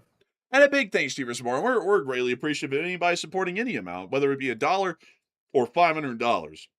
We're greatly appreciative of each and every single bit of it, because all of it helps this channel to keep running and helps us to stay on air. And we're always appreciative of that. We're always grateful of it. You know, we're never unappreciative of it. $1's $1. And we're greatly thankful for it. And I also got to say, a big thanks to you for being here on your birthday. I'm very happy to know that we're such a good channel to you. We're like the bee's knees that you would be here on your birthday. And we hope that you've been enjoying the show tonight. And also, we will make sure to take a live chat in your honor. So, Matthew, what do we got? And the live chat question is going to go to none other than Ms. Dees once again. Ms. Dees said, "Meeting between the Russian Foreign Minister Sergei Lavrov and Marco Rubio has begun in Manila. And the main topic of the talks is the war in Ukraine. And what do you expect?" I don't even know anymore. Like, it's always hard to predict. We'll probably hear tomorrow, Russia is a good country and Putin is a good man. And it's like, oh no. It's like, please. I don't even know what to take of it. I hate to tell you that. Like, anything can happen these days. And that's not cute. That's stupid. Like, that anything can happen. We can't even predict the stuff. And so anything could come of it. I hate to say we don't have a clue. But a big thanks to you for the live chat, and a great question. It's a great question. We just sadly don't have a good answer for it. And with that, we're on the next one. We also have a $10 support from Music Uploader. He said, so what they provided intel, puffing up your chest like you mean a dam doesn't make it so. Truth is, pufferfish tactics won't hold water. So I say this, Oh, damn. they're not happy. They're not happy with the current U.S. Whoa. leadership's decisions in this matter. They're not happy at all with it. But unfortunately, what say you? I thank you so much for voicing your concerns. It truly means a lot to me and our staff here at the Enforcer HQ. And I would have to say a big thanks to you so much for finding it worthwhile to reach out to us and talk to us about your opinions and thoughts. We'll greatly appreciate them and consider them in further decisions that we make in the future. That's the most political answer I can give. But a big thanks to you so much once again, Music Uploader. And with that, we're on the next one. Also, by the way, speaking of that Lavrov like Secretary of State meeting, by the way, there was a report floating around out there that maybe the FBI director might be going to meet with the Russians or something like that in the future. I don't know if that's true or not, but I'm like, if it turns out to be true, I'm like, that's about as stupid as it gets. I'm like, what's the point? Like, if Russia's not negotiating with the U.S. in good faith and it's not going well, then why the hell are we going to visit over in Russia? It's like, what's the FBI that have to do going to Russia? It's like, I don't know if that report is bogus or not. Hopefully it is bogus because I hope that doesn't turn out to be accurate. Oh, well, you remember the CIA just went down to Cuba recently for no reason either. It's like, what the hell was the point of that? They're trying to get them to do right. Like they're trying to straighten them out. But it's like there's no straightening Russia out there. It's like they're not going to be straightened out. Cuba, you can push Cuba around a little bit because they're a bit of a small fry, but you can't do that with Russia. It's not going to work. Yeah, I don't think so. I don't think so either. But with that, we are on to the next one. We also have a 20 here from Ross once again, and thank you, Ross, for the third support of the night. He said, do we know if the U.S. has deployed any thermobaric munitions in the latest attacks in the IRGC? And I was reading that the U.S. used the CBU-72s in Desert Storm, but perhaps they've been removed from service since or replaced. We did use them back in the day during Desert Storm. I don't really think we've run into any targets that we know of publicly that would need a thermobaric.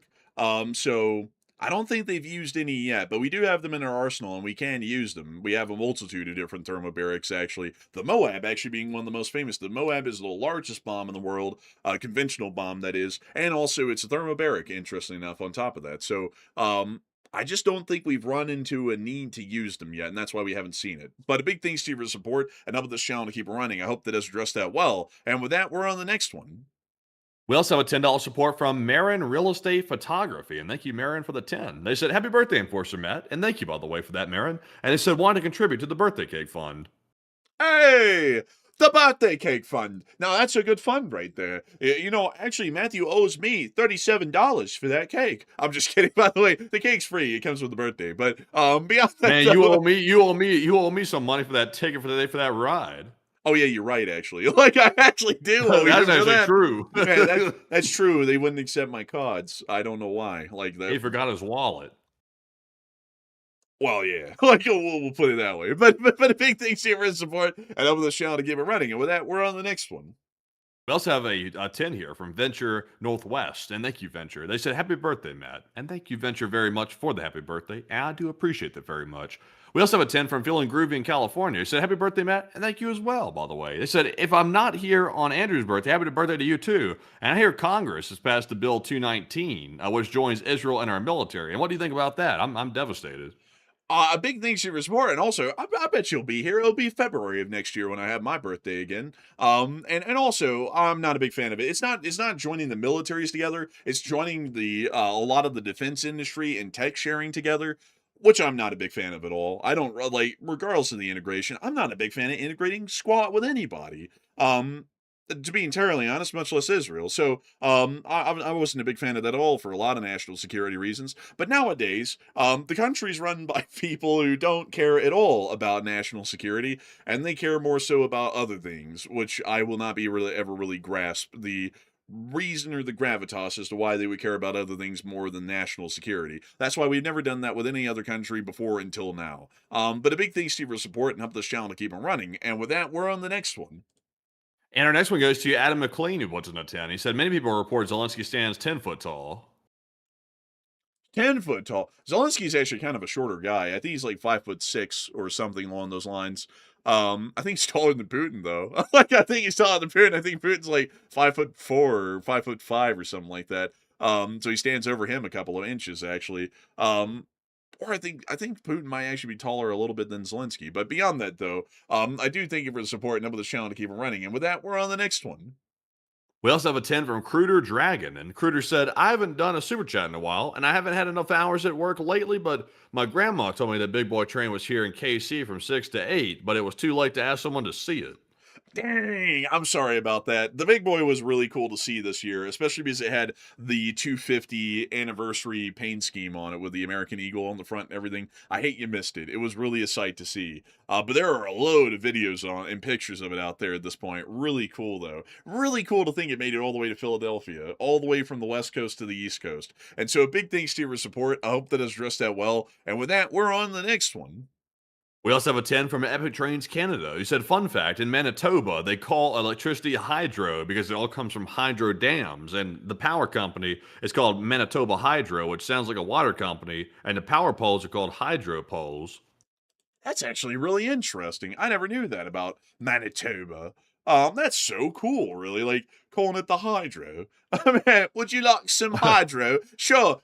Like they electrocute you or something. It's like, damn, that's crazy. That's what they call the Polish people serving in the Navy. They call them hydro poles. Oh my god. Bro. Oh my god. Bro.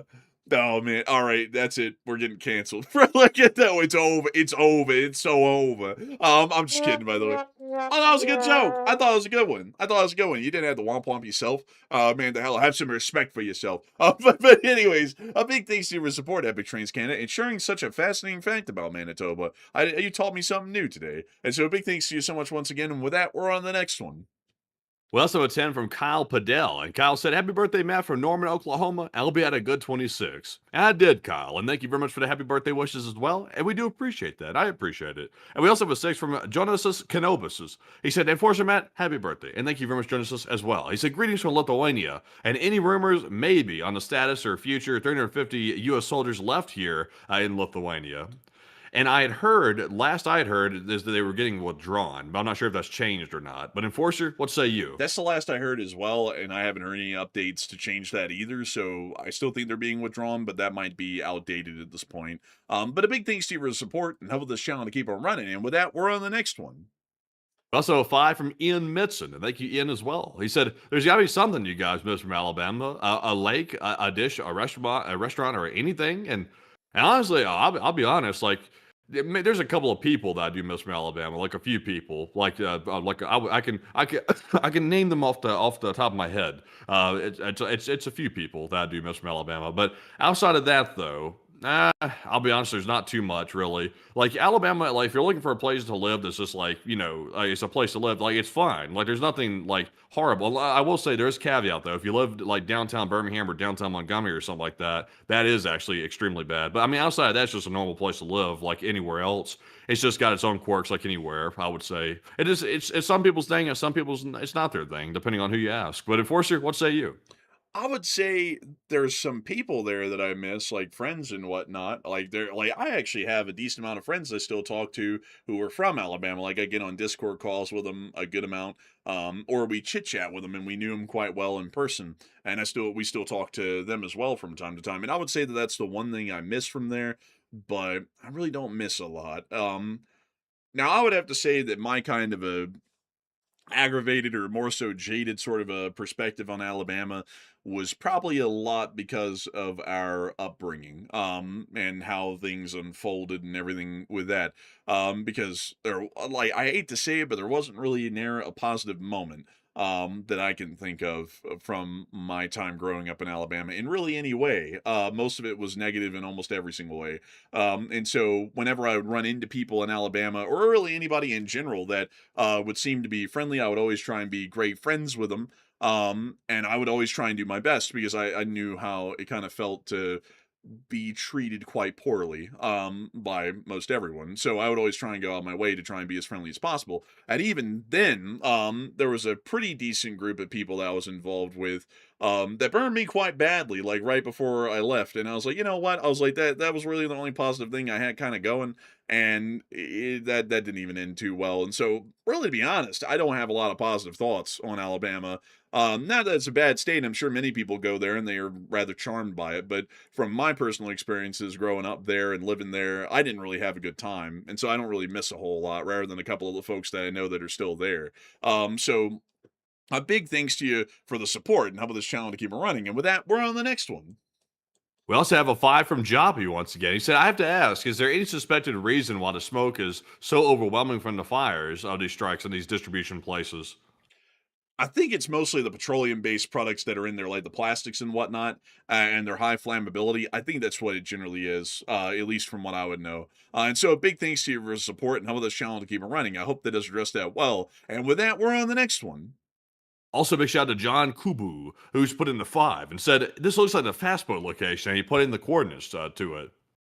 And a big thanks to your support, John. We'll have to check that off air and try and verify that. And a big thanks to you once again for the support and helping this channel to keep on running. And with that, we're on the next one. We also have a 5 from B. Woodward. He said, human discernment in war is Earth's greatest treasure for survival. And who's on first? We need a leader and winner for the people.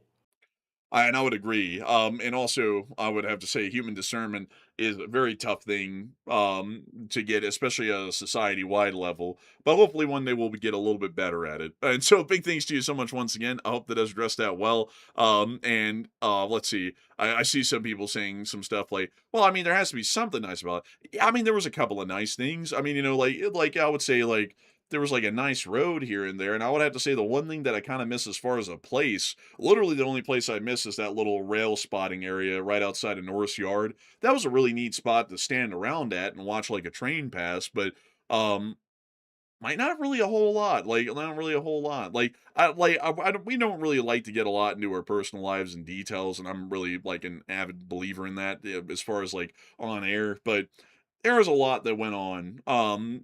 That, looking back at it and thinking about it, nothing, like, not to, like, completely forsake the whole thing, but it wasn't really the greatest, at least from, our experience. I think Matthew and me both have kind of, like, a common shared experience on that and kind of agree.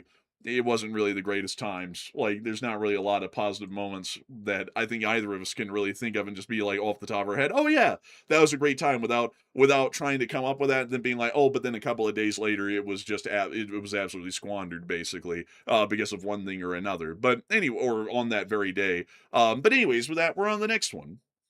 We also have a 5 from Brad Runyon, and thank you, Brad, as well. He said, here's some cash for the candles next year. And a big thanks to your support. Maybe we can afford candles. I mean, we're not like broke or anything. But hopefully we will be able to get some candles next year. And so, a big thanks to you for support and helping this channel to keep running. And with that, we're on the next one. We also have a $26 support from Jason Carney, and I see what he did there with that. At 26, I like that right there. 26 years old, that's the whole new age and stuff like that. But he said, "Happy birthday, Matt!" And thank you very much, Jason, for the happy birthday. We do appreciate it very much. And now I'm 26 years old. I feel literally no different than I did before. I don't think it's ever going to really change. I think it's just going to be the same thing. The numbers are going to go up. They're going to keep racking up the numbers and the digits, but nothing's really ever going to change. I think it's just going to be the same. Damn, that was intense. Like, bro, like, all right. Yeah. Man, right when I finished that, bro, like, right when I finished that, my headphones like gave me the low battery warning. It went dude. I was like, damn, that was a bad ending to that. Man, you just went dead silent, dude. I was like, well, all right then. But anyways, a big thanks to your support, and with that, we're on the next one. And we also have here a 5 from Project Pluto. He said, "Hey, Enforcer Matt, we share the same birthday. And that's pretty cool. And happy birthday to us. And happy birthday to you, Project Pluto. I hope it's been a good one for you, too. If you're born on July the 22nd, it's an interesting day to be born. There's a lot that's happened today in history. And right now, I wish I had Gunfox in here to tell me what happened on this day, because I really don't know what happened. Let's see here. July 22nd, what happened on this day? I know we're running late, but I'm going to find out real quick. So, that boy, Aviator Wiley Post, he completed the first solo flight around the world in 1933. Also, by the way, that notorious bank robber was shot and killed by federal agents on the 22nd too. That notorious one, that John Dillinger, he was there. But let's see here. 1862, President Abraham Lincoln presented the preliminary draft of the Emancipation Proclamation. Apparently. Goodness. Apparently some really bad stuff happened in 1942. I can't repeat that on YouTube. That's very bad. But 1946, 1946, the King David Hotel in Jerusalem, yikes, that was also, goodness, it was not a good day. This was not a good day. Yikes. 2003, U.S. troops in Mosul killed Saddam Hussein's sons Uday and Qusay. Hey, that makes up for everything. Hey, that's a perfect day. Like, this is a great day. Jeez. Oh, yikes. There's some bad stuff happened on July the 22nd. Yikes. Let me see here. What happened on my birthday on February 15th? Oh my God, the Maine blew up? Like, bro, the Maine blew up on the 15th of February? Oh my God. Bro, that's major, dude. That, like, took Teddy Roosevelt and, like, basically launched him into the presidency. Wow, my birthday associated with my favorite president. Could you imagine? I couldn't. Let's see here. Well, I mean, there were some things that weren't the greatest. Like, the treaty for Indian removal. But the first teddy bear was put up for sale on my birthday in 1903, and in 1933, FDR escaped an assassination attempt in Miami. Then on some bad news, Singapore fell to Japan in 1942, and in 1950, Disney's Cinderella, like an absolute classic, it opened in theaters on my birthday. That's a great day. That's a great day. Let's see. Oh my goodness, a polio survivor became the first female U.S. figure skater to win a world title. That's a pretty good thing. Oh, and then the figure skating team was killed in a plane crash a couple of Oh years my later. goodness. Well, I mean, I guess, it comes with up and downs. Canada adopted the maple leaf flag. That's kind of cool. Henry Lewis named the first black conductor of a major U.S. orchestra. That's pretty neat. Dale Earnhardt Sr. wins his first Daytona 500. Oh, that's pretty cool. Let's see. The IOC finds fraud and awards second gold winner Olympic skating event. And that was in Salt Lake City. That was the 2002 Salt Lake City Olympics. Let's see. And then millions protesting the impending invasion of... well, I mean, it is what it is. And that was all that history.com had for this day in history. So, yeah. That's interesting. Well, I mean, I would say my birthday was a little bit better than yours. Like, man, like with the historical events, it's like, bro, you got stacked with like the worst historical events like you could imagine.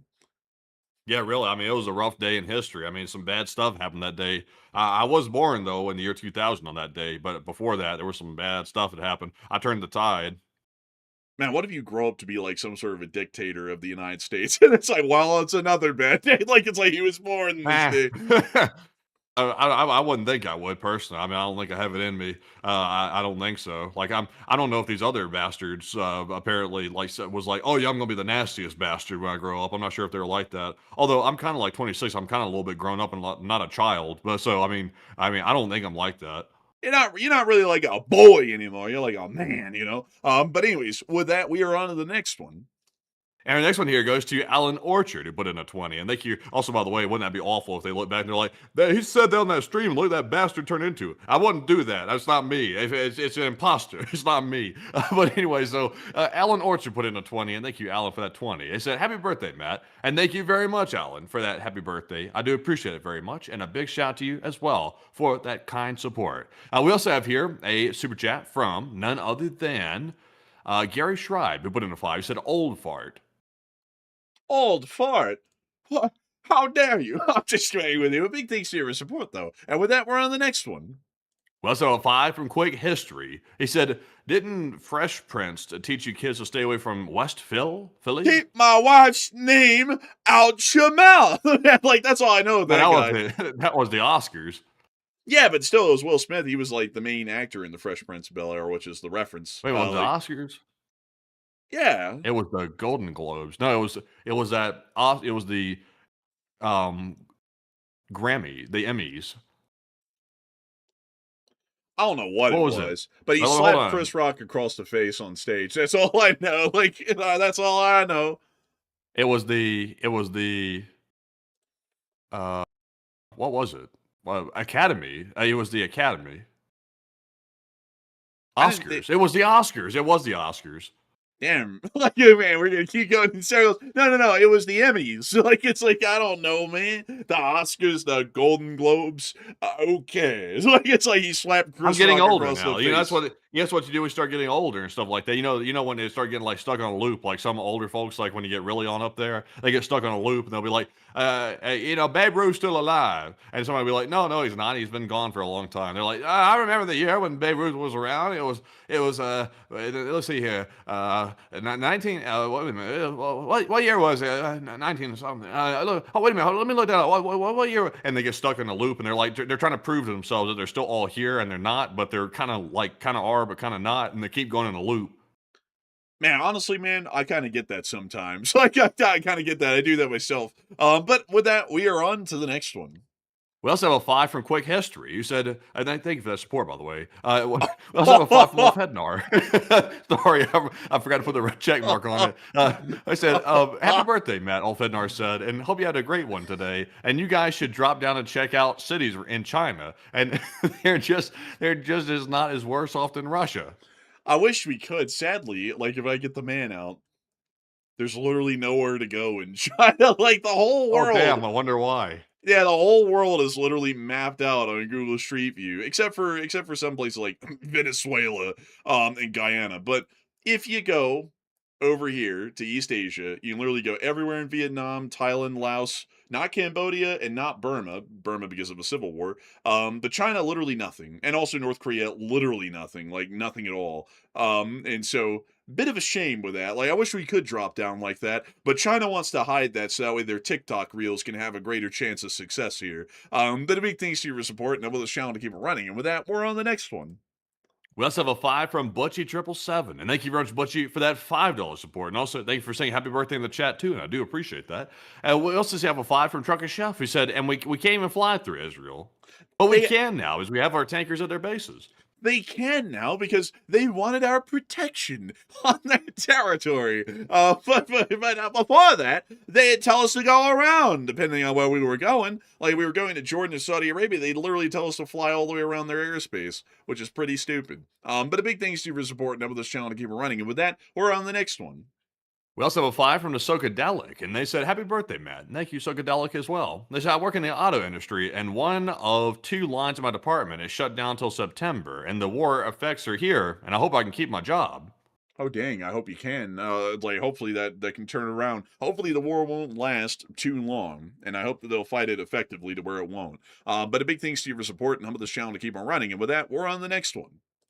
We also have a 5 from Chaos Reigns All, who said, Enforcer Matt, happy birthday. And thank you, Chaos Reigns All, as well. They said, get checked for TAC, cluster headaches, plus if you wake up with migraines, and alcohol triggers them and ramps intensity.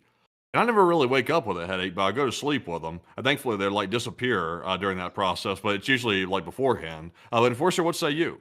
You know, I never really have headaches a lot. When I have one, it's very rare. It's usually like every couple of weeks or months. I don't really have them a lot. I'm very lucky that way. But one thing that is starting to become common is my aching back. Like if my back, like after that Red Pine Lake hike we did, my back got messed up bad, and it's still kind of like in this recovery almost. But a big thanks to you for support and helping this channel to keep running. And with that, we're on the next one. And we also have a 5 from Andrew Honeycutt. He said, and on this day we celebrate the birth of Gaius Enforcer Maticus Alabamicus. May his reign continue to be prosperous. LTLSA and long live the Republic. And hopefully it will be. And thank you very much, Andrew Honeycutt, for that vote of confidence right there. Hopefully it does pull through. But Enforcer, what say you? And a big thanks to you for support and long live the Leaf Spring Army. And with that, we're on to the next one. We also have a 5 from Game Theory. He said, maybe the FBI is getting Snowden in Russia? And I can promise you that Putin's not handing him over. I can promise you that. He's going to be keeping him as like a treasure over there in Russia. So I doubt they're going to be getting him back. They're not going to be taking him back with the FBI plane, trust me. But Enforcer, what say you? Oh, I doubt it as well. I doubt it. But a big thanks to you once again. And we're on to the next one. We also have a 2 from Jose Arana, who said taco incoming. It's always Taco Tuesday in America these days. And sadly, the price of that's even going up too. Isn't that sad? But thanks to your support. And with that, we're on to the next one. We also have a 2 from Saint Sir Nicholas. He said, happy birthday, Matt. And you can't see our war plebs, ROTFL. And honestly, that's kind of what the U.S. is kind of doing these days. They're kind of like they'll do what they want to a certain degree, and they'll just hide it from the public and tell everybody a bunch of BS and just expect everybody to believe it. And that's why people like us have had success, because we kind of parse through all that BS and try to tell you all what's really happening outside of all the mumbo jumbo that's spread around these days. But Enforcer, what say you? Oh man, it's so silly in America. Like it's so goofy. Like a lot of people act like a lot of what they do they can't explain to other people. Like the knowledge is sacred. Like I'm the keeper. It's like come on. Like one time to tell y'all, back in the day, we had suspicious packages being mailed to us here and there, and we thought there might be bombs in them. So I had to bring one of them to a police department in the area we were in, and they got out their little bomb robot to open it and look into it and everything. And I was like, so how do y'all do that? They're like, stand over here, you can't see it and you can't film it. I was like, well, and then I turned literally through, well, why can't I film it? It's because we don't want people knowing how we do this. It's like, well, what am I going to do? Make a bomb that jumps past the robotic arm or something? It's like, what the hell are you thinking would happen? It's like, it's like the bomb thing, like the bomb robot's going to do what it does. It's like, there was a bomb in that thing. I don't really think that me seeing anything going on here is going to really be much of an issue. It's like I don't get it. And then with the military, it's like, you literally watched them blow up a target. They atomized the thing with the GBU, and then it's like, Well, can we see it? That's classified. It's like, why in the world is blowing up a SAM site classified? Like, the Ukrainians show it every day of the week, and it hasn't done them any harm. Why in the world is that the case here in this country? It makes no sense. But anyways, with that, a big thanks to you for your support and over this channel to get running. And with that, we're on the next one.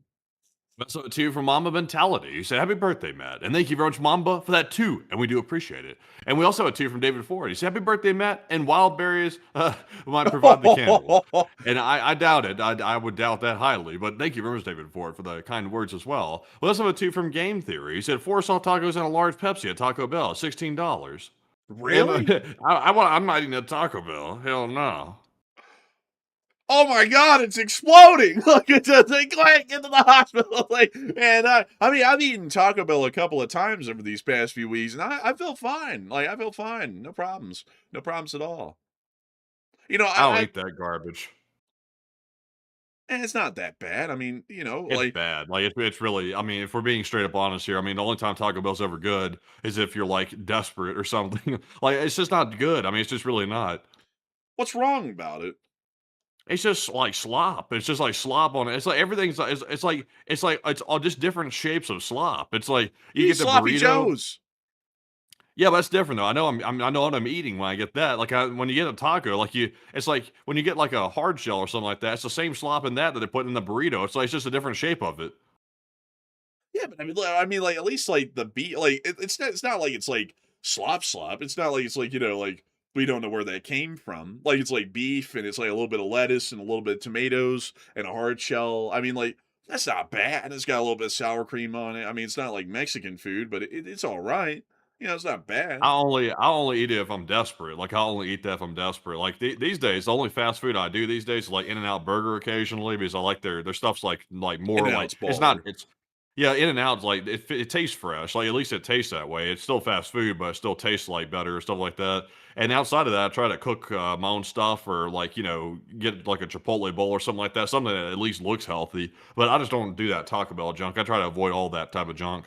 And man, the people at In-N-Out are so nice. Like they get your card and they charge you so nicely and they give you the food so nicely. Like, they're so nice. They require them like militantly to just like be so nice. It's nice. Yeah, I just don't like it. I just don't like it.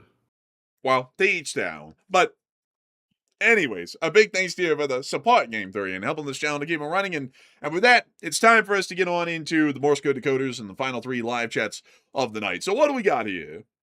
So the Morse code decoders tonight were Paul, Kevin, Mason, Jody, Norm, Arabelle, Her Royal Fluffiness, Kush, Derek, Sire, and Brian. And they said the Morse code said, it seems like the Iranians are becoming a little agitated with being bombed. They should open the Strait of Hormuz in LT LSA. And that's the sound of money. Y'all got that dead on the nail? That was the Morse code message tonight. I get to congratulate y'all greatly, incredibly here for getting that right time and time again. Y'all always getting it right. You never get it wrong. And the least variance in the call is always standing on principle, standing on that business. And a big thanks to y'all once again for getting that correct. And with that, we're on to the third to last question of the night. And this one goes to Ghost, who said, I've heard rumors, that the U.S. wants to use nuclear bunker busters against Pickaxe Mountain. And what are your thoughts?